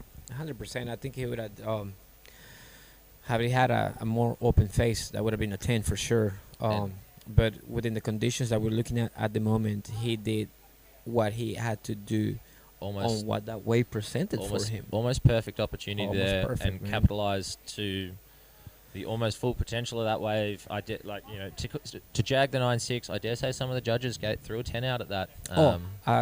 If we look at it under scoring Just pull application scoring up here, yeah. I'm See. 100% sure that somebody had put up a 10, or maybe a couple of judges put out a 10, and somebody didn't think it was just quite excellent just yet. So remember, we're riding on the Kahuna division. So for this type of surfing, you know, that he got rewarded properly. You get. I think no matter what division you're in there, if you're dropping surfing like that, you're gonna get rewarded for it, man. True that. Well, it's Simon Ferrer, man. He'll ride in any level. Yeah, so there we go. We've had a 9-5, 9-5, 9-8. One judge going a 10 and a 9-5 for that ride of Simon Farah. So coming in across, averaged out. So for those following along at home, 5 judges and the scores averaged out across it. So we take off the highest and the lowest and then average the remaining 3 there, just to try and maximize the accuracy and just, you know, give us that level of confidence as far as, you know, one person's not going to give it a 10 and then one person gives it a 4 and you go, well, it's not going to be in the middle there. But yeah, it's always, I think everyone's been pretty stoked so far with the way that the judging's panned out. And, you know, full credit to Anne, Dylan, and the team behind the scenes here. They've done an incredible job as we're day 5 here of the CineFX World Kneeboarding Titles at Jeffreys Bay, as we see some smaller waves rolling through that inside. You can just see that water shifting across the inside, how you can just moving. You know, it's the really boys are taking a little time to paddle out the back again. Obviously, that current is pushing out some force, and the folks are been trying to fight it, and there's still plenty of surf out there. You just need to get caught up and place yourself at a good takeoff zone. That way you don't have to deal with this insight. So 14 minutes, 24 seconds left in this heat. We got the legend Simon Ferrer first on red jersey. In second place, we got Mr. President Ed Quinn on blue. Third is Richard Firth. And fourth is Roman Brasek, the local. So a little bit of work to do here for the rest of the heat. Simon sitting in front. Check out this side, huh? 9-6. Now check out the crew enjoying the spectacle that is our beautiful comm zone. You know, everyone just enjoying this lovely weather that we're having. A nice sunny day here again. A little bit of onshore breeze, but, you know, enough to keep it hot. We can see some of the American contingent there. I believe it was Scott Westling, just laid back in a t-shirt, looking comfortable as ever, Just cool, calm, and chilling collected. and hanging out in this beautiful place that we call J-Bay. Chatting with your mates, watching some excellent range surfing going down, like we just saw from Simon. And yeah, just honestly can't thank everyone that's been involved in this entire production enough for this experience. It's just been second to none. And you know, Well, you had the chance to see with Mickey. Yeah, you know, Mickey the man behind the scene. Yeah, right here, one of the main sponsors of the event. So incredible character, you know, just very wholesome, down to earth man. This is the first time I've met Mickey, you know, this trip.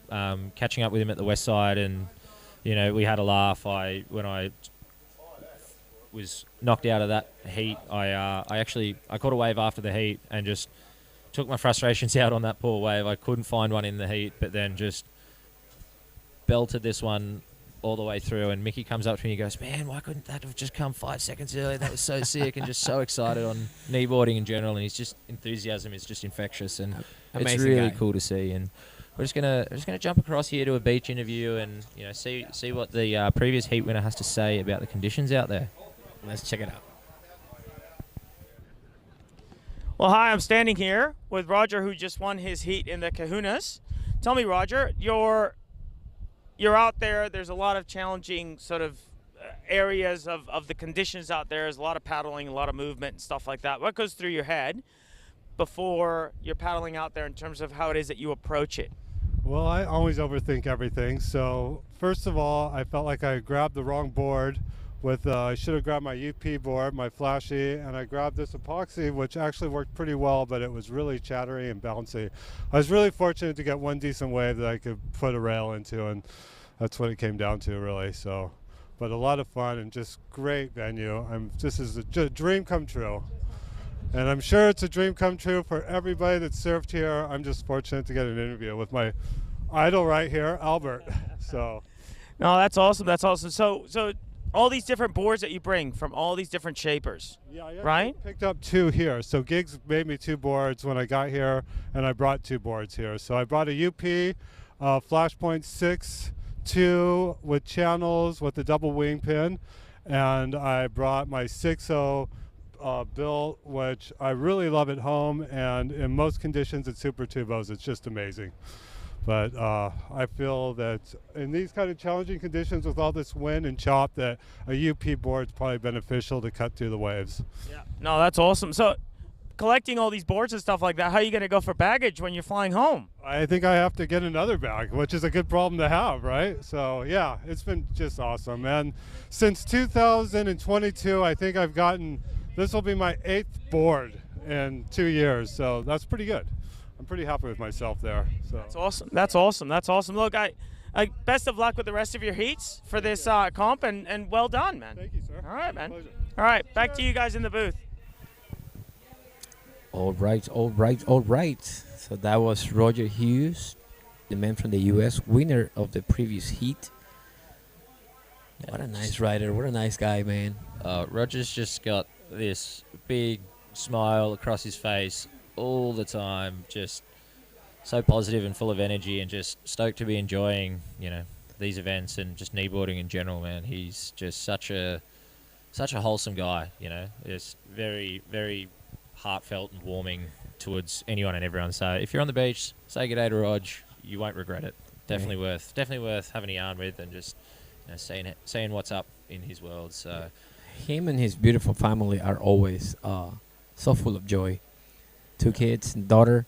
And they travel, as I was discussing with Kelvin earlier, traveling as a family unit, it's more than doable for these events, and, getting to experience everything that goes with it and throw in a little bit of surfing as well sounds pretty ideal if you ask me. So definitely an option out there for those that are curious or interested. It's an incredible bunch of people once you get involved. So in and out of the water, because obviously I don't think his kids surf, but they enjoy as much as everyone else that is surfing. So if you're looking to participate in one of these events and you're thinking, well, what am I going to do? My family needs to stay back home. They're not going to love this.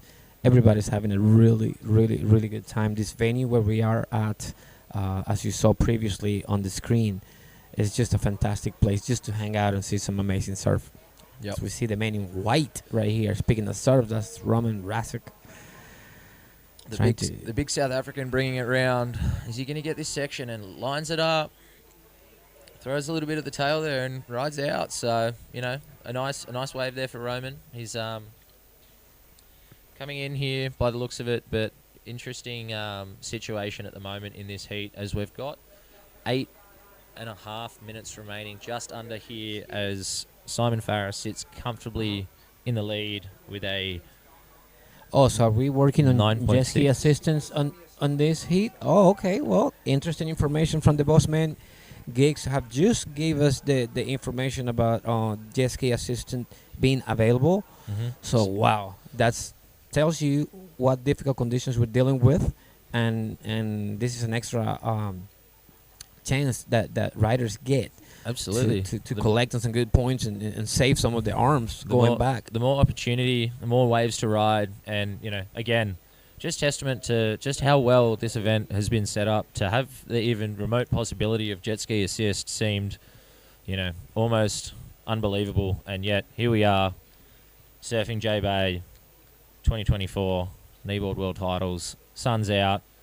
There's chunky waves in there, but plenty of opportunity and scoring capability with sections aplenty and jet ski assist. Does it get much better than that? This is top. This is top, man. Excellent. Best of the range. best we have here. We've been spoiled rotten with all the amenities that we have here. We have massages. We have great food, drinks. And the best looking lineup. Firing some amazing waves to us. And then even when you're not involved in any of that other stuff, you're sitting here watching guys like Simon Farah, Gig Celias, Shane Simpson throwing down incredible surfing and excellent range surfing to your heart's content. Watching young grommets like Owen Fairweather just stoked to be, making it through a few heats and ending up where he is. And then, his dad's in the quarterfinal after him, and just little things like that just really... Albert said it in his post-heat interview a little bit earlier. The cup is just super full, as we see. Again, the president taking a late drop, hooks it round, throws a little bit of water there. We're going to wait and see. Patience here is going to, unfortunately, not reward Ed on that one, as he's only getting a one turn in, but needing to do a little bit of work there, as Roman's last score has jumped him up into second place. And Ed, I dare say he'll be wanting to look forward to progress here, and I'd imagine he'd have great joy in surfing a final with Giggs, Simon, and everyone else out here at the point. So just interesting conditions out there, and board options are plenty for the numerous people that are across the the ranges and divisions and categories, as we see Simon taking another wave here. Nice big float, airdrops out of it. Speed, power, commitment. Just hooks it round, waiting for this second opportunity here, and wait and see what it gives him. Just lining it through, and bang, bang. It actually redirects him back the other way, and now he's going left and gets another little foam climb whack in there just for good measure. So, Oh man, that guy can read waves better than anybody. So whilst we wait for that score to drop in, I dare say, it'll be a pretty comfortable one there for Simon, and we'll see where that comes in. But talking about boards, can you take us across, Haken, to... Let's hear it from the Jedi, man. Yeah. We'll cut Take across. it away, boys. Well, hi, guys. I'm here with Jed from the famous Jedi Kneeboard construction manufacturer extraordinaire. He's one of the few people, if not the only person, I think he's the only person who is shaping and riding their own craft at the world titles here. I'm going to throw it over to Jed to just really explain what his thinking is behind a lot of this sort of stuff. So, Jed, tell me, let's start with this. Let's start about where Jedi Knees started. Started during COVID, to be honest. But yeah, I've always been kind of interested in kind of board shaping. Even the guy that used to make my boards, I used to spend a lot of time in the bay with him and shape the boards with him. And through that process, got more and more interested. And during COVID, I had the time on my hands, so I was like, let's give it a go on my own. So I've learned a lot of knowledge from him. Dutchy Surf Designs, fantastic shaper, and yeah, stoked that he's passed things on. But it all starts for me on computer. I use Shape 3DX to kind of build the files, and then from there we kind of work with the rider, what they're looking for and all that kind of stuff, to really fine-tune the board. So before we cut anything, the guys can see a full kind of render and preview of their board with all of the dims, so that they know exactly what they're getting, and then we kind of just tweak things along the way to kind of get the perfect ride for them. So you brought 3 boards here with you. Just talk us through, pick one, talk us through it. We'll go through the next one. What was your thinking behind it? What is it for? What does it do? Et cetera, et cetera. Okay, so let's start on the one on the far left here. Look, all of these boards weirdly are the same volume, right? They're all 34 liters, but they're completely different boards that completely change in different conditions. So the one on the far left here, it's got a wider tail. The rocker has been dropped a lot on the nose, a lot on the tail. So what that helps with is really kind of planing through the flat section. So can you pick it up and just sort of show the camera here? Because I'm sure there's plenty of people trying to zoom in on YouTube and not getting very far. So yeah, like I was saying, the nose rocker has been pulled down a lot, as well as the tail rocker, and this particular board has a much wider tail, and what that allows for is you can really plane through the flat, soft areas really well, and the wider tail gives you this ease of kind of turn. There is a 5-fin kind of construction in the back here, so depending if it steps up a little, when you'll stay in the pocket a bit more, a thruster works well. If you want to stay out in the face and get a lot more speed, and a quad works really well. But this tail is quite interesting. It's a double diamond tail, so you do have these small little pivot points, and what that allows for is just a little bit of traction, so you don't slide around too much.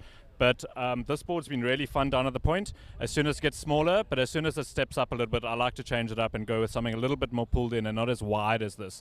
A wider tail gives you a lot more kind of maneuverability and pivot. As soon as you pull the tail in, your rails are longer, so that means you can really sit in the rail for a longer period of time and hold your turns a little bit tighter, and it makes a world of difference. Like in surfboard design, millimeters make a difference. It's not about inches. The smallest things can make a huge difference, so the guys need to be tuned into what kind of waves they're riding and what board suits that wave best. You know, it's not like one board suits all conditions, right? You need to have different craft for different things. When you play a round of golf, you've got different clubs to do different things. The same thing applies to surfing. And what else have you got? What else have you got to show us here? So the next one in the middle, that's like generally my go-to board. It's a swallowtail. It's a little bit wider in the tail, and what the swallow does is with these kind of two almost like sharper pinpoints, it still gives you the kind of grip and hold that you need for the pivot, but the wider tail gives you this little bit of looseness and flexibility in the back. Generally, I'll only ride this as a thruster. There is a 5-fin setup in there if it gets really kind of soft, but this board is a go-to. I ride it out here, I ride it at supers, I ride it as a step-up.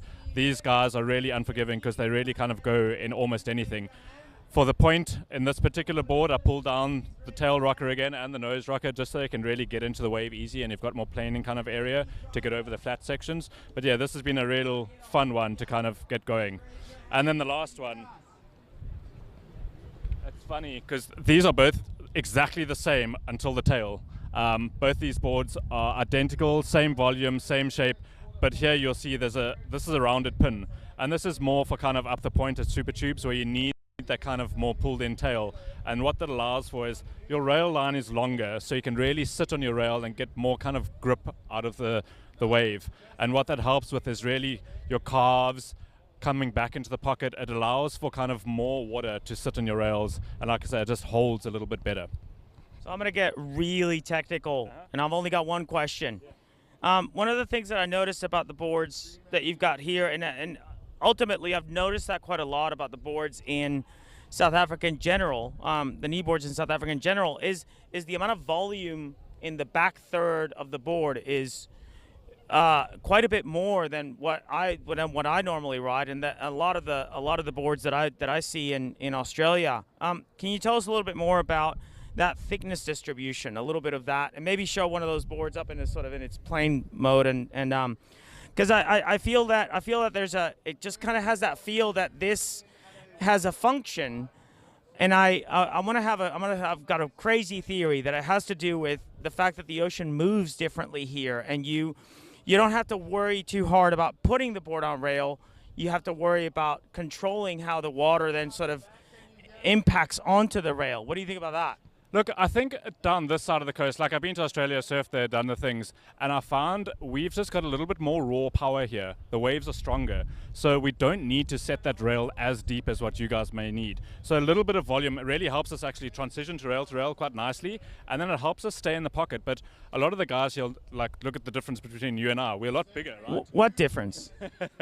We're a lot bigger, so a lot of guys want that extra little bit of volume just to kind of help them from rail to rail and transition a little bit easier. I agree with you. As soon as the waves get really good, I've got some other boards where the rail kind of volume is really tuned down, and then you can kind of set your rails almost a little bit easier.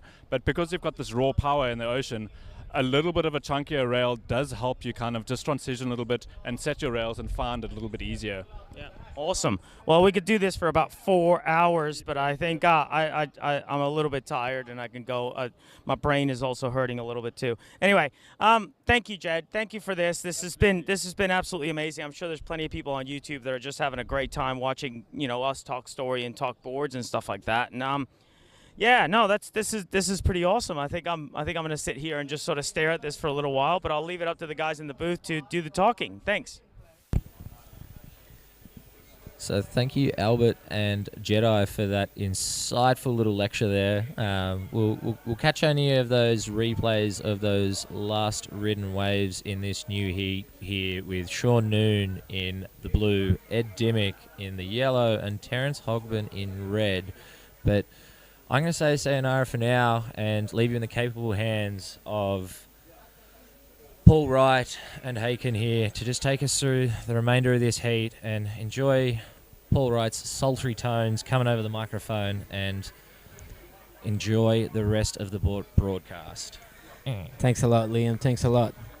There you have it, guys. I hope you have your notepads, pen and paper out, because the Professor Albert just put out a master class picking up the mind of the Jedi on board shaping and designs of the kneeboards that he had brought into this event. Paul, good to see you, brother. Hope you're feeling much better now. Yeah, good morning, Haken. Thanks for that, buddy. Yeah, I got punched through one of the big ones out the back and got scorpioned and hurt my back. So anyway, not to worry, onwards and upwards. The paramedics looked after me and gave me some decent painkillers, and yeah, I'll just enjoy the rest of my trip here. All good. Good. Just to let you know, guys, out there, it might look a little soft, but the waves are quite powerful. As Paul, it's a testament of what's happening in the water. So it's not a joke. We are having just heat assist here at this event as in now. So, you know, waves of consequence. And unfortunately, we got one of our broadcasters here with a little bit of an injury. Luckily, we have all the necessary precautions in sight, and he was taken care of. So, glad that you're doing okay. Yeah, I can't thank the paramedics and the setup staff enough. They're on the ball, and yeah, when something happens to you, you just need to be looked after properly. And I had a bit of a dodgy back anyway, so that compounded it. But it's been an amazing week with amazing waves. I think all of us are going home with some war wounds. There's no doubt about that. Oh, just some souvenirs from J-Bay. I got mine on my toe on my left leg. Got a pretty good cut coming out of the water. Took my flippers off before time and paid the price. Absolutely, Haken. It's a wave of consequence. It's a proper A-grade wave, this one, and with the sharp reef. And like you said, there is serious power out there today. It's not, it looks like a wind swell, but it ain't. It's got super amount of ground swell in it as well, and it's unruly. But people like Simon and Albert and Shano, etc., are doing a great job out there. They make it look easy. When the conditions are really quite hard. You saw Simon on the previous heat, which we're going to see shortly on the beach interview, put out massive scores of combination with a 9 and an 8. So, you know, surface out there. Just need to find it and pick the right wave that has an open face for you to perform.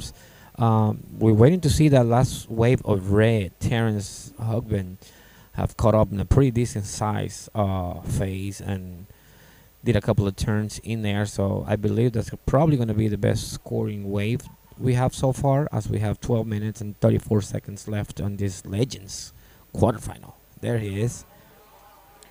Yeah, Terence streaking down the line, doing some nice cutbacks into the power pocket, running down the point. The thing about it is, Haken, it can be a one wave. It can be a one-wave heat because the sweep is so strong. It's taking you down towards Albatross. We do have the jet ski on standby for some of the boys that get swept right around the corner. So, again, testament to the setup of this place. It's just amazing. There is a serious safety aspect as well. Yes, absolutely.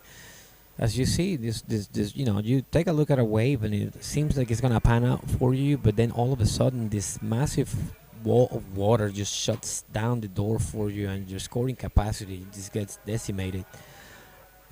So these are the legends. These are over 56 years old. So they're still making it look like it's a walk of the park, as you see. This is Terence again on a replay. Terence is doing a great job. You can see how foamy this wave face is, but he's just getting down the line, avoiding the amount of white water that's coming at him, and then it takes him out. There you go. So thanks to the production on picking out, we have multiple angles of the same wave, and we saw that second replay of the same wave, but with the full aspect of the ride, as the second camera have picked it up properly. So big shout out to Eagle Media for doing an amazing job and not letting us miss an inch of action at this Kneeboard World Titles J-Bay 2024. Yeah, absolutely. I mean, all the crew at home, all over the world, they're getting to see it like they're on the beach here, you know. I mean, there's so many camera angles like you mentioned, and it really is an amazing production. 100%. So while we're thanking the production, we're gonna try to have a look and see what's happening on the World Wide Web and see what everybody's saying about this particular event. So let's see. We got a lot of messages here online. Go, Chris. That's Chris Diplock from the UK, from Cornwall, Bro Diplock. Oh, yeah. A very esteemed shaper in his own right, riding his own equipment. It's nice to get some hazards and saying good day to Chris all the way from Cornwall. Served a great heat. Oh yeah. We got over there. We got Sean Skelton. Respect to Mickey. Well, Mickey the legend, man, the main sponsor of this great event. What a character, man. I had the chance to be invited to their fantastic spot of the South African team over by the top of the point, and had a drink with him, and he was telling me all about his job of making toys and making them disappear, as he's the FX guy. Yeah, Mickey Kirsten, CineFX. Apparently, yeah, that's his job. He does props for movies and then makes them explode. Yeah. Quite the job, isn't it? It's an interesting job, and definitely one that we probably have seen on any of the events. So as we see the people chanting and screaming, we go back to the action in the water. That's the man in yellow. That's Ed Dimmick. Ed Dimmick from California? I believe that's the man himself. Yeah. Oh, unfortunately, Come on, tried Ed, to stay scratch with into it. this Yeah. wave, and it just got left behind.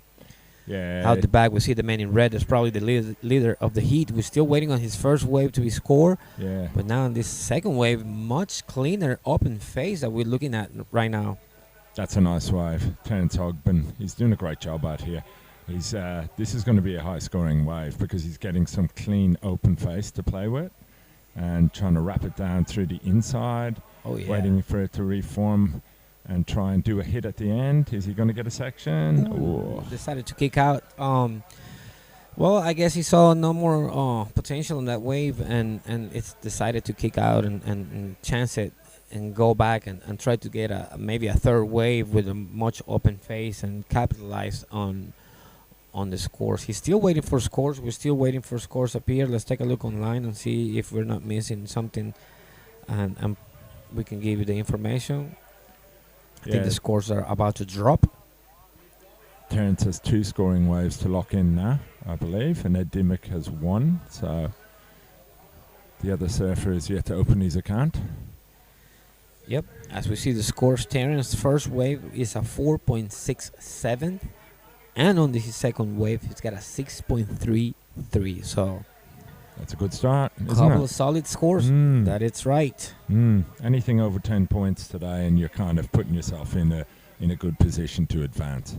Oh yeah, 100%. I think he put everybody else in a needs of very high scores to advance with a 4 and a 6. Ed Dimmick, he's got a 0.50 and a 2, and Sean Noon has a 1 and a 0.60. So they got a little work to do. Still 7 minutes left on this heat, and we see the replay on the man in red.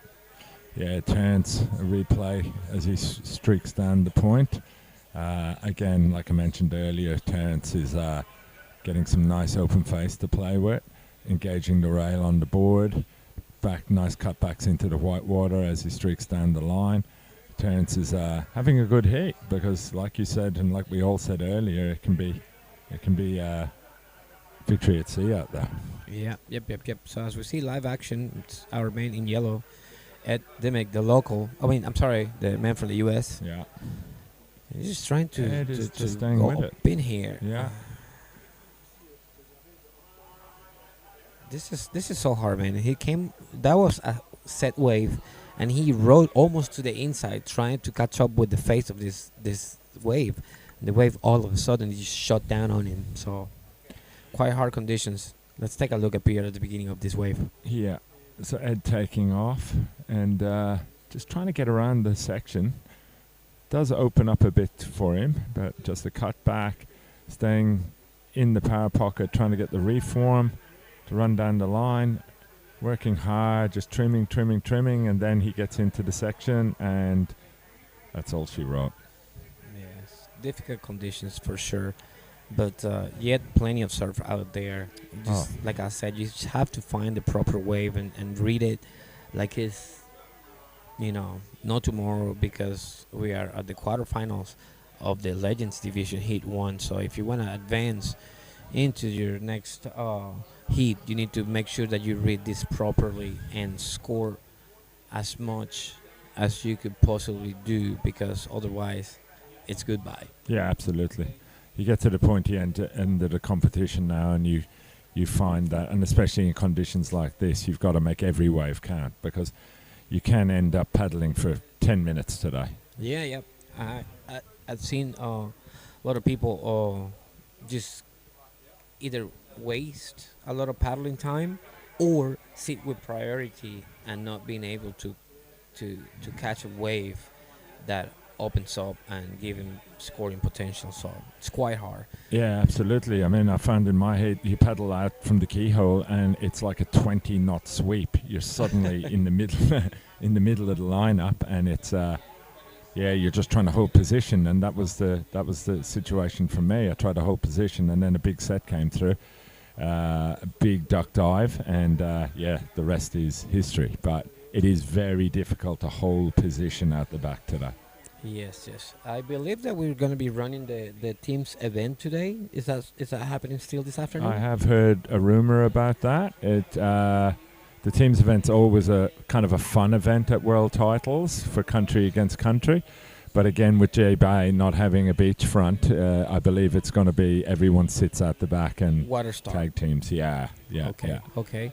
But that's going to be interesting to do a tag team in the water. Wow. Well, I get to ride with Brazil, so we're going to be like South America. That's interesting to hear. Oh my! And then with the conditions today, we see how that pans out later today, guys. Stick around to see that, because that's actually, as Paul said, one of the most interesting parts of the world titles is the team events. Yeah, absolutely. I mean, it's amazing that you can cobble together teams from all over the world. I know Australia will have a team, South Africa will have a team, America will have a team, but it's amazing that you can get Europe will have a team, but you're going to get a South American team. So that's brilliant. Oh, well, we got Diego Acevedo, we got Eduardo Machado, we got Lucas Honorato, we got Marco Farache, we got, top riders from Brazil, and I'm just blessed to be part of their team. Yeah, they're not part of mine, I'm part of them. That's brilliant, Haken. We did have a World Titles back in 2009 in Opunaki in New Zealand, and we had a tag team, and that was also a water start, because again it was under the cliffs at Arawata Road. So we have done it before, but today is going to be a challenge to keep your team in one spot, I reckon. Yeah, and if you bring it in and out of the water, it's I don't know if anybody's going to keep their legs in one piece, because this is quite hard to come in and out of this spot. Oh, yeah, I reckon the whole tag team would be taken up with people scrambling over the rocks trying to get in to tag the other surfer. Oh, look at this face that we're looking at right here, the man in blue. It was quite quiet in the back, but look, he has picked out one of the most better-looking waves. This is Sean Noon, also known as Noon Dog. Yeah, Sean Noon, originally from South Africa and long-time resident of California now, but doing an amazing job on this one, running down the line, punching. Is he going to get an end section? Oh, man. And then down the washing machine. Yeah, nonetheless, that was one of the most amazing looking waves we have seen in this heat. So he's definitely going to put some scores up. I don't know how it's going to be compared to what Ed have done, but I wouldn't be surprised that he get a high 6 and, jumps into the second spot. Oh, absolutely. I mean, you can get through heats today with one wave like that. If you get a good one, there's every chance that you'll post a score that somebody else may struggle to even get a wave. So, yeah, Sean Noon putting himself definitely into contention in this heat. I told you, look, he's got a 6.27 and a 1, and he jumped into the second spot. Noon Dog, the local, not so local, so more, South African now, riding for the U.S., you can actually tell that he knows what's happening out here, so I'm sure that he observed this spot many times. So Yeah, I'd imagine that Sean Noon has surfed J-Bay quite a few times. But, yeah, you should be a judge, Haken. You nailed that one. I do my fair time judging back in Panama, so I kind of know a little bit. But, hey, we have top judges in the tower, so as we look at this replay one more time. Yeah, Noon Dog, as you called him, streaking down the line, nice figure 8 cutbacks, just looking to play with the wave, going down the line, getting the power pocket. Just a great effort. Well, as we hear the buzzer out of the window right here, Noon Dog waited almost 12 minutes to catch a wave, and he capitalized, and the judges saw that the work that he had put out at the beginning of the wave was enough to get him into the second position and to advance in this men's Legends quarterfinal number 1. Yeah, great effort. And this just proves you're not out of the heat until the final buzzer goes, because he left his run really light, but he got the job done and advanced. Oh, yeah, 100%. So we are looking at the Legends division. This is the 60 to 64 years old or young, if you'll ask me, because these guys are looking like grommets right in this massive walls of water and committing to these end sessions. So big shout out to everyone on the Legends division. Oh, absolutely. I mean, 60 to 65, you've got people that play other sports and they're just not as committed. These guys are absolute legends. I mean, the word doesn't do them justice, because none of us are pro surfers. None of us are getting paid to do this. This is all off the back of voluntary, just trying to stay fit, trying to stay subtle. And yeah, I mean, there's 65-year-olds that can't get out of bed in the morning, and these guys are out at Big J-Bay trying to get out through the keyhole and stuff. And I mean, that's another challenge in itself. This is pretty solid, powerful surf, but if you paddled out off the beach, that'd be one thing, but you've got to go through the tiny little keyhole in the reef. So it gives it an extra challenge when there's mountains of whitewater filling up the keyhole. As we see in this next heat of Legends, Mr. Andy Fairmore, and right on the back, the man in yellow, that's Paul O'Neill. Paul O'Neill from Vico, yeah. Didn't quite ride out of that, but it was a good drop. Paul's not unused to surf like this coming from Victoria. You get a lot of this at Woolamai and Pallet River, etc., etc. There's some serious beach breaks in Victoria, and so Paul would feel fairly quite at home. But again, I mean, Paul is a 60-plus gentleman, and like all the riders, just doing an amazing job. Oh, yeah. This is really, really looking super solid. So just so you guys have an idea on the age divisions that we have at the Kneeboard World Titles, we'll begin our categories with juniors under 19. Second category is the pro juniors. It's 20 to 29. The seniors division is 30 to 39. The masters division is 40 to 44. Grandmasters division is 45 to 49. Veterans division is 50 to 54. Kahuna division is 55 to 59. The Legends division, what we're looking at right now, is 60 to 64. And the last category is the Immortals. I mean, 65 plus riders. So if you seem to think that these folks are rather of age, wait until you see what's coming up next, because we're gonna see some real serious people doing some massive riding right here, and they make it look easy. Oh, absolutely. I mean, there's riders that are 70 years of age in this event, and I mean, there are not many more sports that you put out 70-year-olds in the water, especially at an A-grade surf spot like this. So it's testament to just how brilliant these ladies and gentlemen are. Yeah, this is just a great event to watch. Just as you said, many of the sports worldwide do not have a vast variety of age in their sports. You know, you usually see athletes peaking out at their 40s. Well, 40s is the new 20 on our sport, you know. I've been put out of events with people double my age, you know, that surf and rip amazingly, you know. So in our field of sports, I think the more the time you spend in the water, the younger you will ever feel and look. Oh, absolutely. But you'd have to find that back in the day on the ASP tour, when we had the likes of Martin Potter and Tom Carl, Tom Kern, etc., these guys were told to retire at 30 years of age, early 30s. They were told that they were washed up at that age. But we've seen with people living better lifestyles, supplements, etc., stretching, yoga, all these boys are going into their 50s and 60s, and like you said, they probably feel about 40, you know. It's a great effort. Yeah, there's Paul O'Neill Paul one more O'Neill time. again, yep. He secured a 4.83 on his first wave, and I'm pretty sure that he's going to do something good with this second ride.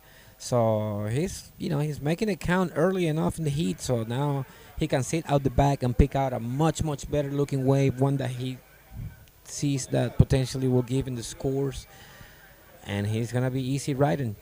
Big shout out to Marco. Marco, big hug, my brother. Good job on your heat. Yeah, Paul O'Neill is now Probably banked a couple of scores. So he's in a good position. Now he can pedal at the back and wait for a bomb, hopefully, because he's got two good scoring waves on the board, and Red is taking off now. Nice bottom turn. Oh, in the power pocket. Can he come around it? Looking good. Tries to hit the lip. Boom. Yes. Down the elevator. Well, that's the man in red. He had a .50. I'm pretty sure that he's going to pick up something a little bit better with this second ride that he just got. And Randy Reed, did we see him on a wave just yet? No, we haven't. Everett Randy Reed. Yeah, we don't know. Who's this? This is the surfer in blue. Nice cutback. Nice cutback, yes, sir. Yeah. Again, staying in the power pocket. Get a little section, another nice little cutback, rebound into the white water, wave running down the point, and he pulls out. Well, he did a couple of turns on that wave, and I'm pretty sure that he's going to put up a second score there. I don't seem to think that he's going to rival what Paul O'Neill has been doing so far, but he's pretty sure that he's going to remain on the second spot right there. Yeah, absolutely. Paul's having a good hit. Again, Paul's got the experience in wild, unruly surf, so he would have looked at this morning and gone, you know what, I can do a good job out here. So he would have paddled out feeling confident that he could get 2 or 3 good waves, put scores together and advance. That would be in his mind this morning. Yes. So they're doing the work up here, and Paul O'Neill seems to be feeling comfortable in first position, just like he's at home, as Paul mentioned here.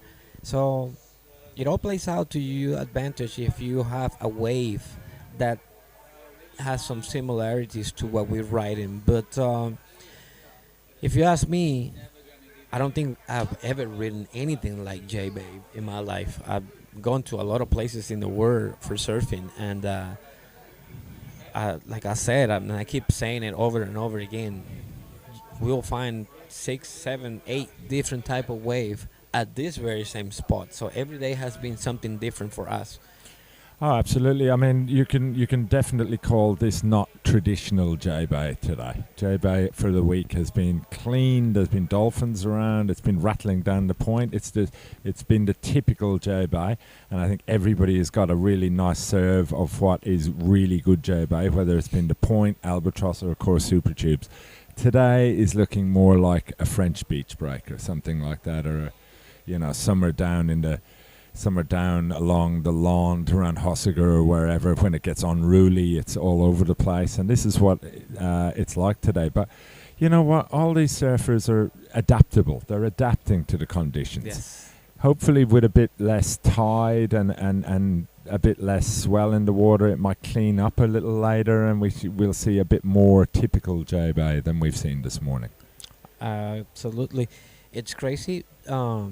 Because when I was interviewing Shane yesterday on his open heat, he had mentioned, I asked him, so what tell us about your strategy? And he said, my strategy went out the window as soon as I hit the water. This is so challenging, and waves change so fast that I will find myself with the machine, the brain, trying to collect information and come up with a new strategy, because what I saw from outside of the water prior to the heat up until I got into the water is completely different. So challenging conditions just for anybody and everybody up here at the CineFX Kneeboard World Title 2024. Yeah, I mean, when the likes of Shane Simpson and Albert Munoz are telling you they're just stoked to get 2 waves out there this morning and not go down the elevator or go into the washing machine, you know that when the best riders in the world are challenged, there's challenge out the front at the moment. But one thing I want to say is, on the screen for the viewers worldwide, it's not giving the impression. It actually looks quite manageable. Oh, a couple of duck dives, I'm at the back. When you sit on the beach or you're watching from front on, it is a whole different ball game. There's so much water moving out there. Yeah, this is the Indian Ocean showing you its true power, and this is world-class wave. And in order to tame this beast, you have to know what you're doing, and you have to be ready to adapt. Yeah, definitely. You have to turn up on the morning, have a look at what's happening, and then just adapt from there, like you said, because it is a challenging wave today, and I think everybody turned up first light. There was talk of it being half the size of yesterday with worse winds, but it's actually bigger than yesterday with better winds. Yes, sir. As we see the man in blue, this is Andy Fairmore. Another good-looking wave, man. That's a really nice wave. Had a good eye on the lineup, and he's picked out some of the best-looking wave. There he is. Wow, now he hits it nice properly. hit. Ooh, Yeah. So now we see the man in red out the back. Nice slashing cutback. Again, that end section see is that? so full on. It's just, you see the likes of Simon and that hit the lip really cleanly on that end section, but it's all about timing. If your timing is off, that's what happens to you. Yeah, as you saw, Mr. Wade right there, he was trying to hit the wave and perhaps tried to get out the bag easily and paddle back, but no. The wave caught him up and told him, hey, come back here. We still got some business to attend. Yeah. Wash him up pretty good, and now you're on your way back to the lineup. Well, that's it. The wave is showing a lot of the surface today. Who's boss? It has to be said. That's correct. Let's take a look up here at the replay of the man in red. That was the first part of the wave. He did well, didn't he, to do the whitewater takeoff, because there's so much power out there. You get shot out in the front. So he did a great job to get to his knees in the power pocket. Good management, yes, for sure. I did a couple of turns there. We'll see. Yeah. It's going to come into account. He's got a 2.67 and a 3.43. Andy Fairmore has a 3.83 and a 4.7. And Paul O'Neill, he's solid in front with a 4.83 and a 5.07. Yeah, again, it's anybody's heat, though, isn't it? Still. Yeah, it's still wide open. I don't see that Randy Reed it's in the lineup. I believe that he did not pull up into this heat. So that's the reason we haven't seen any waves being scored for him. We wonder what happened. I don't know exactly what happened. I don't know if he pulled out of the event. I don't know if he's got an injury. I wouldn't be surprised if something would happen to him, but I don't know just yet. Maybe we'll get production to give us a little bit of information about that. Yeah, we'll keep you updated on what's happened to Randy Reid. I don't think he paddled out, so like you said, he may have hurt himself in some way. At the back now, Paul O'Neill, and trying to make it around this whitewater. Oh, and then dives off. Yeah. So he waited quite a little bit. Well, we have about 6 minutes left in this heat to catch that wave. Look at the second wave. He has a much bigger face and a much cleaner. So he's probably looking at it and saying, well, I should have waited and let this one pass and jump into the next one.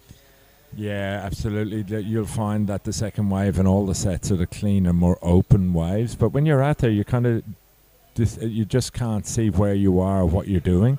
So it's like if one pops up behind you, you're almost going to just go anyway, just to see if you can put a score together. Oh yeah. So it's part of the game. Wave selection, it's key. So it's one thing what we're looking at from out the water and from our judging stance, and there's another thing what you see while you're in the water dealing with the conditions. So the top riders have a selection of wave that it's pristine, and they are able to find open faces where they can make these big turns, as we saw Shane and Albert and Simon. So yeah, look, it's just like mind-boggling how easy they make it look sometimes, and it ain't easy, that's for sure. Not at all. So big shout out to all our sponsors. Obviously, CineFX, one of the main sponsors. We have In Steps. We have Surfing South Africa. Everybody has just done an amazing job to try to keep us here. Yeah, and the beautiful food as well outside, like Nina's and the Mexican and the great coffee. Oh, absolutely. I still haven't had a red coffee, Hacken. Yo, just try it out, man. Try it out. You're going to love it. I don't know. I'm going to ask the guys because I'm probably going to be taking some home. My girlfriend enjoys having morning coffees, so do I. So I'm going to probably be taking some of that red coffee. I'm going to keep remembering J-Bay while I'm back home. As we come down to second to last day of competitions, we can't help it to be nostalgic already, because we're definitely gonna miss every single minute that we have spent here at J-Bay. I'm gonna stick around for 2 more days after the event. I heard through the grapevine that the swell is gonna be massive on Monday, and that already top riders worldwide are making their way to Jeffries for a fantastic surf. So I think I want to stick around for that. I want to see, the upright surfers, the different creatures do their thing over there at Super Tubos. So, it's not always that we can get to see top riders worldwide come and show up for a surf. So yeah, I believe they're on their way to J-Bay. I believe the call has gone out that it's going to be significant, and it will be a spectacle to watch some of these boys up at Super Tubes. Sure is. And maybe I can probably sneak in and try to get a surf. I don't know how big that's going to be, but I'll be happy to just catch a wave, amongst those top dogs. That's it. Here we go. Surfer in red. Oh, hey, nice. Cut yes. back. Yeah. Well, don't count him out just yet. The man in red has just... come on. Right out of this one. And yes, he sir. does. Yeah. Well, Surfer in red's put himself in the equation now. Yeah, he's got a 2.6 and a 3.43, so he can replace that 2.6 with something a little bit better, and he's going to be making Andy fight for that second spot. Like you said, it's anybody's game just yet, I think it's anybody's game until the final buzzer goes, because if you're in the right position and a wave appears behind you, there's potential there for a really good score. Alternatively, you may have just one of those heats where you're out of position or you're caught by a rogue set, and like myself, you just get your heat ends before it started in a way. Yeah, unfortunate for you, man, that you have a little bit of that injury. But, sometimes that's the price we pay when we play at this big stage. So I wouldn't trade it for the world, mate. I wouldn't trade it for the world. It's been an amazing couple of weeks. And like yourself, I fly out on Tuesday up to Joburg and then to Perth and then back home to Melbourne and the beautiful little place that I live in called Kilcunda. It's about 4 k's from Phillip Island. Okay. Phillip Island, a famous name in kneeboard surfing. So yeah, it'll be great to get home, see the family, and give them a cuddle, and tell them I'm pretty good. I'm good. So yeah. Nice. As we see the leader Paul of the O'Neill. heat, Paul O'Neill, taking it Nice away, man. cutbacks. His wave selection has been key. He threw out his third wave, but I think he's gonna capitalize up here, and I'm pretty sure that he's gonna be coming in feeling comfortable on second place. You can see him right there on a joyride into the shores. I think that Paul will say that's all she wrote. Yeah, I think there's very little time left in this, and he's surfed a pretty textbook heat there, Paul O'Neill from Fish Creek in Victoria. Textbook heat. He just got the waves he needed, stayed out of trouble, picked off the good ones, tactically perfect, and then comes in with a minute or two to spare for the for the run across the rocks. So good on you, Paul. Great surf Good heat. stuff. So congratulations to Paul, and I believe that Andy Fermor is going to be moving on to the semifinals on the Legends division. And as we read a couple of the messages for the people on YouTube, Cassie say, looks like Keely Baby. I don't know who that is, but shout out to Cass. Robbie Arlam, perfect conditions expected for tomorrow. Ooh, Oh, yeah, that's my wife, Cass, that said looks like Killy Baby. Yeah, because that's our local beach, Kilcunda. And it can Well, shout do a out to good your wife impression. and the people back Yeah, home. look, it's I'll have a chat with you later, but yeah, I'm good. Yeah, good day to my beautiful wife, Cass, and my 2 awesome surfing kids, Noah, who's 21, and Ocean, who's 17.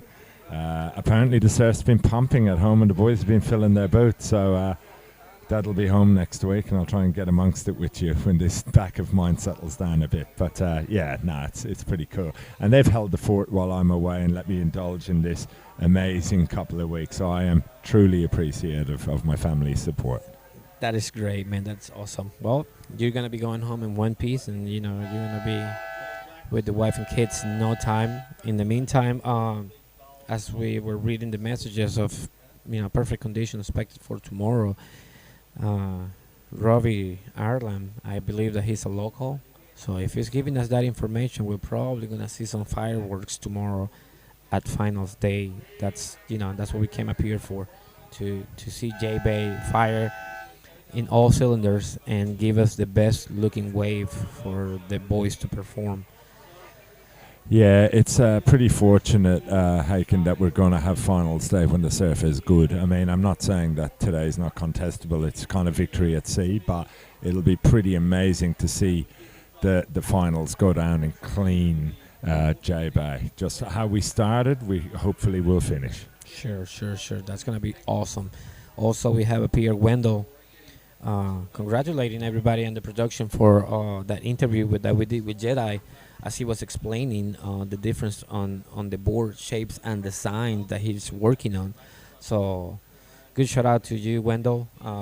Thank you for watching and sticking around, and that's what we are trying to do. We're trying to make sure that everybody at home understand exactly what we're doing here. There's a lot of kneeboarders that are looking at this webcast, as well as people that have no idea of our sport. So we want to make sure that you understand everything about it, and we'll try to get the professionals to explain it to you the best possible way. Surfer in yellow in the next heat just took off. A quick early ride, but getting a little score going.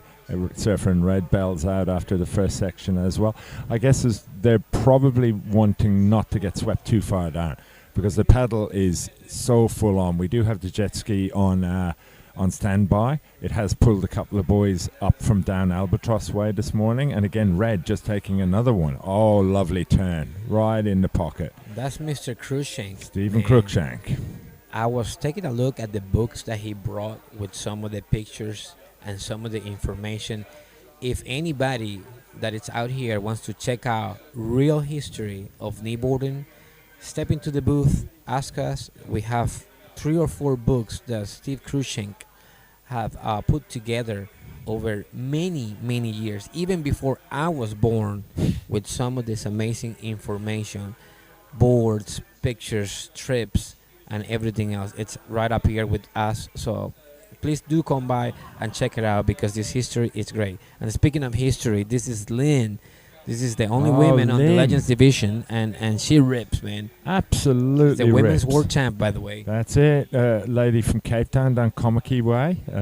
So she's not unused to big, solid South Atlantic surf. Lynn's been amazing all week, getting amongst it with the boys and giving it 110%. Yeah, man, Lynn is a ripper. You know, she's not being intimidated by these other two guys, Mr. Cruikshank and Wayne Walker. So she's putting out the time, and she puts in a spectacular performance. I've seen her surf in Portugal, and I was quite impressed, man. Those waves were roaring, and she just went after them and came away with the win for the title. I heard that. I wasn't in Portugal myself, but Linny Ash, yeah, she surfed unreal in Portugal, and I know from watching the coverage of Portugal and that there was a couple of days when it was super solid and stormy, and it didn't deter her one bit. She went out there and gave 110%. She gave it everything and was crowned Ladies World Champion. And she's in with a shout tomorrow as well, so she could defend it. Yes. I'm pretty sure that she will be in the finals. I don't doubt it one bit. She's a great surfer, and she's showing it right here. She's got a first 3.17 ride. Steven Cruikshank had a 6.83 on. I'm sorry, 0.83 on his first wave. His second wave was a 6.17. So Steven is in first place with a couple of decent scores. He could replace that 0.83 with something much better. And I'm pretty sure that within the 15-minute mark that we have, he's going to do so. Yeah, I think he'll get rid of that 0.83 pretty quickly. The 6.8 is a banker, there's no doubt about that. But Stephen Cruikshank has got all the experience in the world from Cork Bay Reef down in Cape Town, crossing the Brass Bell pub. The train runs through that area, and he's used to a slabby... It is a left-hander, Cork Bay, but it's a slab that breaks right on the rocks and over kelp-encrusted reef. So Stephen's not frightened, has a myriad of experience, and he's showing it now with a really good score. Oh, yes. So as we keep on reading the messages online, your wife sent you kisses and hugs. No, that's pass sweet. that on to you. Yeah. Now that we see Miss Cass, big hug from here, from Hi, South Cass. Africa. Love we you. read the messages from Ruben Gutierrez from Spain, the Ruben. man from Spain. Ruben, saludos, un abrazo gigante, hermano. Gracias por sintonizar y saludos a todas las personas de habla hispana que están en el YouTube viendo el Campeonato Mundial de Kneeboard Jeffreys Bay 2024. Unreal. Translation there for the boys in Spanish. Yeah, it's great because now the boys in Spain will be listening to you and know exactly what's been said. All this English is probably throwing them out a bit. But Ruben's a big name in the kneeboard world and a very big character, and is part of that Somo contest in Spain, in northern Spain. I've not gotten to that Somo contest yet, but a Europe trip is on the card, so I might just drop in for that. I heard it's a really good time. It's a great place. It's a phenomenal spot for surfing, man. You can breathe, eat, and sleep surf over at Somo. We were lucky enough to spend several occasions there, and while I was in Portugal, Ruben helped me out as a coach. So I was able to make it into the finals on the Masters division, getting second place to Tom Gray. So thanks to Ruben and all his expertise. He's a fantastic, phenomenal rider, and he knows Nilo better than anybody. Yeah, look, Ruben came to Phillip Island in 2015 for the world titles, or was it 2012? I can't remember. It's a while ago now, but he was he left a good impression there, and he's a larger-than-life character, Ruben. And I'll give a shout-out to Ruben as well, over there in northern Spain. There's Lynn one more time on that wave. She just unfortunately had to tap out as that wave shot down right in front of her. Yeah, big old drop from Lynn. But again, she's going to get a little score for that. Every half a point counts today. It will help her heat total, but I'm sure she wants to go out and get a bomb and give it a crack. So that was really just a takeoff. Maybe positional even. It might push it a little bit wide, so the pedal out isn't so bad. Yes, as you can see, Wayne Walker is waiting to the inside of the lineup, and he's been taking some waves in the head. Now he's trying to move into the outside to see if he can go ahead and grab a clean face and do a little bit of surfing. You know, he's just got a 2.5. That's his only ridden wave. But I'm sure that, you know, before the end of the heat, he's probably going to have a couple more. But things are not easy. No. The man that's leading the heat with a .83 and a 617, it's with priority, and definitely he's gonna eyeball the best looking wave that's coming up in the set, and then he's gonna probably pull the trigger on it. Yeah, Stephen Cruikshank. He's just sitting in position, you know. You can see that he's used to surf like this. He's maintaining his position and just watching for a set to come through. I know the funny thing is everybody's been speaking all morning, oh yeah, when the tide goes out and all of that, it's going to like organize itself, it'll back off a little bit. It's relentless. They're still coming. You can see it on screen. Oh yeah, look at that wave. Those faces are not, you know, we're probably looking at 2-3 foot waves, but the power on those waves are from maybe like a 6-7 foot swell. Yeah, absolutely. If this was an average beach break and you were out there and you're just kind of like, it looks like a wind swell, you'd be like, oh, I'll just duck dive under this, I'll just position myself here. But this is breaking like a sledgehammer today. Oh, yeah. It really does rattle you. Even Simon, who's about as good as anybody who's ever ridden a kneeboard, said he got ragdolled underwater, the board got ripped out of his arms. So when it's happening to the best in the world, it's happening to all of us. Yes, as you can see, Wayne Walker one more time, you know, crumbling on that wave face that had so much power that he was trying to push through and get out onto the open face, and the wave just got a hold of him and put him down. So yeah, Wayne is just, you know, kudos to Wayne. He's still in the heat. He's still trying to find position as we pan up the beach at J Bay and look at all the beautiful houses in the sand dunes. It really is a wonderful spot, isn't it? it's beautiful, man. Right next to that blue and pink house, it's where the South African team has their headquarters, and that's what I met Mickey. And that's the best looking spot that you can get in this area. That's where, you know, if you want to be surfing the area, make sure that you check out one of the spots around here, because you can see this whole peninsula. You know, beautiful shots right here with the production. Thank you guys for letting the people out there in the web have a good look at what we're experiencing. So yeah, you can kind of see the topography and how it works as it comes around the corner from Super Tubes, and you can see the amount of reef that's in front of every place as well. But yeah, look, we've all taken over houses.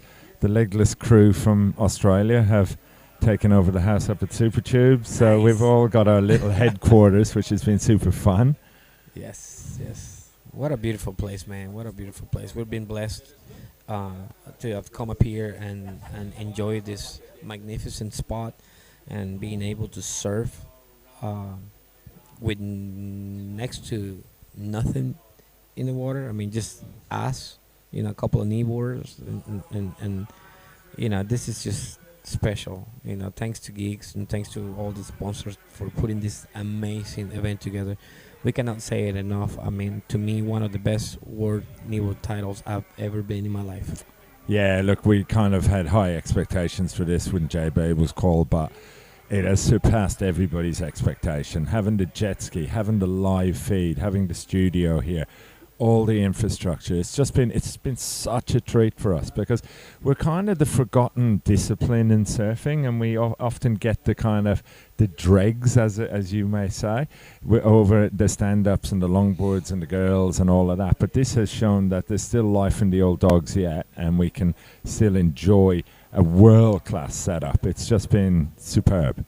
Yes, 100%. As we see right here on the left-hand side, we have Dr. Martin with the Surfer's Ear Clinic.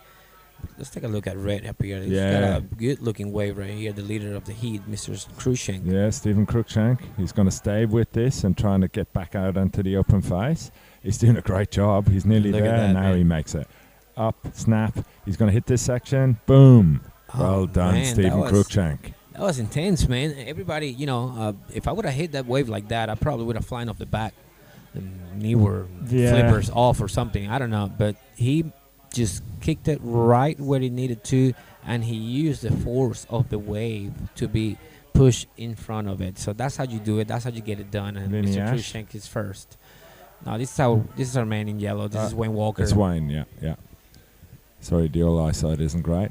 Going back, Wayne is just doing a little S-turn, trying to find this reform, bang it at last section. Again, there you go. He got the job done. But when you compare Wayne's wave to Stephen's wave, you see the experience, you see the comfortness, a man being comfort in this raw power. His timing was magnificent. Oh yeah, Stephen definitely was being committed into the face of the wave and wasn't afraid to hit it big to make sure that he capitalized and replaced that 0.83 that he's got. So as I was saying before, we have Dr. Martin right up here next to us. If you're in the area or if you're close by and you want to have a look at what's going on with your ears, especially you surfers that are used to this cold weather conditions, come and have a look.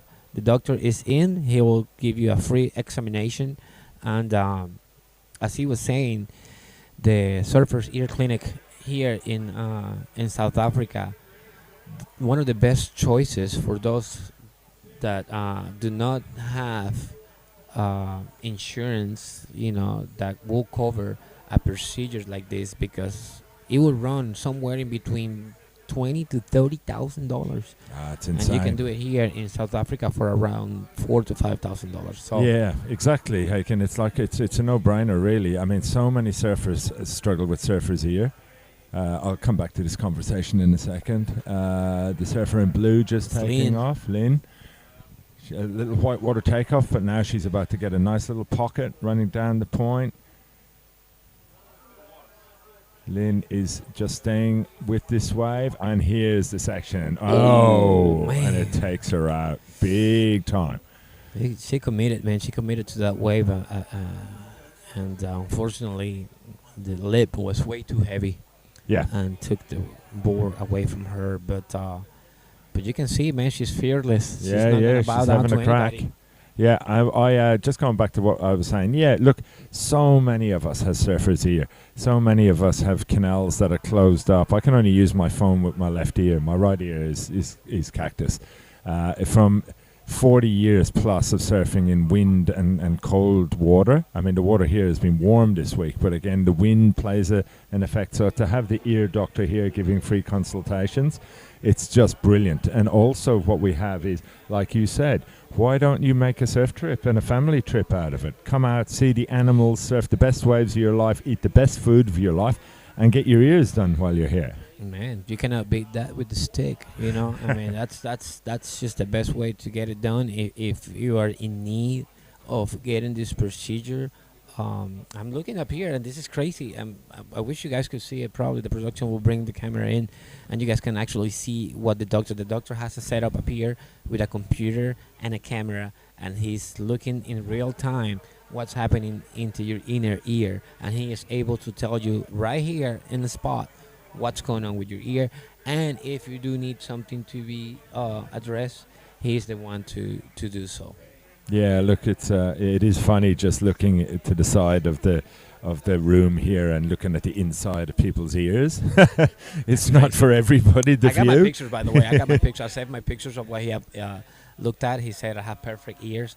Unreal. I don't know how, because it's been many years of damaged salt and water. Yeah, for sure. But you know what I reckon it is, Haken? Your ears are probably better than some of us because you spent the majority of your life surfing in warm water. Yeah, 100%. Yes, that's what he said himself. It is the cold.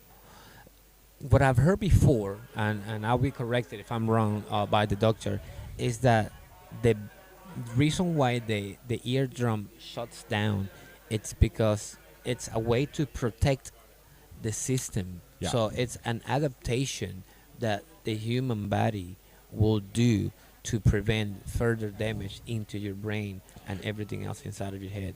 Yeah, look, we've always talked about this, especially at home, because I've suffered from ear problems, etc., etc.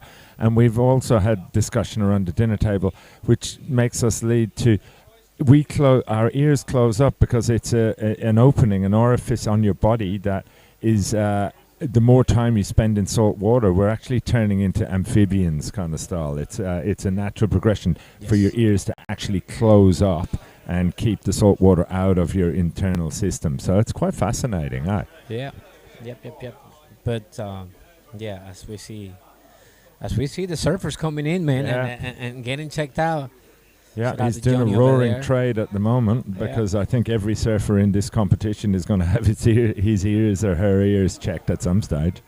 Yeah, as we see, Carl Ebel, he's surfing on the Grandmasters division. He just came up here and sat down and had his ears checked out and make sure everything is okay for the next heat. Yeah, it's fantastic, Pit stop. isn't it? Yeah, a pit stop. Yeah. Speaking of pit stop, I was having a chat with Carl, and he's a big guy on the car business. So we were chatting about V8s and engines and such, which is my secondary job. I have a garage back in Panama. Ah, unreal. And Yes. Stephen Cruikshank again, is it? Doing a great job. Here we go. Look at that timing. He's It's shutting just it down.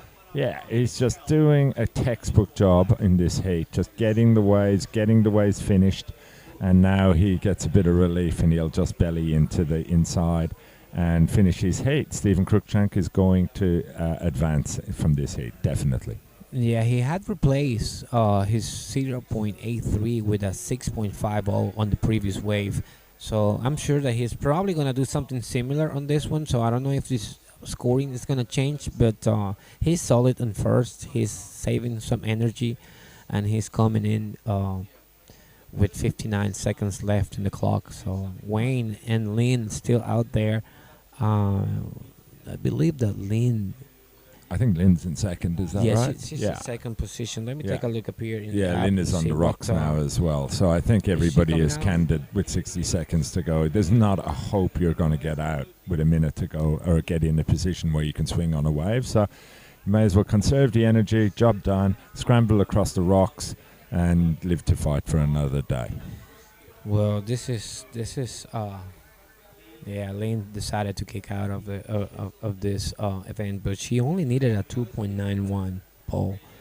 That would have been, something, a walk in the park for her. 100%. But I think Lynn's going to progress from this heat. No, she's actually not. She's on third position. Oh, righto. Yeah. Fair dues. Apologies. Look, Lynn will be disappointed, but I think Lynn's main aim is to defend her women's world title at this event. I guess she's focusing on that, that way, she also saves some energy for what's coming up next. And as we come into the Grandmasters Heat semifinal number 1, we have James Anderson from the UK, Eduardo Machado from Brazil, Antoine Wiersman from South Africa, and Carl Ward from the UK. A very international heat, my brother. Yeah, look, this is a heat I'm looking forward to. I have a personal relationship with James Pommy Anderson. He's been one of my best mates for 20-odd years now. We live very close to each other.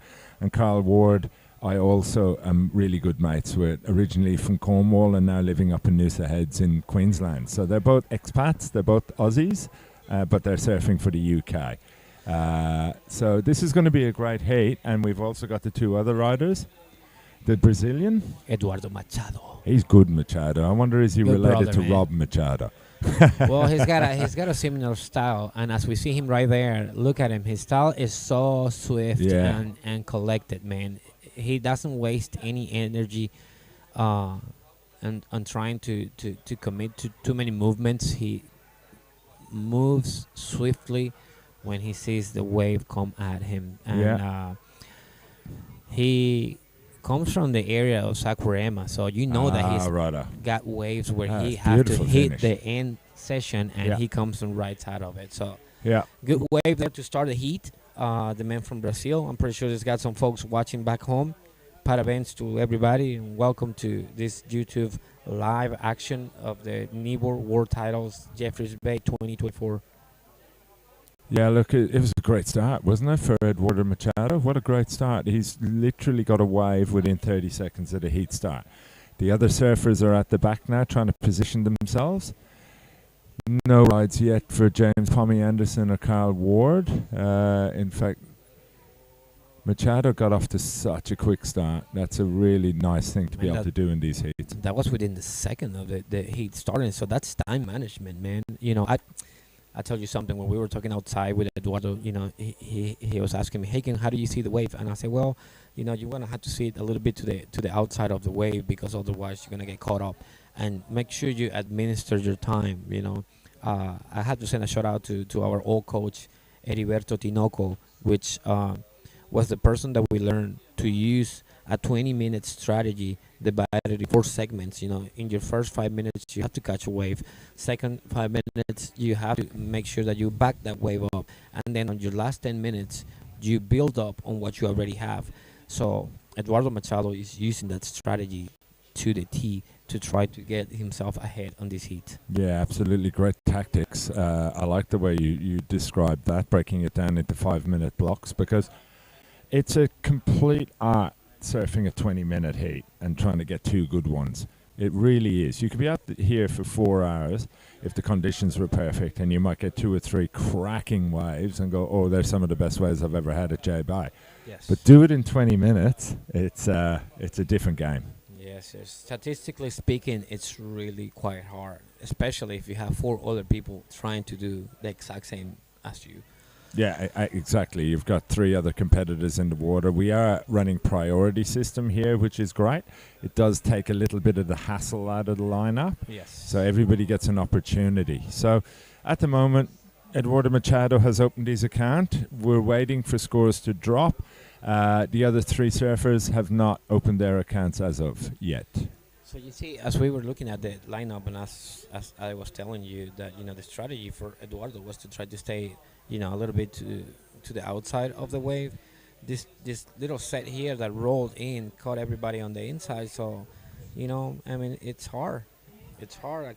I keep saying it. It's not easy to pick up a good wave that's going to open up into the inside. But Eduardo have picked a very decent wave, and I think he's going to put it in a pretty good score. Yeah, look, Eduardo will be back out in the lineup with the other surfers in a minute at this rate, because things have gone a little quiet. The other surfers moving around at the back, trying to see what's coming down from super tubes down along the reef and to the point. We got Carl and Pom. They're holding position, and Eduardo's obviously on the inside paddling back out. Yes, sir. We have 15 minutes and 11 seconds in this heat of the Grandmasters semifinal number 1, as we see James Anderson pulling in into this looking wave. Oh, nice rebound right there. He's trying to reform this wave. Yeah. Not much to offer here on the inside, but nice little start for James, though, eh? Yeah, getting a couple of numbers in, to make sure that he's not just sitting, waiting and hoping for a set to come out. So yeah, I'll give you a little bit of background on James. He moved out to Australia when he was about 13 years of age from the UK, and he actually won a World Junior Championships in 2004 in Tahiti. He's multiple Victorian state champion. So he's ensconced in the Victorian Kneeboard Club and is a prolific surfer in Australia on the kneeboard circuit. So, and he likes it. He likes to chat as well. He does. He's not short of the gift of the gab. Okay, were you at the Tahiti? I didn't go to Tahiti, mate. I went to I went to New Zealand in 2009, Kiama and Phillip Island, and now this one. So I've been to a few, but yeah, look, we're very heavily involved with the Phillip Island Kneeboard Pro, the Neil Luke, as the surfer in white, Carl Ward, takes off at the back. This Wardo, man, he's been riding swiftly through the Opens division, and he's looking to do the exact same here on the Grandmasters, the H division. Yeah, Wardo's had a great campaign. I just cursed him, I think. First time I see him go down, man. He has surfed so well. One of the only riders that have come out first on all his ridden heats at this event, by the way. Yeah, he's had a great campaign. It's great for Carl. Carl puts a lot of effort into it, lives cleanly. is here with his girlfriend MJ. They've been staying down at Albatross. It's just a great campaign he's putting together, and of course he's in the Open semi-finals, so lots of opportunity for Carl to cap off the week with the greatest victory of his life. Nice, man, nice. The waves are looking a little bit better now. I think the wind has died down a bit, and we're looking at some better open faces. Yeah, I totally agree, Haken. I've noticed that myself from looking at the screen, that things are starting to settle down slightly. The bite's probably going out of the swell, because tomorrow is meant to be lovely and clean, kind of 3 foot or whatever. So yeah, you can visibly see that things are starting to settle down slowly.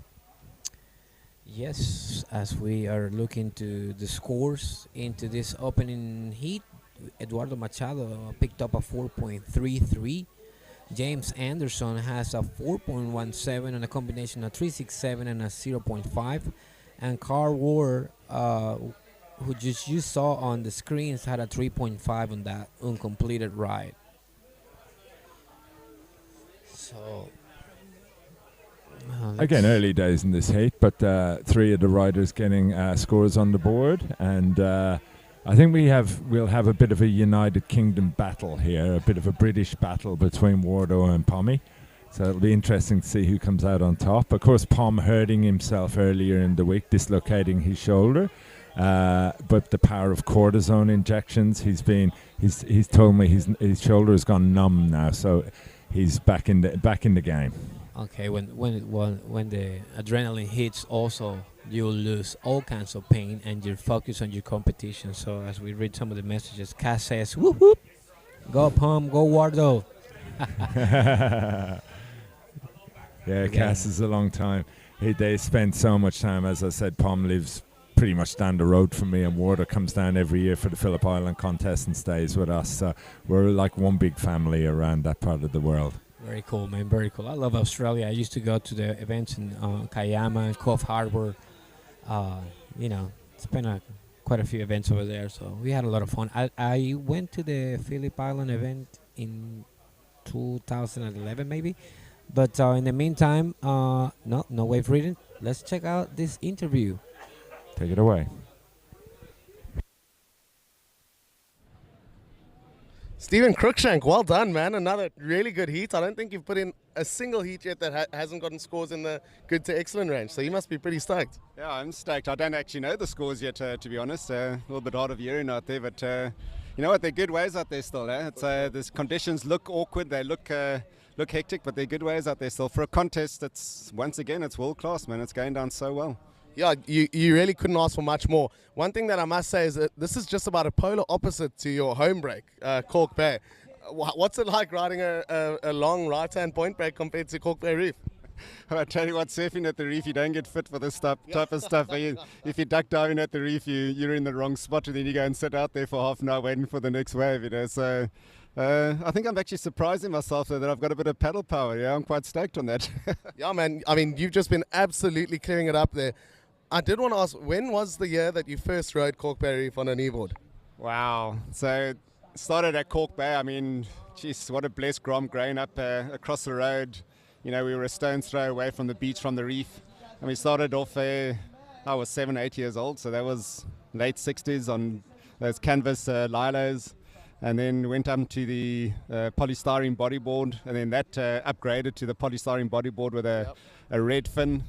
And then somebody gave me a green spoon kneeboard, and yeah, the rest is history. That's where it all started. And I mean, Cork Bay is just such the perfect way for kneeboarding. I think if somebody had asked me when I was 10 years old, why do you kneeboard? If I had the knowledge that I have now, I would have said, look at me when I'm 61.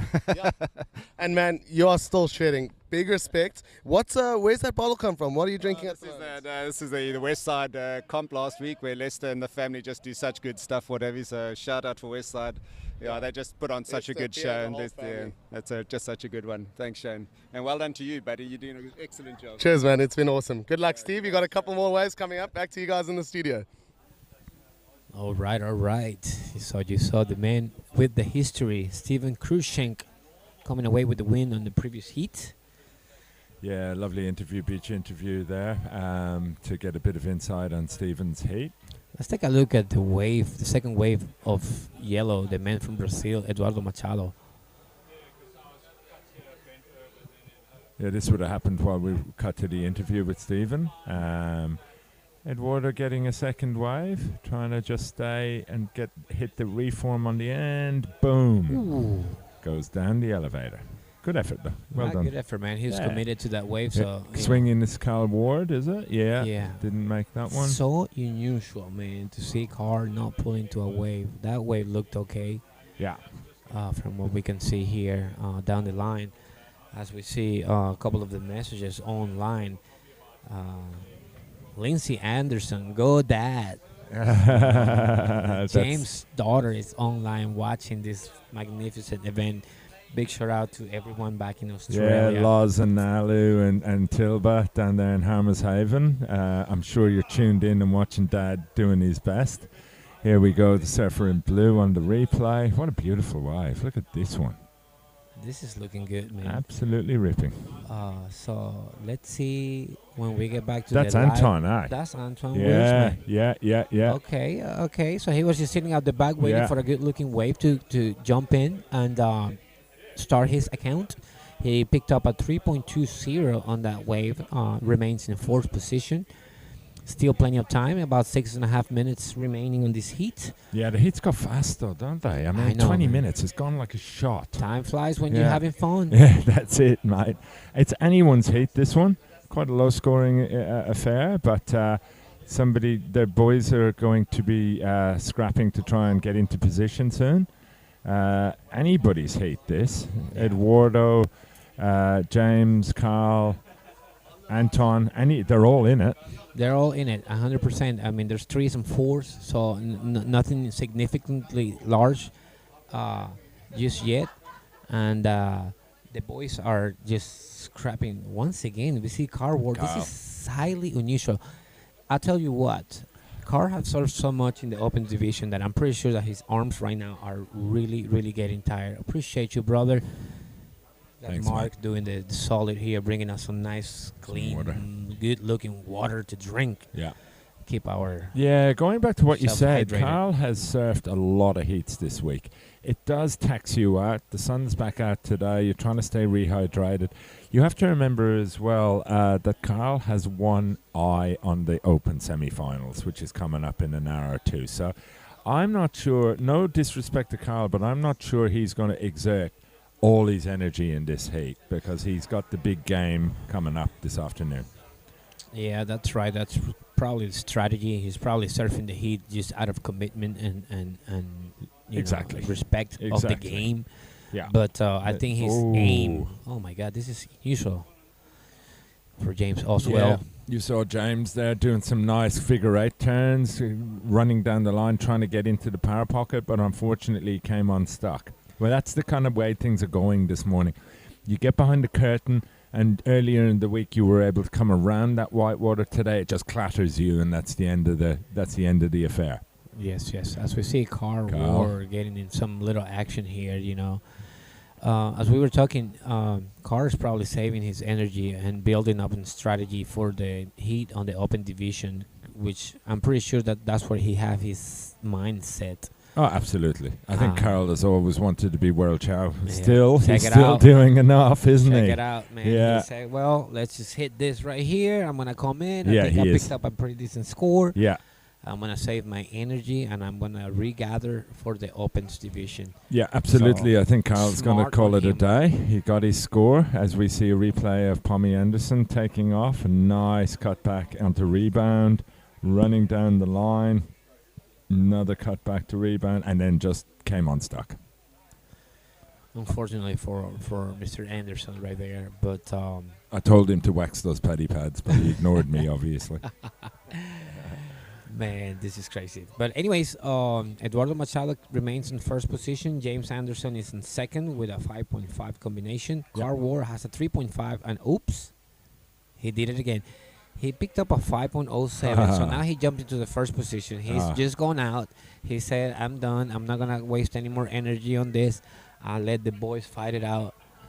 Yeah.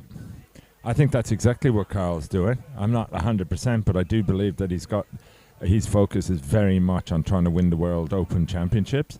He's got a fellow countryman and a good friend in the heat with him, James Anderson. So if James gets through, that's brilliant. Carl has definitely got some great scores on the banked, and he's just coming in. I think he's going to come in and try and regroup and rehydrate and get organised. Yes, indeed. So we've seen him surf incredibly through the Opens division the past couple of days. So he's definitely gonna be concentrating into the Opens final.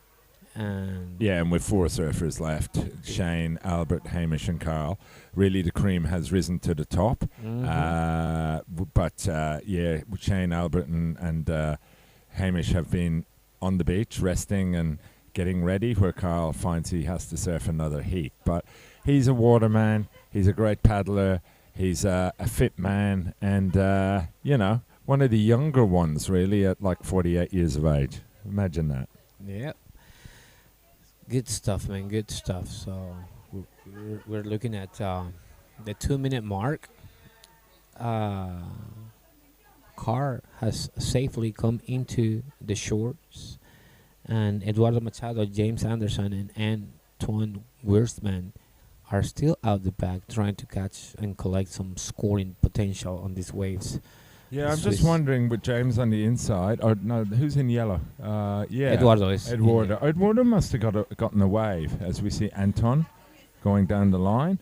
I reckon Eduardo got another wave that we may have missed because he's on the inside now. Yes, back I out. see him paddling right here on the right-hand side of the screen. So I believe that he's picked up another score. Yeah. We'll see as that factors in, and we don't know if he's going to improve or remain on the same position.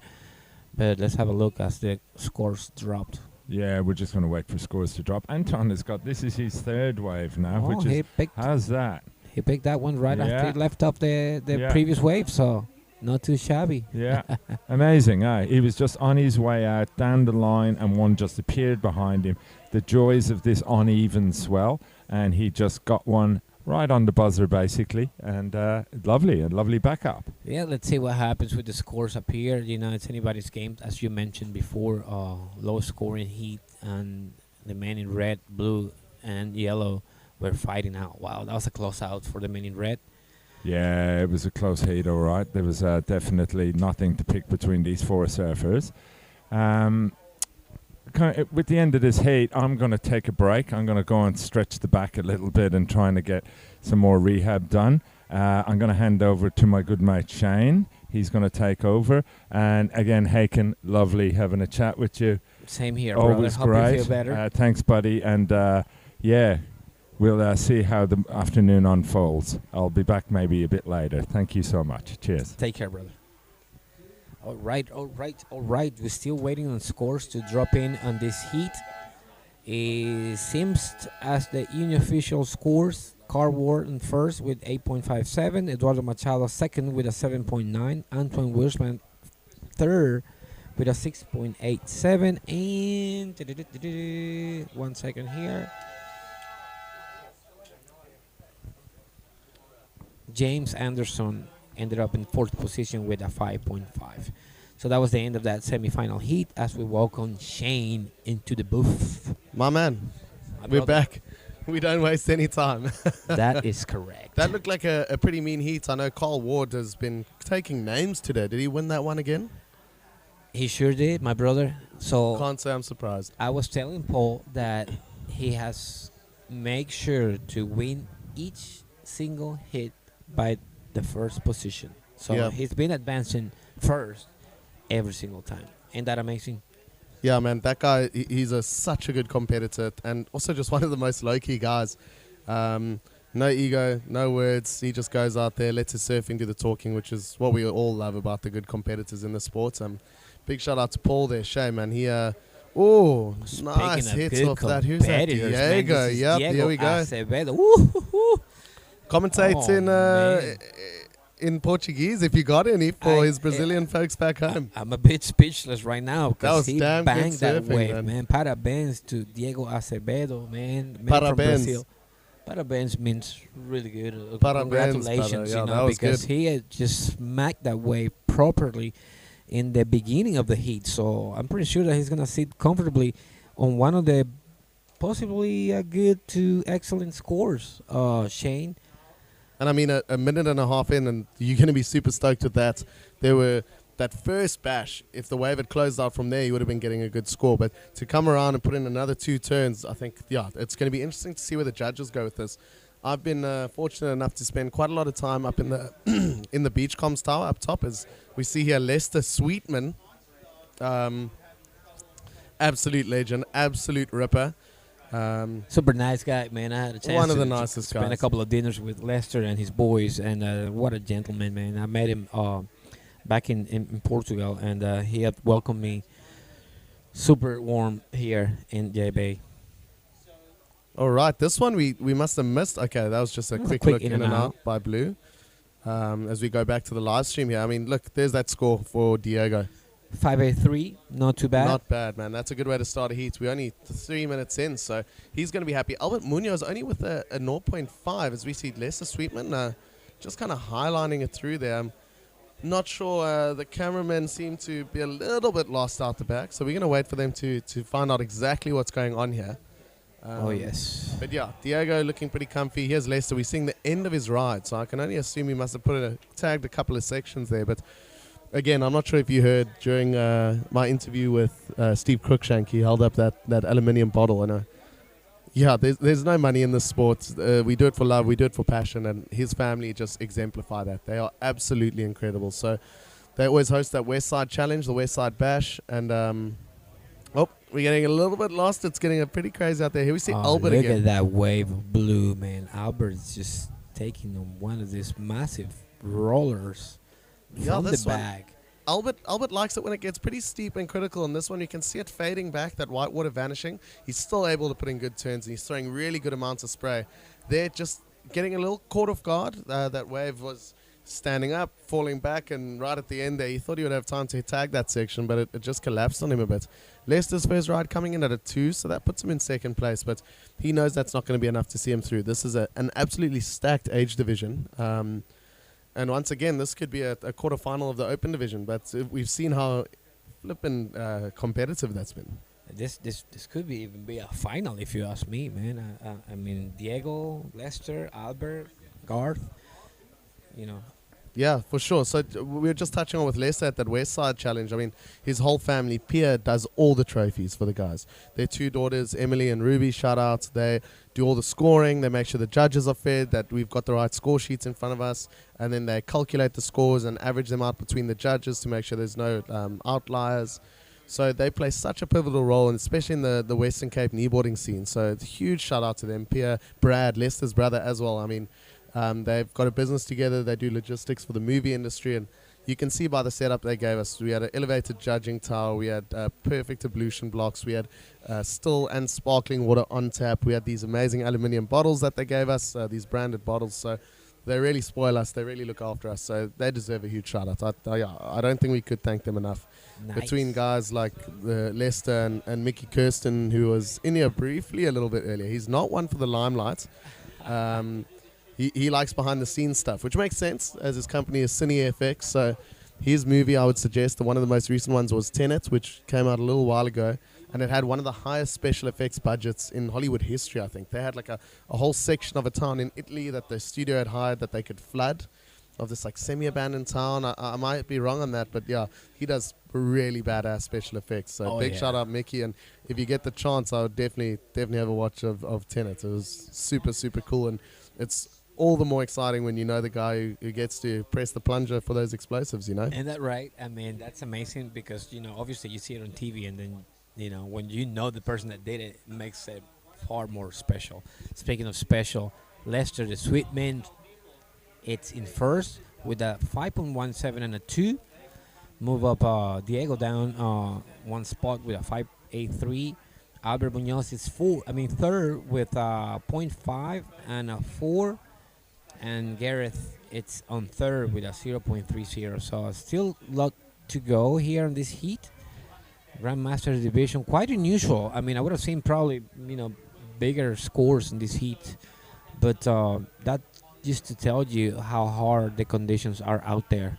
Yeah, for sure. So as I was just mentioning, I have been spending quite a lot of time up in the commentary box. So, I mean, I've said this about a million times. So sorry, viewers. I know a lot of you are logging in your day after day, but we've got us here in the studio who are broadcasting live around the world. But then we've also got the beach comms upstairs, and let me tell you, that's a tiring job, man. You're updating the surfers constantly with what their scores are, how much time it is left, where they're sitting so far in the log, and what scores they need to move up into second or first position.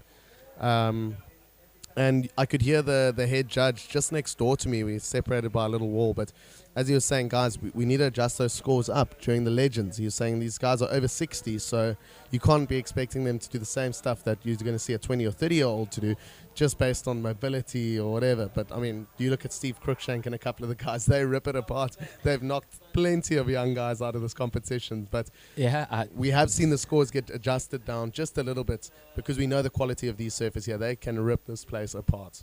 Yes, 100%, man. This is crazy to see how no matter what the age is, you'll see this highly experienced kneeboarders rip this wave apart. We saw Simon.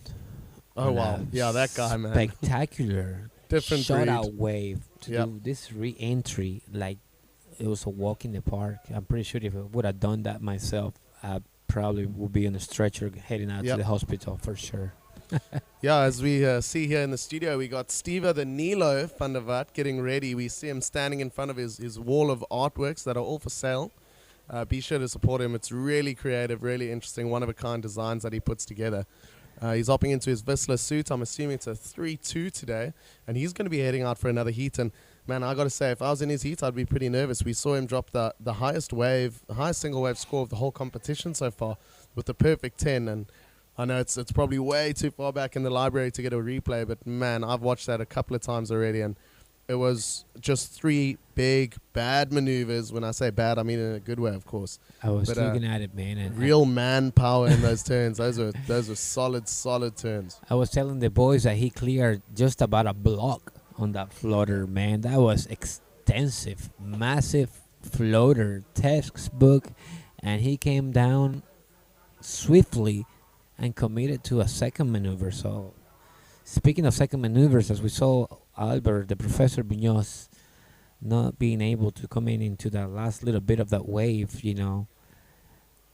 Yeah, I think Albert's had a long day, man. He's done a lot of heats, and his wave selection and all his other heats have been really, really good. It seems like he's just getting possibly a little bit confused out there. I mean, he's still absolutely a ripper. He's an ex-world champ. He knows how to win these heats. So, I mean, neither Leicester nor Diego are safe as we see Albert's next wave coming in. So that bumps him up to second place. However, you got to remember Diego's only had one wave, and that's a 5.83. So Diego can score just a 2-point ride, and he'll be back in first place. And 2-point ride's super easy for a guy of his quality. Oh yeah, 100%.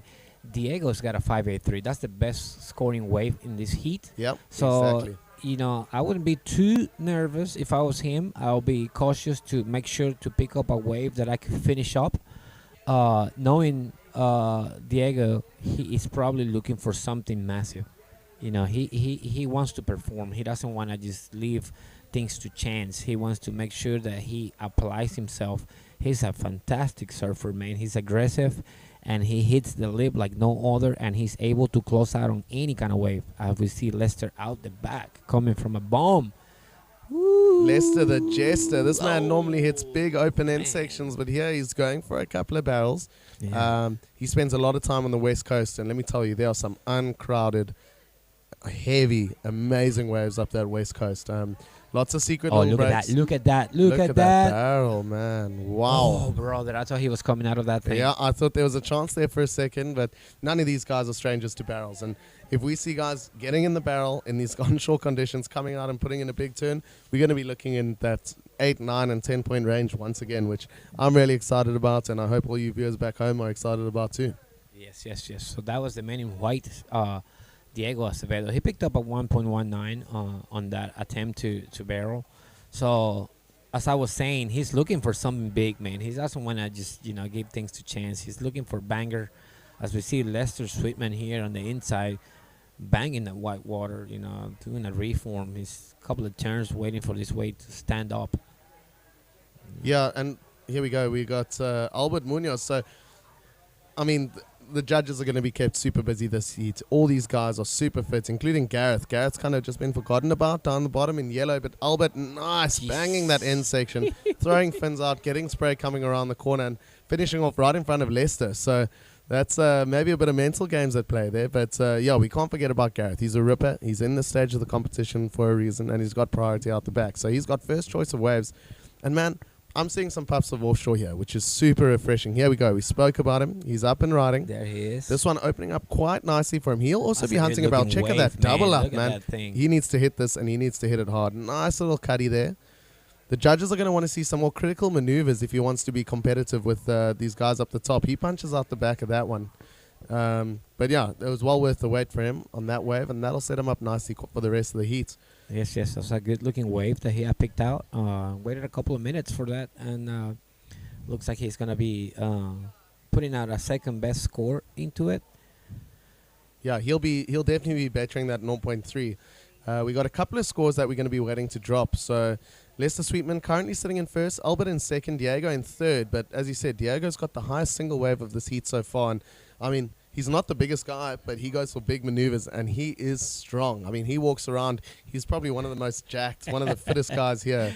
Is that right? He's a huh? beast, bro. Yeah. That guy, Diego looks like he's a workaholic, and he works out quite often to keep himself in pristine shape. Real nice guy. I had a chance to chat with him quite often as we see him on screens There right we here. go. Oh. Trying to come up through on this open face. Let's Man, see there's if it some happens. barrels on offer here today, I'm telling you. This one, trying to double up. He just got clipped a bit by the whitewater there.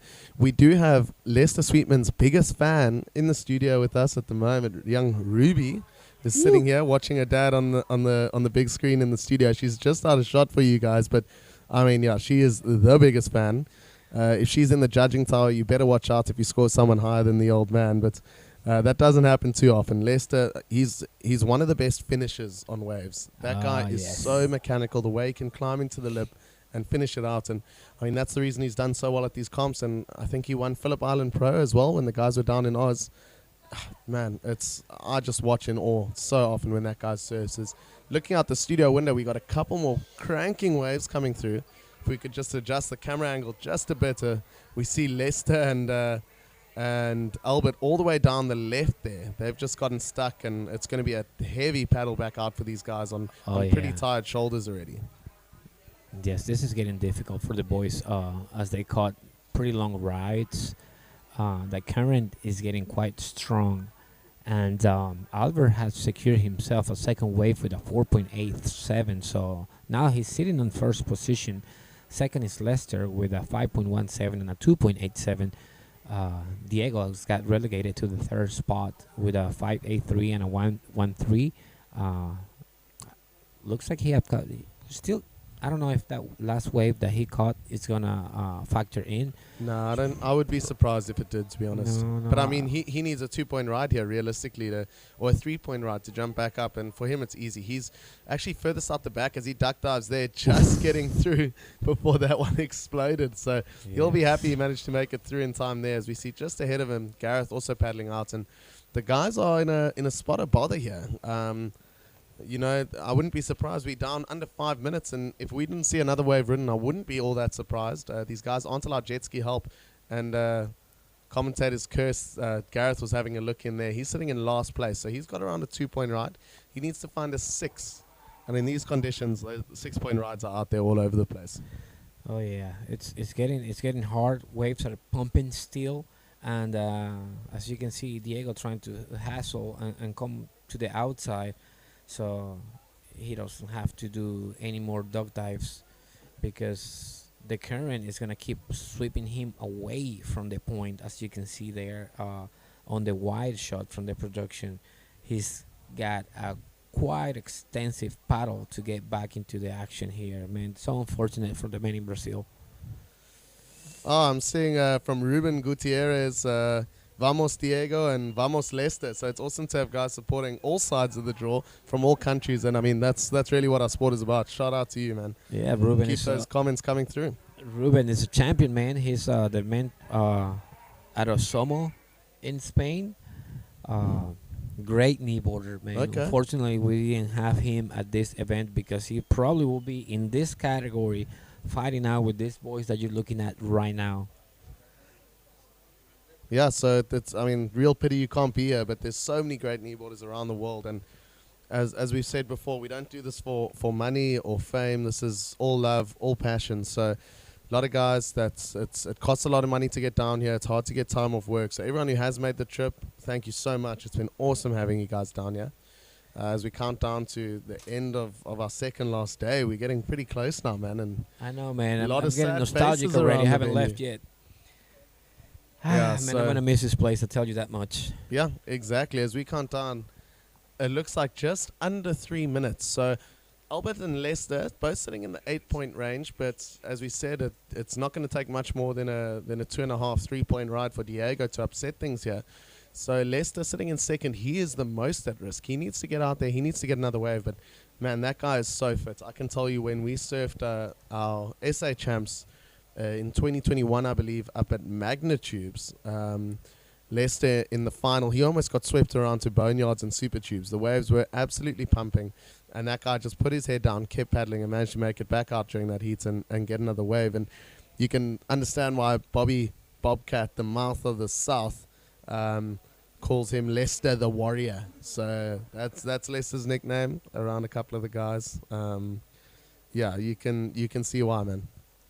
Definitely, man. He's really, really, really a good surfer. He knows line up. He's in excellent physical shape, and no wonder he's sitting on one of the first advancing positions here. So let's see what happens. We still got a minute and a half to go, as the boys are still trying to get out into the lineup or the takeoff zone. I don't see anything else just panning out. I see waves out the back, but I don't think the boys are no in one position. to ride him, man. Yeah, there's no plenty one of to waves coming through, but there's no one that's in the right spot to take off and give it a go. Looking out the studio window, I can see Leicester, so he's pretty far inside, but he's in a good position where he'll be able to take off and take advantage of some of these waves coming through. That is right. Lester, if you see in the screen right now, he's the one on the bottom right-hand corner of the screens, as he's the one paddling in. There he is. There we go. Oh, that one just closing out on him, and with under a minute to go, that's going to be the end of his heat. Well, he is now in a spotter bother down in second place. As it's not a tall order for Diego to pick up at 2.5 and take over into second position. So Leicester and his family are going to be looking at the horizon, praying for everything to go flat, and Diego needs to do some serious paddling out there if he wants to get himself in position. Yeah, we'll see what's happening here. I don't see him as Leicester is coming in. I didn't see him anywhere close the takeoff zone, so I think it's going to be pretty difficult for Diego to get caught up with the scorings required to advance into the Grandmasters final. Yeah, I mean, we're looking now at the last 5 seconds kind of thing coming through. Looking out the studio window, I don't see Diego anywhere near the takeoff zone. And with the... Oh, wait a minute. Now, what is this that we see here? The question's got to be asked, was that... even if he was on the hooter there, I'm not sure he's going to get around in time to take advantage of that wave. But, heartbreak for Diego. I know. Okay, Yes. so we've been told by our studio team that was before the heat ended. So now we've got to wait to see where the judges' scores go on this. But I don't know. I didn't see it. It was a bit grainy, but I didn't see any big maneuvers. So a 2.5 going to be a tough order to reward it there. So we're going to have to see how this one pans out. As we look into our next heat, we got Mark Crawford. He spent a bunch of time in the commentary box here with us. He's Good the old surf in red, the top seed there. Then we got Ryan Gallagher, another big name that we've seen a lot today. So Ryan Gallagher's in yellow, Garth Price, Buffy in blue, and Marco Rinaldi, your My man, brother. again in white. This guy's also had a big day of paddling today. Man, Marco is such a nice guy. You know, everyone that is in this heat are complete rippers, you know. It's funny because when I was talking to Marco was like, "Hey, can grab any of my boards? I'm pretty sure that I'm probably gonna be knocked out quite easily at the beginning." And here we are on day 5 of competition. My boy Marco, it's still trying to rip and get stuff done. So big shout out over there to Eduardo. He's pretty happy. I made out on his Masters. Oh, what is the Grandmasters semifinal? Correct? Did he make it through the first semifinal? Eduardo did. Unfortunately, I don't know what the end results of Diego's scoring was, but I don't think he got that 2-point. Yeah, unfortunately, his wave last wave requirement. a .27, so he is still in 3rd place. He'll be pretty gutted. I mean, he's been putting in a big shift in both the age group and open division, but when it gets to the second last day of competition, man, it's so tight. Everyone is absolutely ripping, and it takes one moment of being unlucky to see yourself out of this competition. So Albert Munoz of Australia and Lester Sweetman of South Africa will be stoked to be getting through this Grandmasters semi-final Heat 2. That's going to be one hell of a final. It's going to be the two of them up against Carl Ward and Eduardo Machado tomorrow. So that's going to be a final to watch out for. That's going to be one of the best ones of the day. As we see here, who is this? Garth Price, Buffy, man. Buffy, man. He is coming from way back there on this wave, and he had done some damage, man. He was surfing swiftly. That board looks like it's a knife through butter. He's going to put up his first score. Marco Rinaldi picked up a first wave with a .667. So just to open up the scores, get warmed up. Yeah, I know Buffy. He's one of the nicest guys you'll spend time with, and he runs a really awesome little surf camp up in Mdumbi. But I know that between Marco and Jedi and the rest of the SA Nilo gang, that the guys organised a new board for him. He's never really had enough cash to... Oh, we see some dolphins moving through the back of the lineup. That's going to be awesome for our viewers at home. I hope the cameras can catch it. But yeah, Buffy's not exactly one to be spending cash on a new kneeboard. So to see the guys clubbing together to get him a new board... is just amazing. I'm not sure if he's riding it in this competition. It's always a risk to ride a brand new board. Yes. When you're in heats, especially when you're in the knockout stages, there's no repecharge left. So if you're not in the top 2 of these heats, you are out, my friend. As we see Marco Rinaldi, he's dropping the first score, .67. I hope that won't feature in his top 2 scoring waves. No, I don't think so. I think he was just getting warmed up. He was getting repositions. He was way up the point. And he might have caught that wave just to get down under and try to be where the open face is as he wears this one in the head. And we see yellow airdropping into this wave. Wow. Ryan Gallagher, nice slash in the pocket. We see blue kick off at the bottom, and he ends up body surfing that one. It looks like he had a landmine, hopefully not a dolphin. There's a large pot of dolphins cruising through the lineup at the moment. But Ryan Gallagher, he's been ripping all day long in both the opens and the age group heats. So... I wouldn't be surprised to see him going through here. Mark Crawford in red. So the red means that he was the top seeded surfer coming into this heat. You get the privilege of wearing the red vest, something Gig Saliers is very familiar with. He knows that red singlet like the back of his hand. So Mark Crawford, he's sitting there. He'll be kind of holding priority. He's bossing the lineup at the moment, and he's going to make sure he chooses the right wave to get in the best possible scoring opportunity here. Oh, yes. And... as the lineup gets a little bit quiet, we can see the boys getting organized. I see some sets coming in. You see that the little, Yeah, a couple of white caps out the back. This wind's been super funky today. But as you can see, that white caps, that is usually an indication that there's some sets coming through. As Marco Rinaldi is trying to paddle into this wave, let's see what it does for him. See if he can get out into the open face and do something with it. Yeah, I think he had a look there. He saw that this one was kind of fading off a bit. That one didn't stand up at all on the inside. So I'm sure he's seen the sets out the back as well. So he's going to be paddling out back furiously to get himself in position. As we see, it looks like almost everyone's going to be caught inside here. Yep. Yeah, everyone's doing deep duck dives, trying to get out the back there. I haven't seen Surfer in Blue yet. Oh, my goodness. All of a sudden, scores dropping for Surfer in Blue. And while everyone's been hanging out the back, he's suddenly racked up an 11.34 heat total. I want to see the replay on the first wave of blue, man. 8.17. Wow. What a banger. I guess that was that long ride that I told you about, that he was coming from way the back. And we had hit the split screen, but I believe that's his 8-point ride. Here we got Mark Crawford trying to open up his account in this heat. Nice carve. This wave also just petering out. It's leaning back. It's a little bit fat.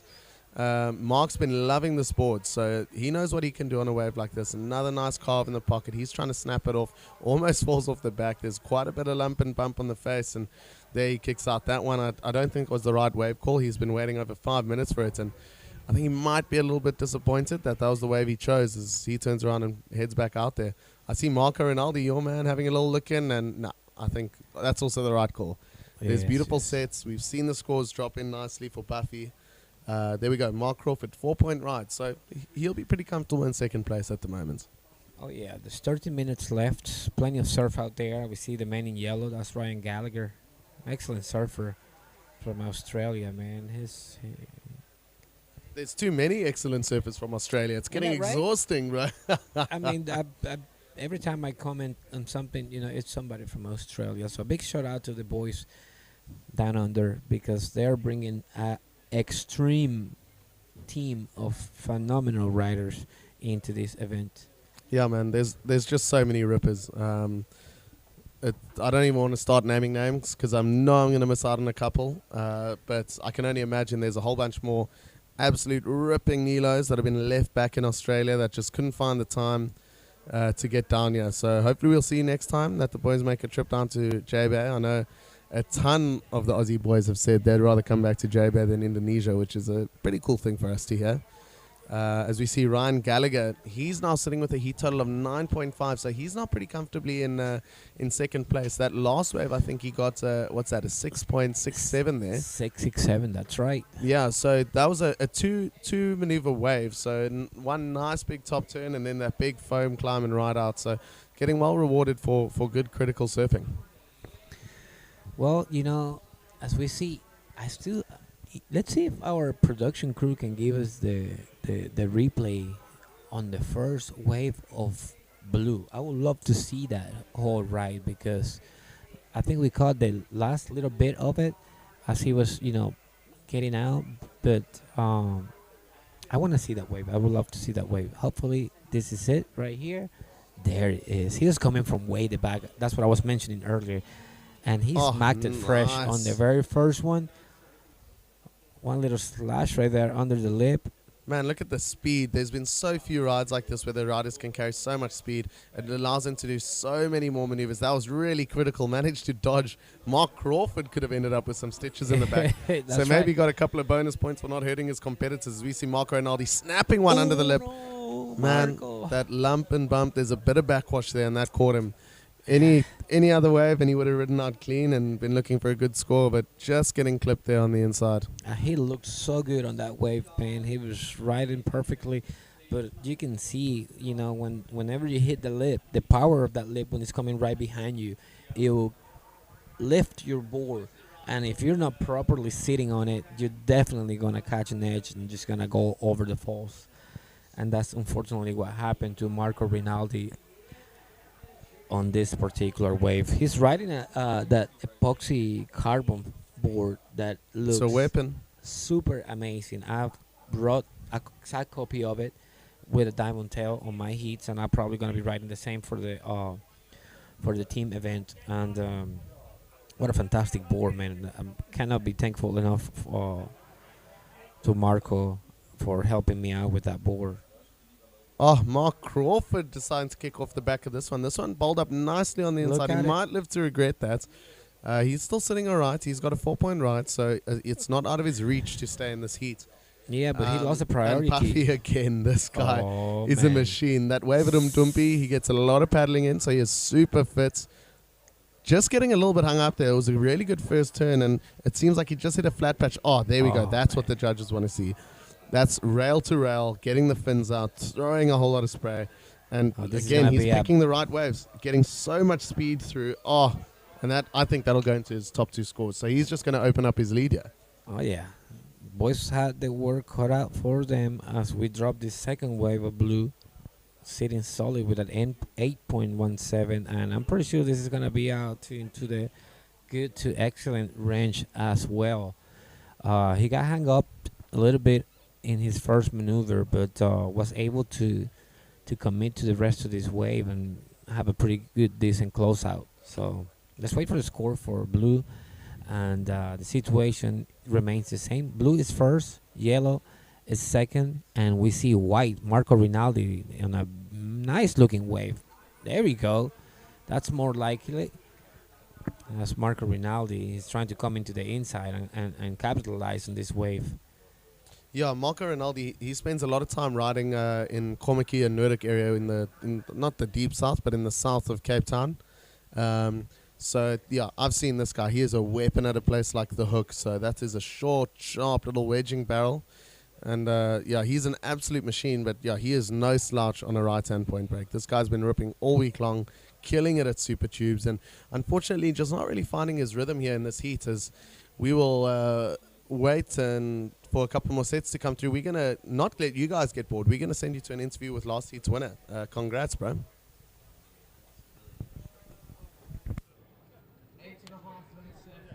Good afternoon from South Africa. Here we are with Albert Munoz, the winner of the Grandmasters. Albert, was that Semi-final 2 of the Grandmasters? Yes. Yes, and a very comfortable win, I believe. We're here all the way from Fish Creek, and also from. Where do you live? Oh, where I live? Yeah, where do you live? Well, I live. I'd like to live in Fish Creek. Can I get in there? Can I get in? Do you have a spare room somewhere, Paul? Come on. Well, Come on. That depends. No, I won't. Yeah, all right, okay. All right. Yeah. One day. One day. Yeah, we might have to. We might have to see. I'll consult with the other Fish Creek people, and we'll see whether we let Albert in. But well, good bit of carnage out there today, and yesterday we've had a bit of board damage, I gather. Yeah, a bit of board damage. Just a couple of little kinks here and there, getting in and out. I've been quite clumsy getting in and out of the water, so bit too excited at times. But no, the carnage right now was as that tide pushes in. It's more and more and more of these sets. I believe I paddled about 48 kilometers just then, didn't I? With Lester next to me. Look at him. Come on in. Look at him. I gotta say, this guy is an absolute legend. And I'm just happy to be surfing with these guys, man. Yeah, it's always a pleasure surfing with you, man. Even if when you beat the crap out of me like you did in Phillip Island a couple of years ago. I still remember that day. Anyway. No. I'll tell you what, my head's pretty hot right now. Yeah, you know why? I got this lovely beanie from the ladies that get knotted. They're over there just stitching away, crocheting, I don't know what it's called, but knitting away a storm, and they gave me this beanie for my self-interviewing skills. Did they really? We did catch a bit of that yesterday. That was quite interesting. I thought you're a little bit hard on yourself at times, but came through in the end. Yeah, potentially a new career path for me. I'm still considering my options here, by the way. Yeah. I think Michael Parkinson has got you covered just quietly. No, all good. And also the tag teams on this afternoon, yes. we believe. It's just been announced. It's the last heat of the day. And so Australia's going to have a very strong team, I gather, in the tag team. Yourself, Shane. No, don't. Oh, don't say it. Secrets. Oh, okay. All right, so nobody's surfing in the tag team from Australia. We're not. Yes, no. All good. But it is on this afternoon for anyone who's watching, and it will be a tremendous spectacle. Yes, potentially a very spectacle event. Yes, because the waves are absolutely cooking here. It's straightening up, tidying up. Tide will be coming in the Savo. There'll be some really good waves. Yeah, and potentially some more carnage. All right. Thanks very much. We'll sign off. All right. See you guys. Man, welcome back. We got a big score dropping for Buffy there. He got another wave in the sevens. That was that last wave we saw just before the interview. This guy is absolutely ripping. Who's this? This is Mark Crawford. This is Mark. I think he's currently in second place, holding firm in second place, but he knows he's by no means safe. There's still a little bit to go in this heat. He's struggling to just keep with the power zone of this wave. He's having to work pretty hard to maintain speed, and yeah, even with that epoxy, he's had to duck off the back there. Oh yeah. Did we see that wave in blue? I think we saw that on live action. Be awesome to see that replay of that. Yeah, well, I'd love to see a possible. replay of Buffy's wave. As we got a little break here, let's go to the YouTube live chat. So Robbie Earlham, he's a J-Bay local, fantastic photographer. Do I see a bit of a wind shift? I think so. I think we're getting a light variable, and we're getting puffs of offshore. That's where we've seen those barrels come through. Go Buffy, Robbie Earlham. I think Buffy's heard your message into the universe. He is ripping the heat apart. I don't think he's in any danger. I think he's comboed everyone here. And Wendell Tadeu, Nunes, De Silva, congratulations to all the competitors. This championship is being very well served. I couldn't agree more. Take us away on Buffy's wave here. Check it out, man. He was coming from a set wave up here, very clean face. Oh yeah, this is the wave that we saw. He got hung up at the beginning and was able to make sure to hammer down all upcoming sections of this wave. He waited for the inside and did a real nice close out into it. And that was a 7-point ride that he picked up as his backup score. Well deserved, man. This guy's been ripping all comp long. He had an unfortunate heat where he just didn't really get any waves, and that saw him knocked out of the open division. Just carrying on with Wendell to do, Nunes de Silva. She wants to extend this to the commentators and interviewers, so the whole production team, thank you so much. She has asked for a little tour with the host of the whole competition area. So I know we've spoken, production team, about doing that, but if we could get someone to do a tour of the competition area to show us the food trucks during a down period in the swell, I think that would be amazing for everyone at home. I mean, we've been so spoiled here with seating, marquees, shade, food. Everything's been exceptional as we see Buffy closing out. Did you see that joyride that guy just did? Bro. I cannot say anything. I didn't want to interrupt you, but in the time that you guys were going into that view of the whole area, Buffy was coming from Super Tubos somewhere up there and ripping it apart, as we see Mark Crawford, our commentator, co-host, appear at the booth trying to come into this wave. I think Buffy's going to pick up a much better score on that third wave of his. And he's paddling out again. This guy is man, crazy. I would have gone home already. Come on. Let's leave something for the boys in the pot. Yeah, he's been absolutely ripping. And Mark Crawford had been holding pretty steady in second place for the whole heat. He's now down in fourth, so he's just had a bit of bad luck with wave selection. He keeps picking these waves that kind of let him fade off the back, and that hasn't been working. Where we see Ryan Gallagher, he's now sitting in second place, but also by no means safe. Marco Rinaldi is a weapon on these right-hand points. So Marco's still got plenty of time here. He looks into this one. Man, come on, buddy. There you go. I'm not exactly sure of the score he needs. There's a lot of lump and bump. He's managing to hold on, though, at the moment. Just there, getting caught. It's tricky conditions out there. Hopefully, as this offshore, hopefully it comes in a little bit more, a little bit stiffer, and cleans up the face of the wave. But at the moment, it's still very tricky conditions. 1 minute and 40 seconds left in this heat as we saw the man in white go down. It's quite hard to stay upon the clean of the face. Speaking of clean face, as we saw Mark Crawford hit that. Ooh. Man, that first turn was a power turn. We haven't seen him put out a turn like that yet this heat. And unfortunately, just unable to link her with that second maneuver. That would have put him up in a really good score range. But at the moment, I don't know if it's going to factor in and improve his standing here. No, I'm not sure he's going to do that. But let me tell you something. Marco and Back Mark. up and riding.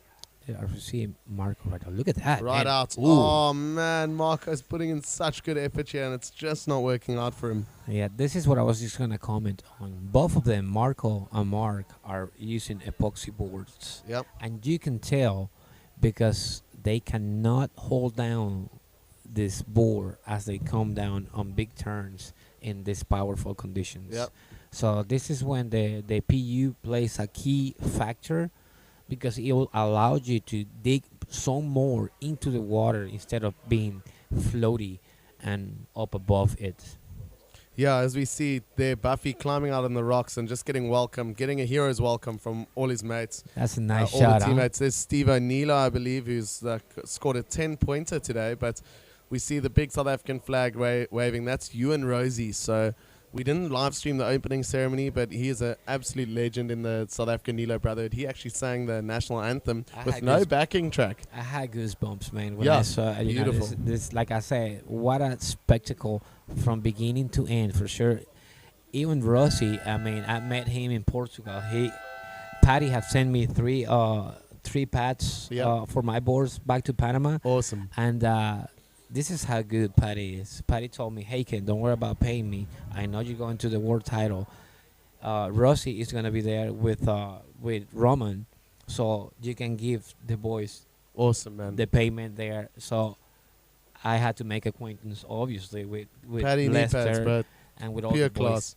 As we see here, we're just getting a little look around the competition area. We saw the marquee there initially, where the New Zealand and Team Oz guys like to hang out a lot. We got a couple of tables here with good shade provided. There's a playground there in the background. All the kids from families and friends are able to draw around here. We got a beautiful coffee roastery there on the left. They've been keeping us caffeinated and happy throughout the whole competition from early in the morning. We've been getting coffee, samosas. There's bacon and egg rolls there from the Mexican. There's amazing burrito bowls. And just great all-round food. And just to the left of that was Nina's food truck. So Nina's Real Food is a staple here in J-Bay. And yeah, amazing wraps, amazing burgers, good pastas, everything, man. We have been so spoiled. So the viewers at home, you asked to have a little tour around the competition area, and this is what we got for you. The Mexican, man, I'm telling you something about that. This couple right here not only Legends. have great chemistry, but they put out some art for us to eat. Whenever those plates come out, they look so good. Oh, margaritas for 60 Trouble, man. rands. Woo-hoo-hoo. It's Friday in the big city, guys. Yeah, I don't think they're talking about pizzas there. I think that's, I know there's going to be Steve Sawyer. He's another J-Bay legend and a really good muso. So Sawyer family's going to be down here playing some music. Guys are going to be cracking up some beers, having a couple of margaritas prepared by the Mexican, and just really enjoying this afternoon, evening. As we see here, Nina's Real Food, this young lady and her partner in the truck there have been providing us with great food all week long. I had a nice cold lasagna. beverages. I had a lasagna from Ooh. them. That was my first plate here. And I said, wow, I feel like I'm in Italy. These people know what they're doing, and they do it right. So nothing short of the best for all these riders here worldwide. I mean, the coffee in the morning, the lunch, and the snacks, everything, it's completely super good. Yeah, and just to the left of this coffee truck, as we saw those people walking in, there's the Nilo merch store. Here we check iced coffees, hazelnut iced coffees, there's water, there's croissants, there's... I wish they had some pastel de nata from Portugal, but there's the Nilo merch shop just off to the left there, just off screen, and there's caps and T-shirts and jerseys and jackets from all past Nilo events. As we see a couple of guys up and riding, we had Red there, Paul Mannix or Turtle. Yes, Steve O'Neill. Woof. Man, he's putting the hammer down. This guy put in a 10-point ride earlier today, well deserved, and he's looking to go into the excellent Ranger once again. As we saw Paul Mannix or Turtle, that guy's been a weapon. He had 2 heats the other day in one morning where he went from 4th place to 1st place in the last 30 seconds. So we cannot count him out. As we see Steve-O here opening his account right out clean. Oh, just unable to hold on. But even without that final maneuver, those couple of turns he put in, I think that'll see him into the 5 to 6 range. I'd be surprised if it wasn't. Okay, so what we looked at right there, it's good to excellent surfing for both the men in red and yellow. Definitely Steve O'Neill is going to be probably coming out with the upper hand on a much complete ride. But that one banger from Paul Mannix, it's just spicy. Yeah, Old Turtle's an absolute weapon. I haven't had much opportunity to actually talk to him face to face. Here we see, this is the Nilo merch store. There's Mervyn Lee. He's a legend in every single way. He's surfing in the Legends Age division. He's been ripping it up, and he's been manning the merch shop and making sure people from around the world can get their Nilo fix and South African fix and J-Bay fix, you know. Well, a lot of designs on these T-shirts are by Steve O'Neill as well, which just adds an extra layer of specialness to it. As Wendell Tadeo was requesting, ask and you shall receive, my brother. We are giving you a complete rundown on this event area, even the details of the shop. As you were saying, that man right there showing you those T-shirts. That's what we call Gigs right hand man. Yeah, there we go. And I'll tell you something. I'm full of stories, so I'm gonna give you another story. Please. As soon as I get in, I didn't have a board. Gigs gave me one of his boards. I went and got some fins put up, whatever. So I surfed for a couple of days. And just the other day, I was trying to get my fins out. And the fin key was a little iffy. So I wasn't able to get this last tab out. So, you know, the man saw me struggling. And he was like, let me have at it. I'll take care of this. Come by tomorrow. So, sure enough, man, he bust out his tools, got that tab out, put those fins aside. So, big shout out to the boys. Look at everybody here having some fun. There we go. That's a whole bunch of the collection. Unfortunately, we had a big marquee over this whole area that got blown down with that nasty offshore that came up a couple of days ago. So we see Johnny Kessel, Larry Berger, whole bunch of legends waving to our viewers from around the world. There's the cupcake stand. 10 rand of every cupcake going to marine conservation in the area. Sadie Cakes. Yeah, they're really good. And yeah, we got surfers, competitors, families, friends from all around the world supporting here. And we can't take the cupcakes home, but if you know anyone, no, you can't take them back to Venezuela. But no, that would be a long flight, but I did took 4 the other day. Damn good, man. But yeah, for all our viewers around the world on the live stream, if you see any T-shirts you like there, get in touch with local competitors on the ground here. Get them to pick you up a couple of T-shirts and they can bring them back home for you. So the T-shirts are awesome. They're once-off. They're originals. So make sure you get hold of them here at Kneeboard Surfing World Titles by CineFX and J-Bam. Yes, sir. So this is just an amazing event, man. Everybody's having a good old time as we are in one of the most amazing waves in the world. Seeing the display of surfing or kneeboard surfing performed by all these folks up here. In the meantime, we see Paul Munix putting out a much better. Okay. You see, I was stand corrected. Paul Munix got a 6.5 on that first big banger. I believe it was a much bigger wave, so therefore he got the big reward. Steve O'Neill is in second place with a 5.17, not too far behind. And as we see, Evil the car man. There we go. Riding this wave on the inside. Let's see what he can do. I'm so fond of Carr because he'll put that board wherever it needs to go if the face presented. So yeah, and look at him. He just holds on to anything, man. This guy rides out of anything. His wife also just such a super fan. Big shout out to the Evil family. Yes, just legends all around. Carl's one of the nicest guys. I love everybody in the seat. Paul Mannix, haven't spent enough time with you, bud, but you've been surfing great. Steve van der Vat's like an uncle to me. Adam Shapiro of Musenberg. What more could you say? He's just one of the nicest guys ever. And he's sitting with a 2.5, but with 12 and a half minutes left in this heat, it's anybody's game. These guys all ripped. Carl Eilbel's first wave coming in at a 3.5. So that bumps Adam Shapiro down to 4th place. But Paul Mannix sitting comfortably in first. Steve O'Neill comfortably in second as it stands. But things can change at a moment's notice here. Oh, yeah. This is still a wide open heat. We are at the 12-minute mark. And Paul, Steve-O, Carr, and Adam, man, they're all can put some damage. This is highly unusual from Steve. Yeah, I think he's getting a little bit excited there, bro. Yeah, well, I guess he was trying something new. I don't know if he was going to do a new movement on that. But look at him. He's paddling strong. He wants to be out there. He's going to get caught up. Look at the waves coming out the back. We see another set coming far back. And I'm pretty sure that the boys are taking a look at it. I'm pretty sure that Steve-O has seen that this set is panning out way out the back. So I'm pretty sure that he's going to try to get in some of that action. He's still got plenty of time left. We know he can put down massive scores. And currently Carl Eilbel and Adam Shapiro, they're going to have to put in some work here. I think they both want to get 2 higher scoring waves. So in just over 10 minutes, they got around 5 minutes per wave. Because I don't know if even a 7 with a 2.5 is going to see you through. Paul Mannix has got a 6.5 off a single wave. He'll get at least another 4 or 5. Same thing for Steve van der Vat. I'd be surprised to not see him get another 6 at the very least. So this heat is a very, very competitive one. Yes, sir. Yes, it is. So Paul Mannix, when we saw him the first couple of days of competition, just ripping apart heats, coming from last to first, and putting people out of business quick.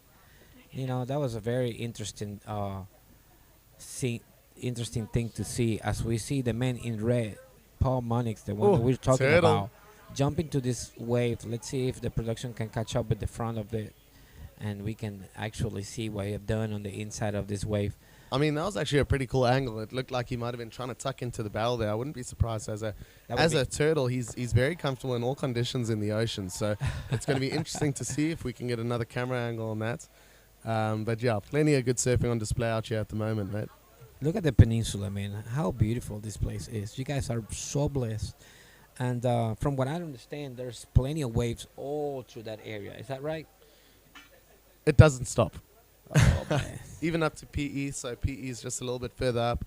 And on both sides of PE, there's the wild side of PE, so maybe a little bit more sharky, a little bit more raw, a little bit more wild, but cooking waves, cooking surf, and a little bit less crowded. But you go in either directions, 50 Ks on this coastline, and you're going to find some more fantastic waves. J-Bay is just the most well-known, and for good reason. It's a cooker. It's a one-of-the-kind. Yes. There's a reason it's been on a feature on the WSL World Tour for so long. Yes. It's an incredible wave, and all these guys, I think, have gotten more than their fair share out at Super Tube. So everyone's going to be walking away from this event with a big smile on their face. Man, I'm telling you, I'm taking some memories home. You know, it's funny because when I get back, I have to sit with my buddies, you know, and I don't know, I'm probably going to have to get a book written of how many good things I've experienced while I'm here, you know, because good memories are good to collect. And definitely with this trip, I've collected some of the best and most amazing memories.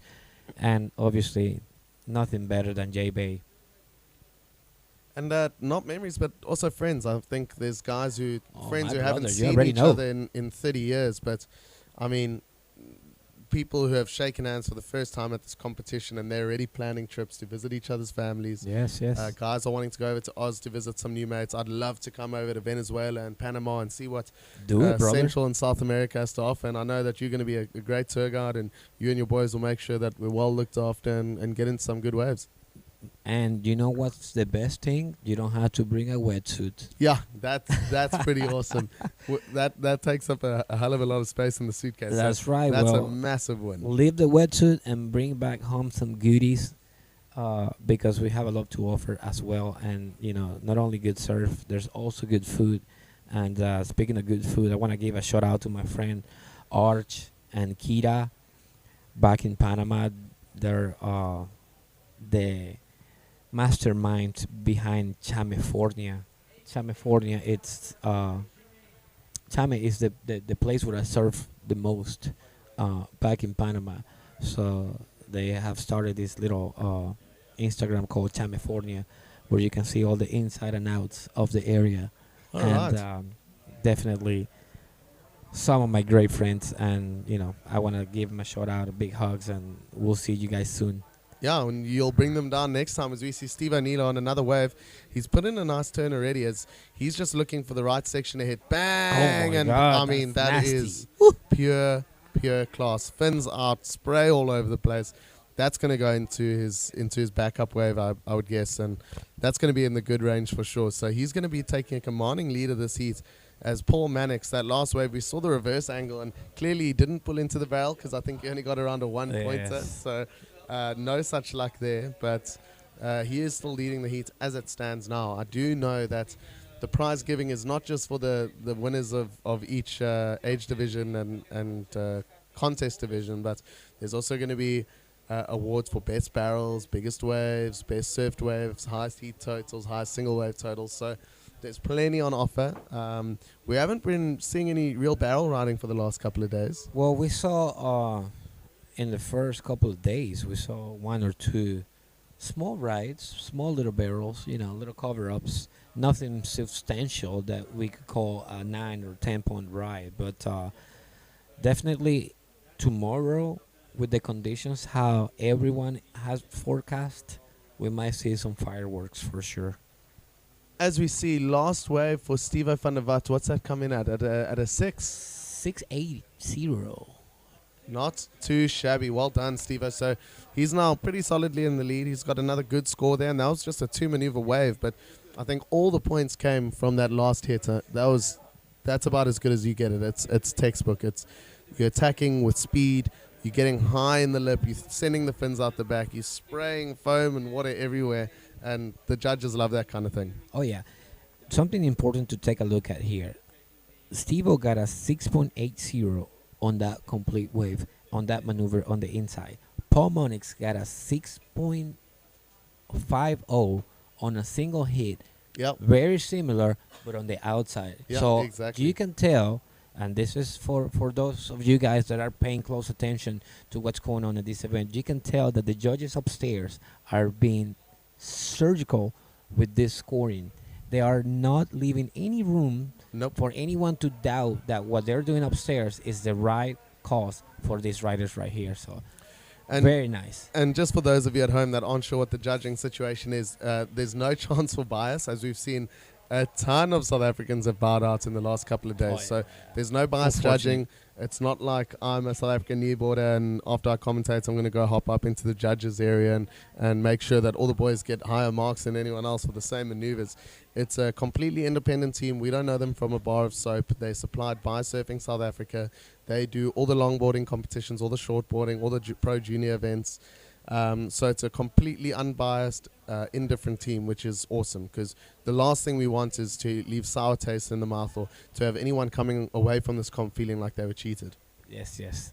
Despite to what Ed Quinn might have said about bribing judges, this is not the case. It's just all fun and games. You know, Ed is just a fantastic commentator, and he was just joking when he had mentioned that. He's just, you know, he's a really good writer, and he was able to put in his scores. But let's take a look at that banger right there, huh? As Albert would say in the commentary booth, oh man. He loves that. He loves that. That he can feel it. I think he can literally imagine in that moment him doing the turn and the noise he would make. And feeling that pain during the move. Yeah. So, when it feels good. Yeah, man. That was a really, really good turn. And just on your point about Ed Quinn, our politicians are a lot easier to bribe than these surfing judges. So I don't think he's had any luck. I think he's offered a couple of bottles of wine, but the guys remain impartial. I don't even know where they're staying. So even if you wanted to drop off someone and bribe them a little bit, these guys stay super low-key. They're secret, man. I don't even know when they come in or when they leave. I don't know even how they look like to bribe them. I mean, these people are 100% professional on what they're doing. So whenever they come in here to do their job. And they're not even moving their eyesight out of the water situation. So the scoring has been right on point, man. I have no regrets. You know, I might have thought that my scoring on my heat would have been low, but after I go back and rewatch the replay, I'm like, man, the judges were at least, you know, fair with me. Yeah. Gave me more points than what I thought I would have gotten for that wave. And I mean, you've done a little bit of commentating and stuff on the Venezuelan and Panama side of things. I'm sure you've done a bit of judging too. I am a judge. I'm a that is level an exhausting job, man. These guys have been staring at the water non-stop for going on 5 days now. And big ups to them. I did a little bit of judging at the Westside Comp just a few weeks ago.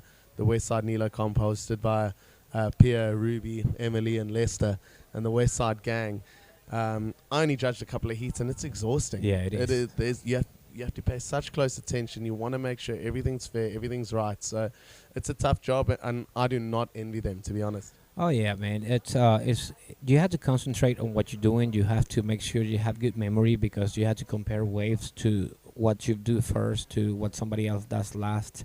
You have to keep also memory of the waves on previous heats. So you can compare. Whenever you're changing categories, you have to make sure that you adjust your criteria to make sure that you give the riders the proper scoring. So it's quite the job to be done while you're working the judging system. So whenever we are commentating and we say a score, that's just an estimation of what we see in the water. I don't want to, you know, contradict what the judges are doing in this event because obviously they're the ones that have the job. I'm here as a commentator. What I see and what I comment is just a estimate of what it's really happening. It's not actually a scoring criteria that I'm using for sure to see this event. So yeah, big shout out to them. Big disclaimer, all opinions that you hear in the booth are our own. They're very subjective. We are not part of the judging team, and for good reason. These guys are chosen for their skill, for their flipping stamina to do this non-stop. As we see Adam Shapiro milking this one to the inside. It seemed he just got caught. I don't think after his first wave he managed to get back out to the back line. Big shout out Adam Shapiro. It's going to be super sad to see him bowing out at this stage of the veterans division because this guy is an out-and-out competitor. He pushes gigs to the limit every single surfing comp, and yeah, he would have been hoping to get a little bit further, but I'm not sure he's going to get the score he needed from that wave. Yeah, but well deserved for Steve-O and Paul Mannix to advance into the final of the veterans division. I mean, they have served outstanding in this whole event, and you know, there's nothing else to be said about that. They're just great surfers, and you know, as we sit here and we look at the wall, you know, Steve's got some fantastic artwork right here.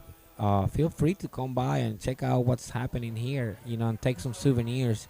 We'll probably try to get the camera in here so you guys can see actually some of this artwork that we have in the wall. And, you know, if you have some fellow friends that are going back home and you see something you like, make sure you tell them to grab it for you so you can go ahead and take it home, because this is good memory and this is good art from Jeff Fierce Bay. Yeah, so, I mean, speak of the devil, there's Gigs Heliers. I was talking about how familiar he is with that red singlet, and we've seen him here top seed again in his age group now. So this is the Kahunas division, another absolutely stacked one. We got Gigs Heliers in red, Ed Quinn in blue, Mr. Hollywood, the handsomest man in kneeboarding. He's in blue. Him and Gigs are actually roommates. They're staying with us up at Sean Rosen's place. Shout out to Sean Rosen and family. Thanks for having us if you're listening. And then we've got Jack Beresford, who's been riding super interesting equipment. I know Albert's been really interested in what these guys are riding, and it's been pretty eye-opening to see the kind of equipment that people absolutely love surfing with. Yeah, he's got that square-looking board in the front, and that's the man right there surfing. Oh my God! So we call that a toad where I'm from. So it's take off and die. So I don't know if the judges are even going to award points there. Maybe commitment points, because that took a bit of guts. But yeah, that was a full-on toad. Ouch. Well, he's all right, and he's getting his board back together, and he's paddling back up to the point. And we had the man in blue, Ed Quinn, man. What a funny guy, dude. I was actually checking out. I've never seen his show before. Oh, yeah? So I got online the other day, and I started watching it. And what a character, and what a show, by the way. It's a very controversial show about the presidential family of the United States of America. So we see the man himself right there, Gigs Helier.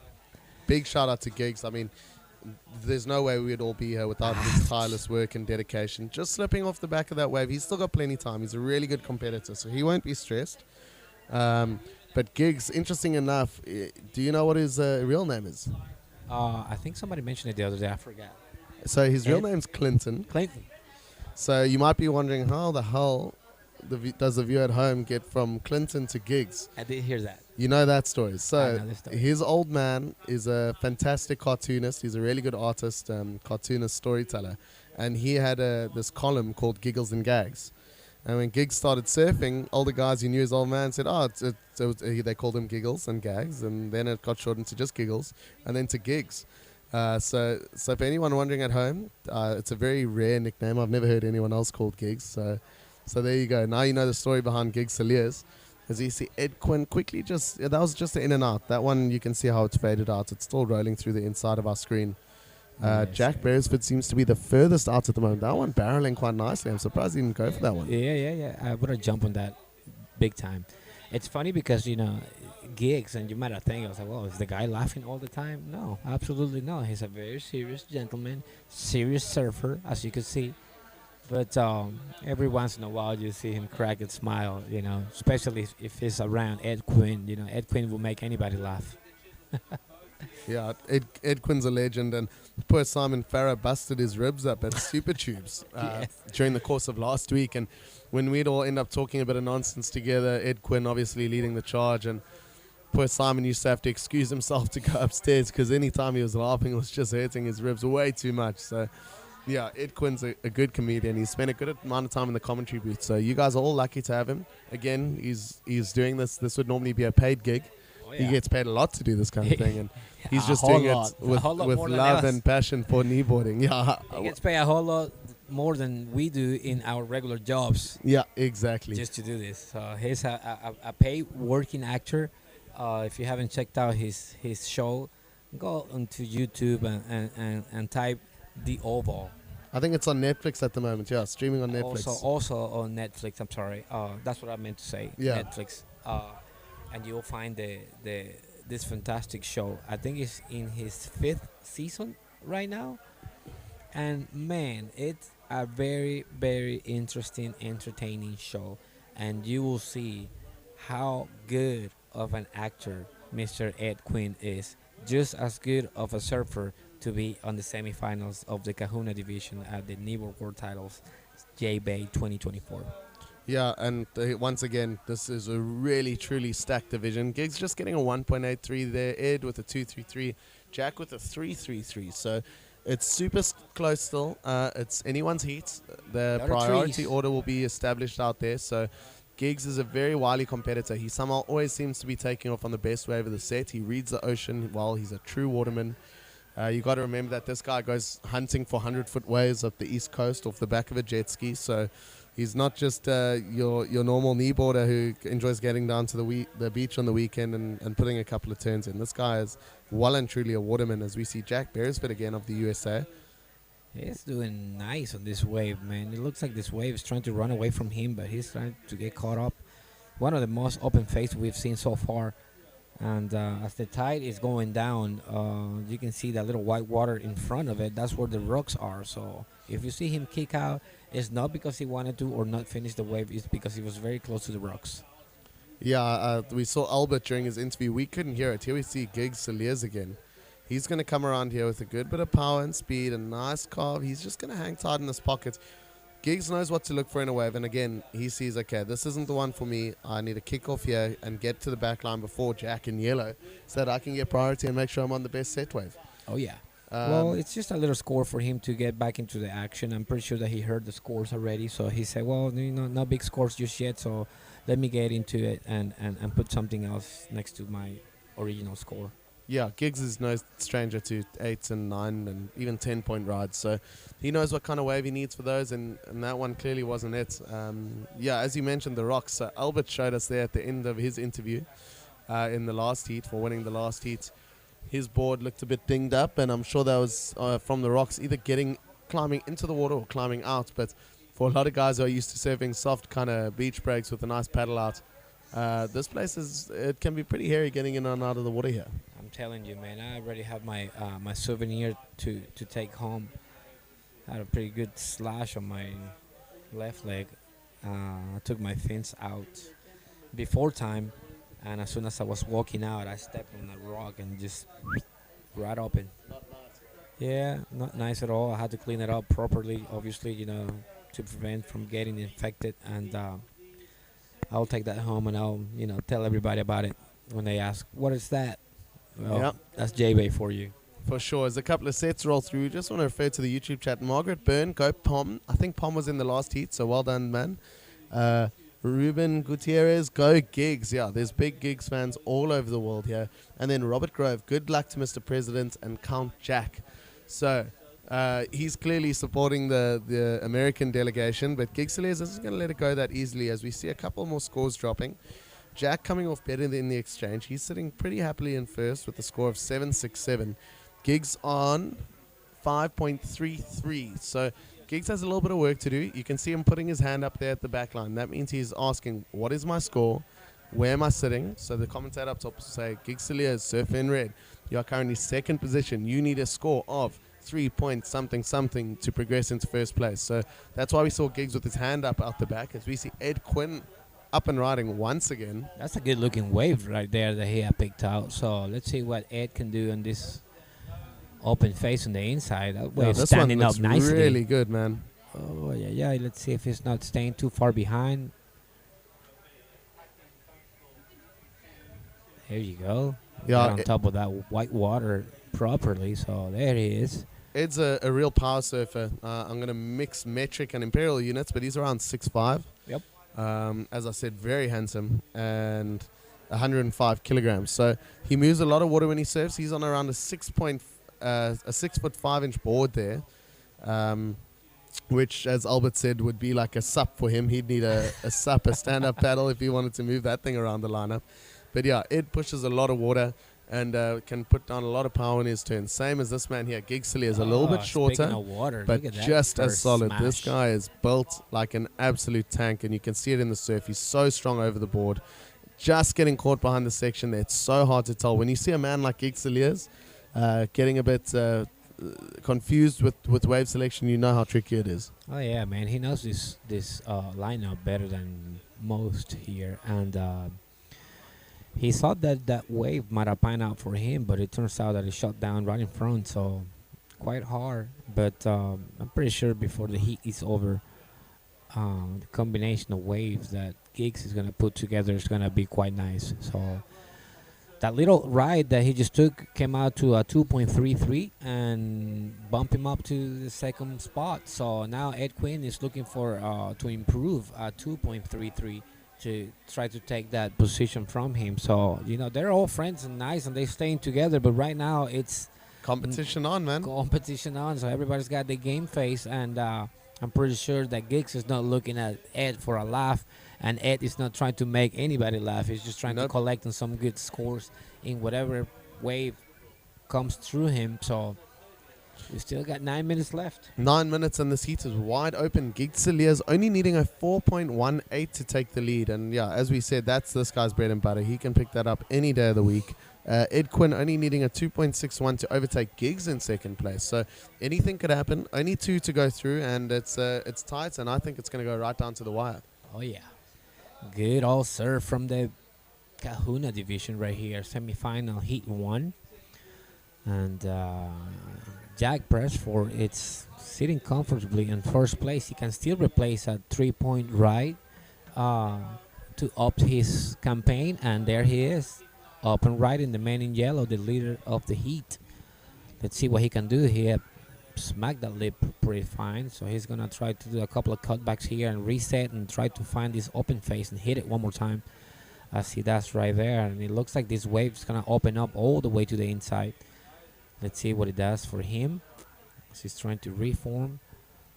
Yeah, he's been surfing really well the whole competition. I'm surprised he kicked off there. If he had finished that maneuver, it certainly would have gotten into his top 2 waves and just increased his lead. So I'm honestly a bit shocked that he kicked off, but maybe he thinks there's better sets waiting for him on the outside, and rather than getting stuck inside and having to take 10 waves on the head, he'd rather head back out and angle for another big score. Yes, sir. As we're looking at the split screen, good job over there on the production side. They're making sure that we see every single movement of the action. As we see red and blue paddling and trying to get situated as a big set is coming out back. Ed Quinn and Gixelier, I believe Giggs with priority.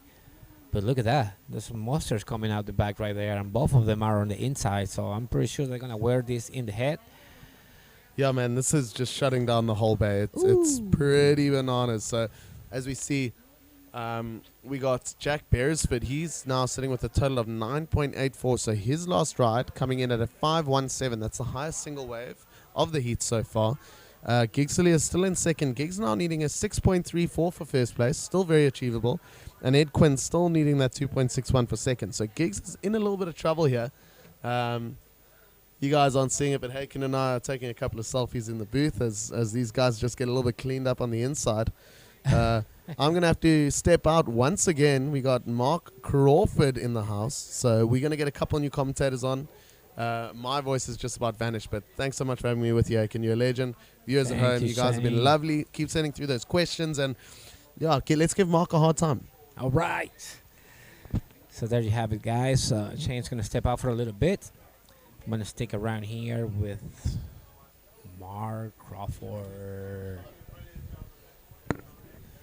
Still 6 minutes remaining on this heat. And Jack Beresford is still first with a 9.84. Gixelier is second with a 5.83. And Ed Quinn is sitting in third position with a 5.56. Still Giggs and Ed fighting out for that second spot. Let's see what happens in these last 6 minutes. Hey, King. How you doing, brother? Welcome back. Yeah. Congratulations, man. You did quite all right on those heats. Yeah, thank you. It's tough work out there. But yeah, look, it's nice to be sitting this side of the chair for a little bit, and nice to actually sitting. But beautiful day out there. Yeah, so Shane was saying drop some comments of giving me a bit of trouble. I don't know. I'm thinking we need to reverse, give him a bit of trouble. He doesn't have a sore throat. He's very good at it. That's right, man. He's a great commentator and a great friend.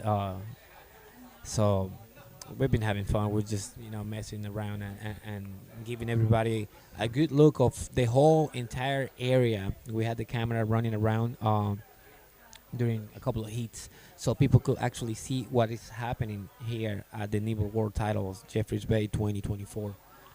Yeah, no, look, it's amazing, and it's like obviously a pleasure with the team trying to show you the event and the site.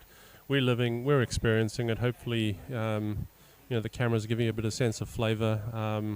What a fantastic venue, Haken. You can't state it enough, right? Oh yeah, man, I loved it. I've been loving it here. That's the reason why I try to sit in the booth as much as I can, so I can appreciate everybody's surf. We were looking at your heat, man, and definitely challenging conditions, man. We saw you that you had a couple of waves in the head, and we've seen people getting hurt from sets falling on top of them. So, give us your account. How is it out there? Yeah, look, there's definitely waves that are there surfing. The challenge we have by going out there is to try to fit that in 20 minutes and try position, right? So I think that's always a challenging one. Even with the, there's no paddle out limit. The contest director has changed that, so you can paddle out even longer than 10 minutes, yes, which sometimes works well and sometimes doesn't. But, I decided to do about 10 minutes prior, and I must have pushed under 15, 20 waves, and I ended up 300 meters past where the competitors were even surfing. But look, it's the same for everyone, so no qualms on that. But looking at the last heat, we had Turtle getting swept way down the beach at 300 odd meters, right? So I don't know what Ed Quinn is doing right now, but I think he's giving the judges a hard time. He's just being a funny man right now, man. He's just moving his arms. I guess he was asking for priority for a situation, and then he started playing around. But it have quiet down a little bit on the lineup. But as we were commenting on the easy lineup, let's check out this last interview of the winner of the previous heat. I'm here with Steve O'Neill, the winner of the Veterans Semi-Final number 2.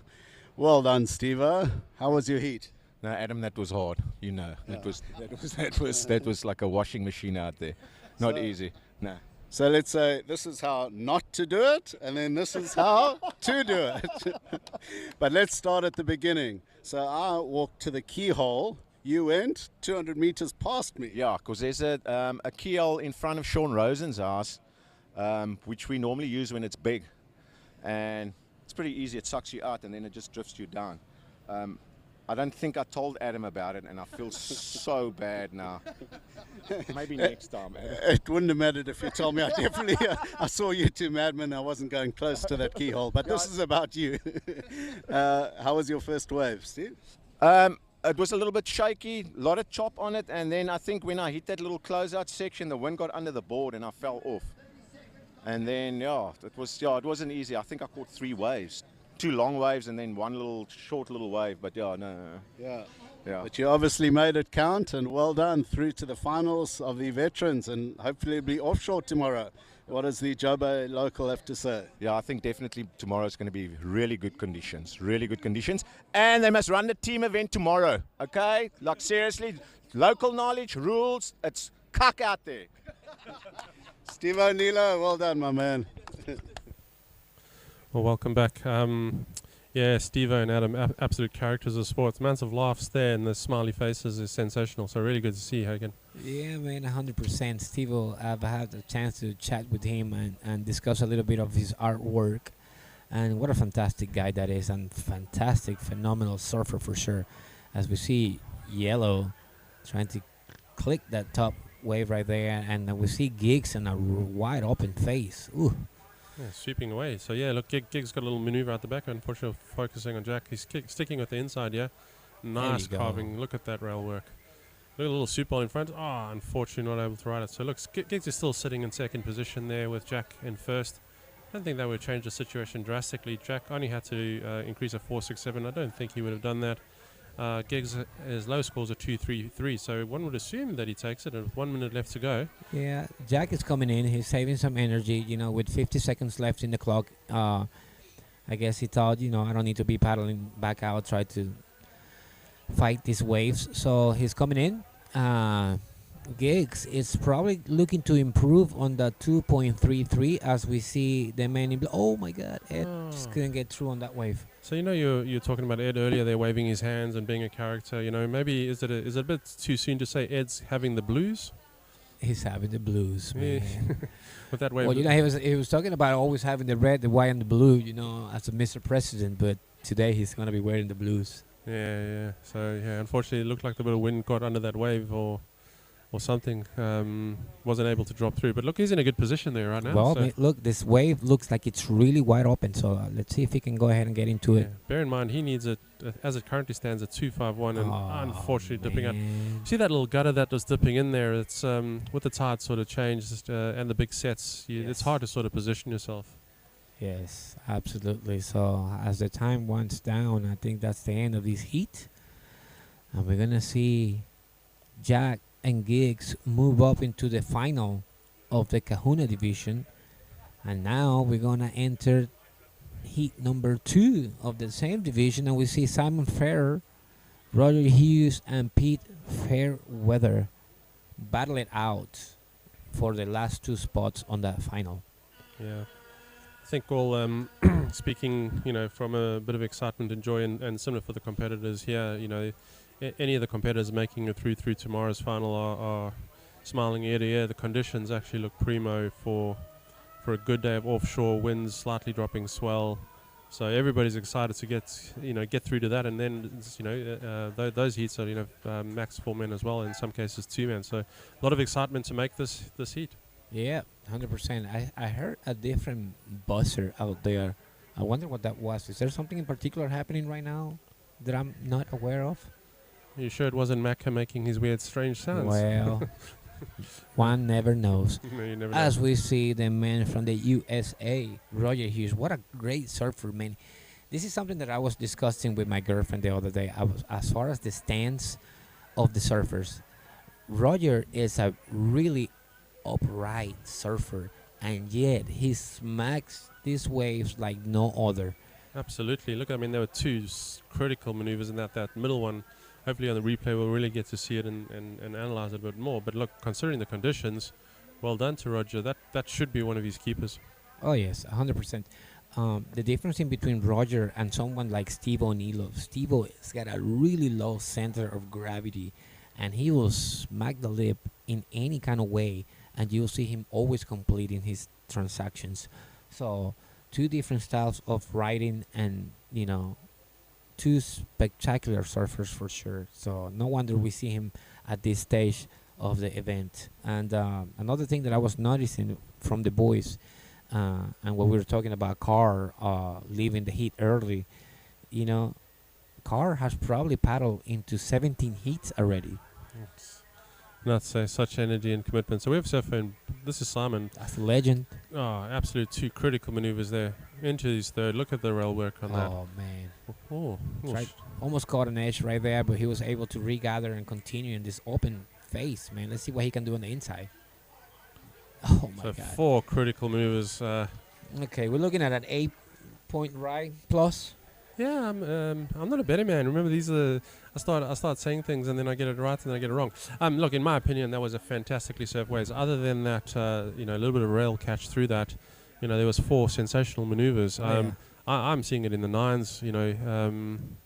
Considering the conditions. Yeah, let's take a look and see what the judges will reward Mr. Simon, the legend Ferrer. But he definitely surfed that wave quite well. Coming from the top, set wave, way out the back, he was able to stay in front of that face properly and maneuver truly the way it should be done. So that's textbook riding right there from the legend. Yeah, fantastically done. And just whilst we were watching that, the score did drop for Roger Hughes. So look, those clean calves back to the upright stance they were talking about came in at 6.50. So, all things considered, he set himself up nicely for the rest of the heat. The surfer in red, Pete Fairweather, unfortunately, he's only sitting on a 1 score of 0.83. He's up and running now. So good. Oh yeah, Pete's a great rider, man. I had him on my heat on the open division, and that guy can rip. He's got a pretty good looking board, it's got a double concave system underneath, so I'm pretty sure that he was aware that these waves were gonna get a little meaty and heavy, so therefore he got that construction on the board dialed down to try to stay on the face as much as he could. So Yeah, there yeah. you have it. Well, look, he'll be pleased he's got that wave. If he can punch through this little sets, he can position himself. I'm seeing that's probably in around that 4 to 5 range. We're still waiting for the score from Simon, and don't want to be that betty man. It's I'm still thinking +9, but let's see where the judges take it. Oh yeah. Judges are taking the time to analyze this wave properly and see what's going on. Well, the waiting is over. It's a 9.6, my brother. You were just right on that. Just short by 60. So, 9.6, man. Wow, this guy keeps putting out scores like that. I'm pretty sure that he's going to be coming out with the win in the Kahuna division. Yeah, no, this is a fantastic score, fantastic surfing. And a pleasure to watch, not let alone just commentate on. So just a quick update. This will be the final heats of Kahuna's semi-final heat 2. The event is then going to be doing the Aloha Cup. We'll get some information of how the format would work, and we'll share that with you shortly. So I know those that are following on live heats, it's actually not listed there, but please do stay with us. We are running the Aloha Cup, which is national bodies against national bodies. That's right. I'm probably going to be taking part of the Brazilian team as the South American team for the Aloha Cup. So you need to find a replacement for the mic, my friend. I think it's happening next. It is. Yes. Well, let me get some action here going, and we'll see. I'm not sure that we are on the first round. I think we're on the second, but we'll find somebody to replace me here so I can go ahead and get together. Yeah, in the meantime, we still have 14 minutes left, and the man in blue has got a 9.6 ride as we see Roger Hughes dealing through this wave. The man from the U.S. is a fantastic surfer. We were talking about him and his family being in most of the events worldwide, and what a fantastic family. I mean, this is a 9-point ride. So there was Simon taking off their sweeping cutback to that power source. As you see, very low balance center of gravity, big rail work, really carving that through. Look at the spray. Same there, really lovely setup section. There's that little, minor mistake. He is human after all. Yes. Setting up through here and really coming through and banking a real hard section and maintaining speed, power control. And so Sparrow has landed yet again. That is correct, my brother. He is a legend for a reason. It's because he'll put scores just like that in one single wave. As you see, the combination for Roger Hughes is a 9. Simon Ferrer has a 9.6 on a single wave. So, hard to beat. That is true. And look, with 13 minutes and 20 seconds left on the clock, Simon will be looking just to seal the deal here with another wave. And dare I say, will he be coming in and conserving a little bit of energy for the upcoming heats tomorrow? Oh yes. He's got still a lot of surf to do. So I don't know. Maybe we can get somebody else here on the commentating booth. Yeah. So, Mark, I will leave you for a little bit while I get organized, and I'll see you later, my brother. My friend, always brilliant to sit with you. Thank you, Good brother. luck out there. Yes, sir. And just one last thing. Don't go left. I don't think I can All right, do so that. there's Simon on the wave. Second scoring waves. Great setup work there. Whitewater section. Getting a little stuck going up. Nonetheless, holding on, sticking through there and kicking through the wave. So, look, he'll be pleased that he's got something under the belt there. Two waves with the 9.6. He can afford to have spare a bit of time, look for something that's going to really help him there. He's probably... okay. All right. So we have Adam Shapiro, who's joining and taking over Haken. Haken, thanks very much again, man. Adam, welcome to the commentary. Thanks, Mark. Great to be here. Just something I wanted to quickly ask you. We had the pleasure of surfing the veterans heats there in testing conditions. How do you find that? Very, very testing. I'm very happy to be in this booth and not back out in the water. But Yeah, still great waves when they come through. I mean, this heat is testament to that. Those first two waves, Roger Hughes and then Simon Farrer, incredible surfing. Yeah, fantastic. Look, so Simon's second score has dropped there. It's 5.83, so his current heat totals at 15.43. Roger's second wave came in at 2.50, so he currently sits at 9.0. He would need an 8.94 to advance, and then a surfer in red, Pete Fairweather from Australia, he's currently sitting on a heat total of 6.16. He only needs to drop his 0.83 and 3.68 is his requirement. One would assume, Adam, that's easy to do, but in these conditions? Yeah, these conditions, anything goes. You think you're out the back, and then a wave breaks 100 meters further out than you. But again, Roger was really smart, had a nice big one at the start of the heat, and then kicked out before the real impact zone. So he's now out at the back and ready for his second wave. Yeah, and avoiding a few sets on the head is always a great thing, right? So. Cool. So we're still waiting on a bit of the information for the lower cups. Some of the information shared thus far is that all surfers will only have a single wave counted. We'll get the full breakdown of how the event would play out. Generally speaking, in the lower cup, it's they would normally do a tag team event from a beach start. Given obviously we're at the lower point down in Jeffreys Bay, one would assume they're not going to be running over the rocks for that. Probably a water tagging position. So we'll get some information and share shortly. Oh, look at that turn. There's Simon Farrer, his trademark off the top, followed by beautiful cutback. Such smooth transitions, and look, this one's going to bowl up, you know. Those hard boards really go well for him. Bang. Oh. That's unusual. You don't often see Simon do that. Bit of a commentator's curse from me. But going back to the lower team event, I've just seen the guys congregating outside, discussing the format and so on. So I think we're going to hear from them pretty soon as to when it's going to happen, what the format is, and some excited people to be representing their various countries. Yeah, for that, Adam, just on recollection, I recall in 2002 in Malulaba, we partaked for South Africa in that tag team event. Do you recall anything there you want to share? Mark, you got a much better memory than me, so I think I'm being led down the garden path, so I'll let you take that one. All right, let's watch the surf and we'll come back to that. So that was Pete Fairweather getting a nice bank off the back, floater into a sweeping cutback, wave standing up really nicely. 2 floats on this wave. This is really high scoring potential here. So look, Pete will be really happy with this considering where we're at this time of the heat. So 4 maneuvers in, setting up for the inside. And really closing it off. So look, 5 solid maneuvers, and considering all those conditions, I'm definitely feeling that's in the good range. How do you feel, Adam? Absolutely. This heat has just got a whole lot more exciting. 3 incredibly competent riders, and it's going to be fascinating to see what the judges say about Pete's wave.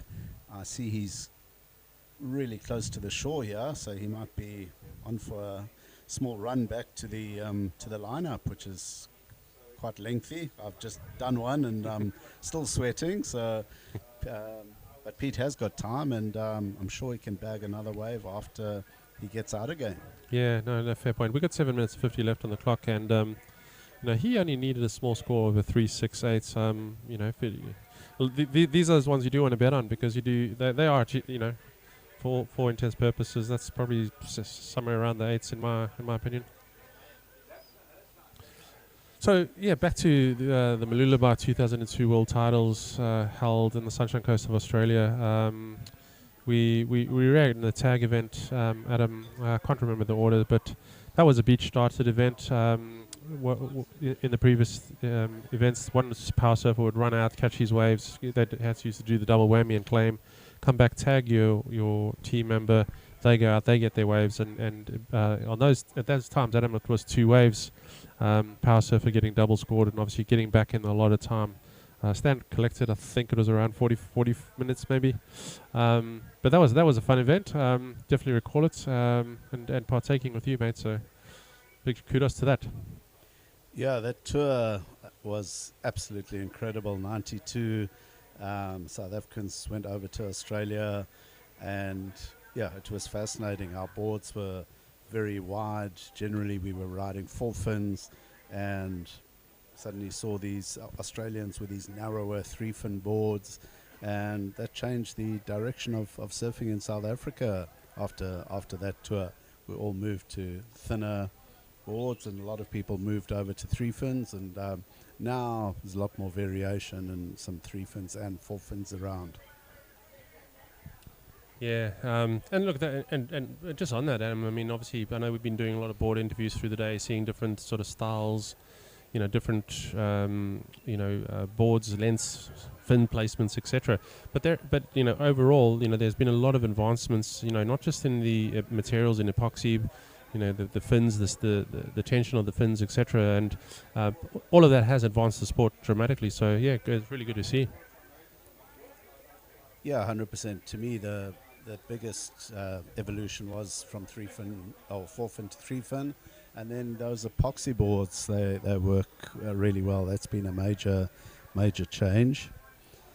But just going back to this heat, I see Rogers moved down to 3rd position. I mean, he's only got, he's got some work to do out there. I see Pete's on the beach, so if Roger wants to advance, he's going to have to get another solid wave.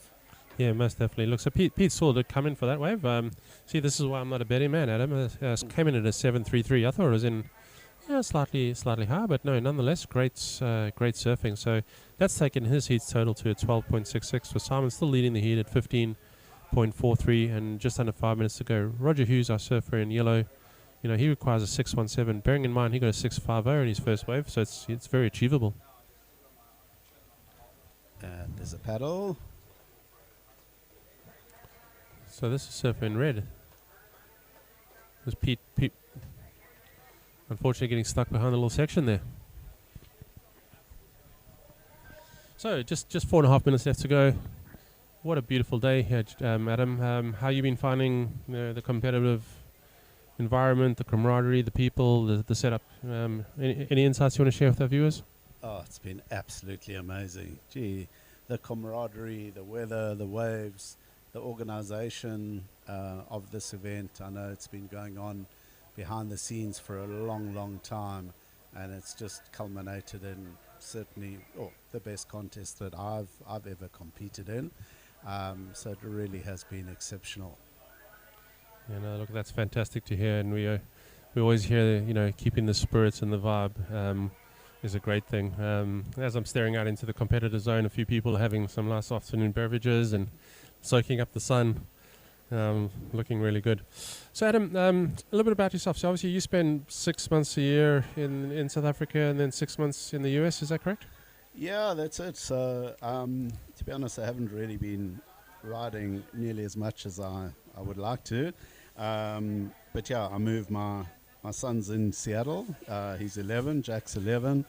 And so I spend a lot of time with him and the rest of the time in Muizenberg in Cape Town.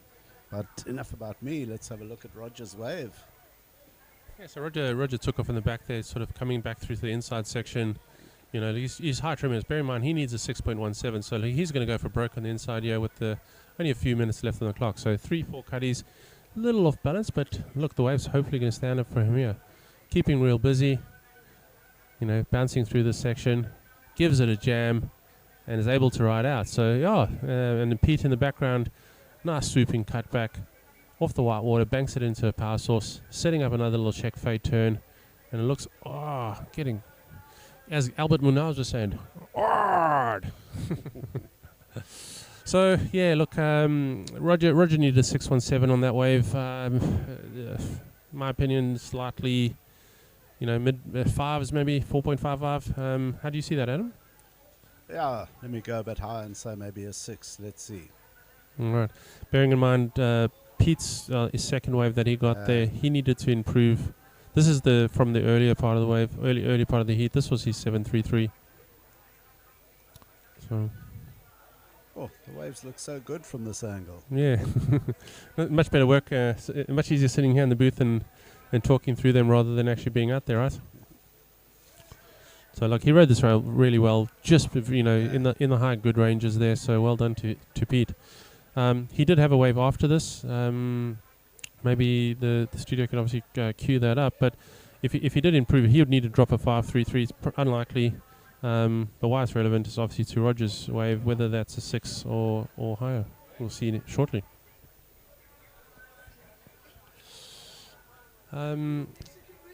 Adam, so no, you say enough about you. I do want to hear a little bit about obviously surfing Cape Town in South Africa is a great thing and an experience.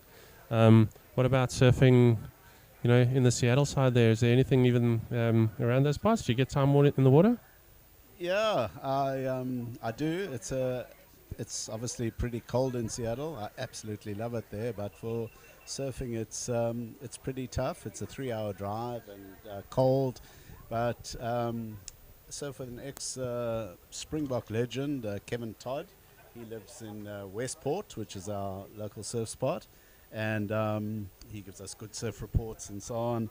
So yeah, I spent time with Kevin over in Westport, Washington State. Otherwise, I live right close to, there's some beautiful lakes in Seattle, so there's good swimming there, paddling and so on, but not enough waves for a ex-Durbanite. No, thanks for sharing. It's always great to hear. Look, I mean, this is part of our event. We not only are united brothers with this, share this love for surfing a wave, but also sharing the stories of where we surf, where all the various places of the world we're in, and when we come together, we can obviously share that stoke. So really, really good to hear. Thanks for sharing. So look, no further rides in that heat. Officially come through to an end. Simon Farrow taking out first place and advancing through to the finals of the Kahunas. Pete Fairweather, coming in second.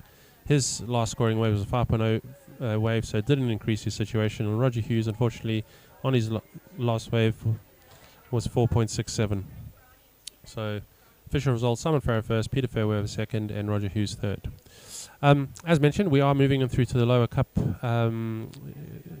competition now. We'll share some information how that would work. The webcast will still continue, so please stay tuned.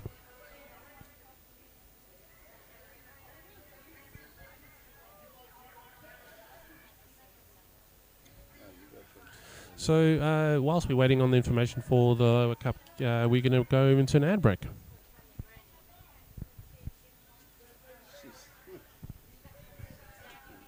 You just cruise this.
All right, team. So thanks for still staying tuned. Just got an update from our production team that unfortunately we weren't able to stream the Aloha Cup. The competitors, there's 5 that will be in the water. They're doing starts. Unfortunately, we can't score that and put it through the system. So unfortunately, we're not going to be showing that. So for those that staying tuned, apologies for that. Let's just do a little recap through the day, and then we'll pass over to the previous heat winner. So look, what a fantastic day of surfing, Adam. You know, we've seen some high scores throughout the day. Conditions have improved and also been challenging. How have you found the day? Yeah, I mean, the conditions are really challenging, but everyone has just embraced it and just gone out there and done their best, paddled hard. Had the safety crew on standby. Fortunately, they weren't really required for anything serious. And everyone's just given it their all. Fortunately, the water's still nice and warm. They're definitely very, very contestable conditions. And yeah, there's been some great surfing today. Yeah, no, fantastically so. So, look, I mean, on reflection, you know, my reflection on the day, you know, it started off with a bang. If you think back to Simon Farrow surfing against Hamish Christophers, Hamish being able to beat the GOAT on the day, you know, that's just, you know, the start of it. So, look, a few different shock results, but that was, you know, straight off the bat in some challenging morning conditions. That was huge. I was speaking to Hamish's mom yesterday, and she was just saying that Simon was Hamish's legend, and he was just so excited to be able to be in a heat with him. So he must be ecstatic to have actually won that heat. So as you say, I mean, that was heat 1 of the day, and couldn't get more exciting than that. Yeah, look at it, and action didn't stop there. Obviously, Albert taking out, you know, the giant killer. Owen was able to beat Simon in the you know, yesterday, which put him into position to actually surf about Albert. Unfortunately, he wasn't able to get the wave, so he dipped out with Albert, you know, progressing through to the next, you know, to the semi-finals. Shane Simpson seems to have got the business done as well. So look, that was exciting for him to see his way through. And then Carl Waters, our final finalist. So look, looking forward through tomorrow. You know, we're kicking the day off with the Legends semi-finals, heat 1 and 2. Straight into the semi-finals of the Open men's, and then all the rest of the finals, you know, for the age groups. Going to be an exciting day. It certainly is. I mean, gee, we're expecting nice offshore conditions. The waves are going to pump tomorrow, and the surfers are certainly up for it. Eh? Yeah, that's a real good point. So look, for those that are you know, have been tuned in, tomorrow's looking like actually arguably the best conditions. I mean, I can't wait to get down to the beach. Yeah, we definitely need to get wet. Cool. All right, so we'll bring you the winner of the previous heats. That was Simon Farrow with, you know, two really critical waves. Yeah, over to the crew. Simon, man, another heat win under the belt. How was that one? I know the conditions are pretty tricky out there. Yeah, I feel like my surfing's coming out now, and an absolute disaster this morning. Absolutely disappointed in myself in the Open. But it's amazing when you get a different mindset. I've been nothing but furious with myself and just not given the opportunity. I've had 2 heats now with 9s. I feel like I'm surfing like I should be surfing. And it's just a process now. I just want to make myself feel good. I don't care about the points. I just want to come out thinking, you know what, you had a good go, you felt good. Instead of coming out with my head down like I did in my Open heat this morning. I felt good coming out of these last 2 heats. So, there, feel good. I mean, man, it's awesome, and you're making everyone on the beach feel great.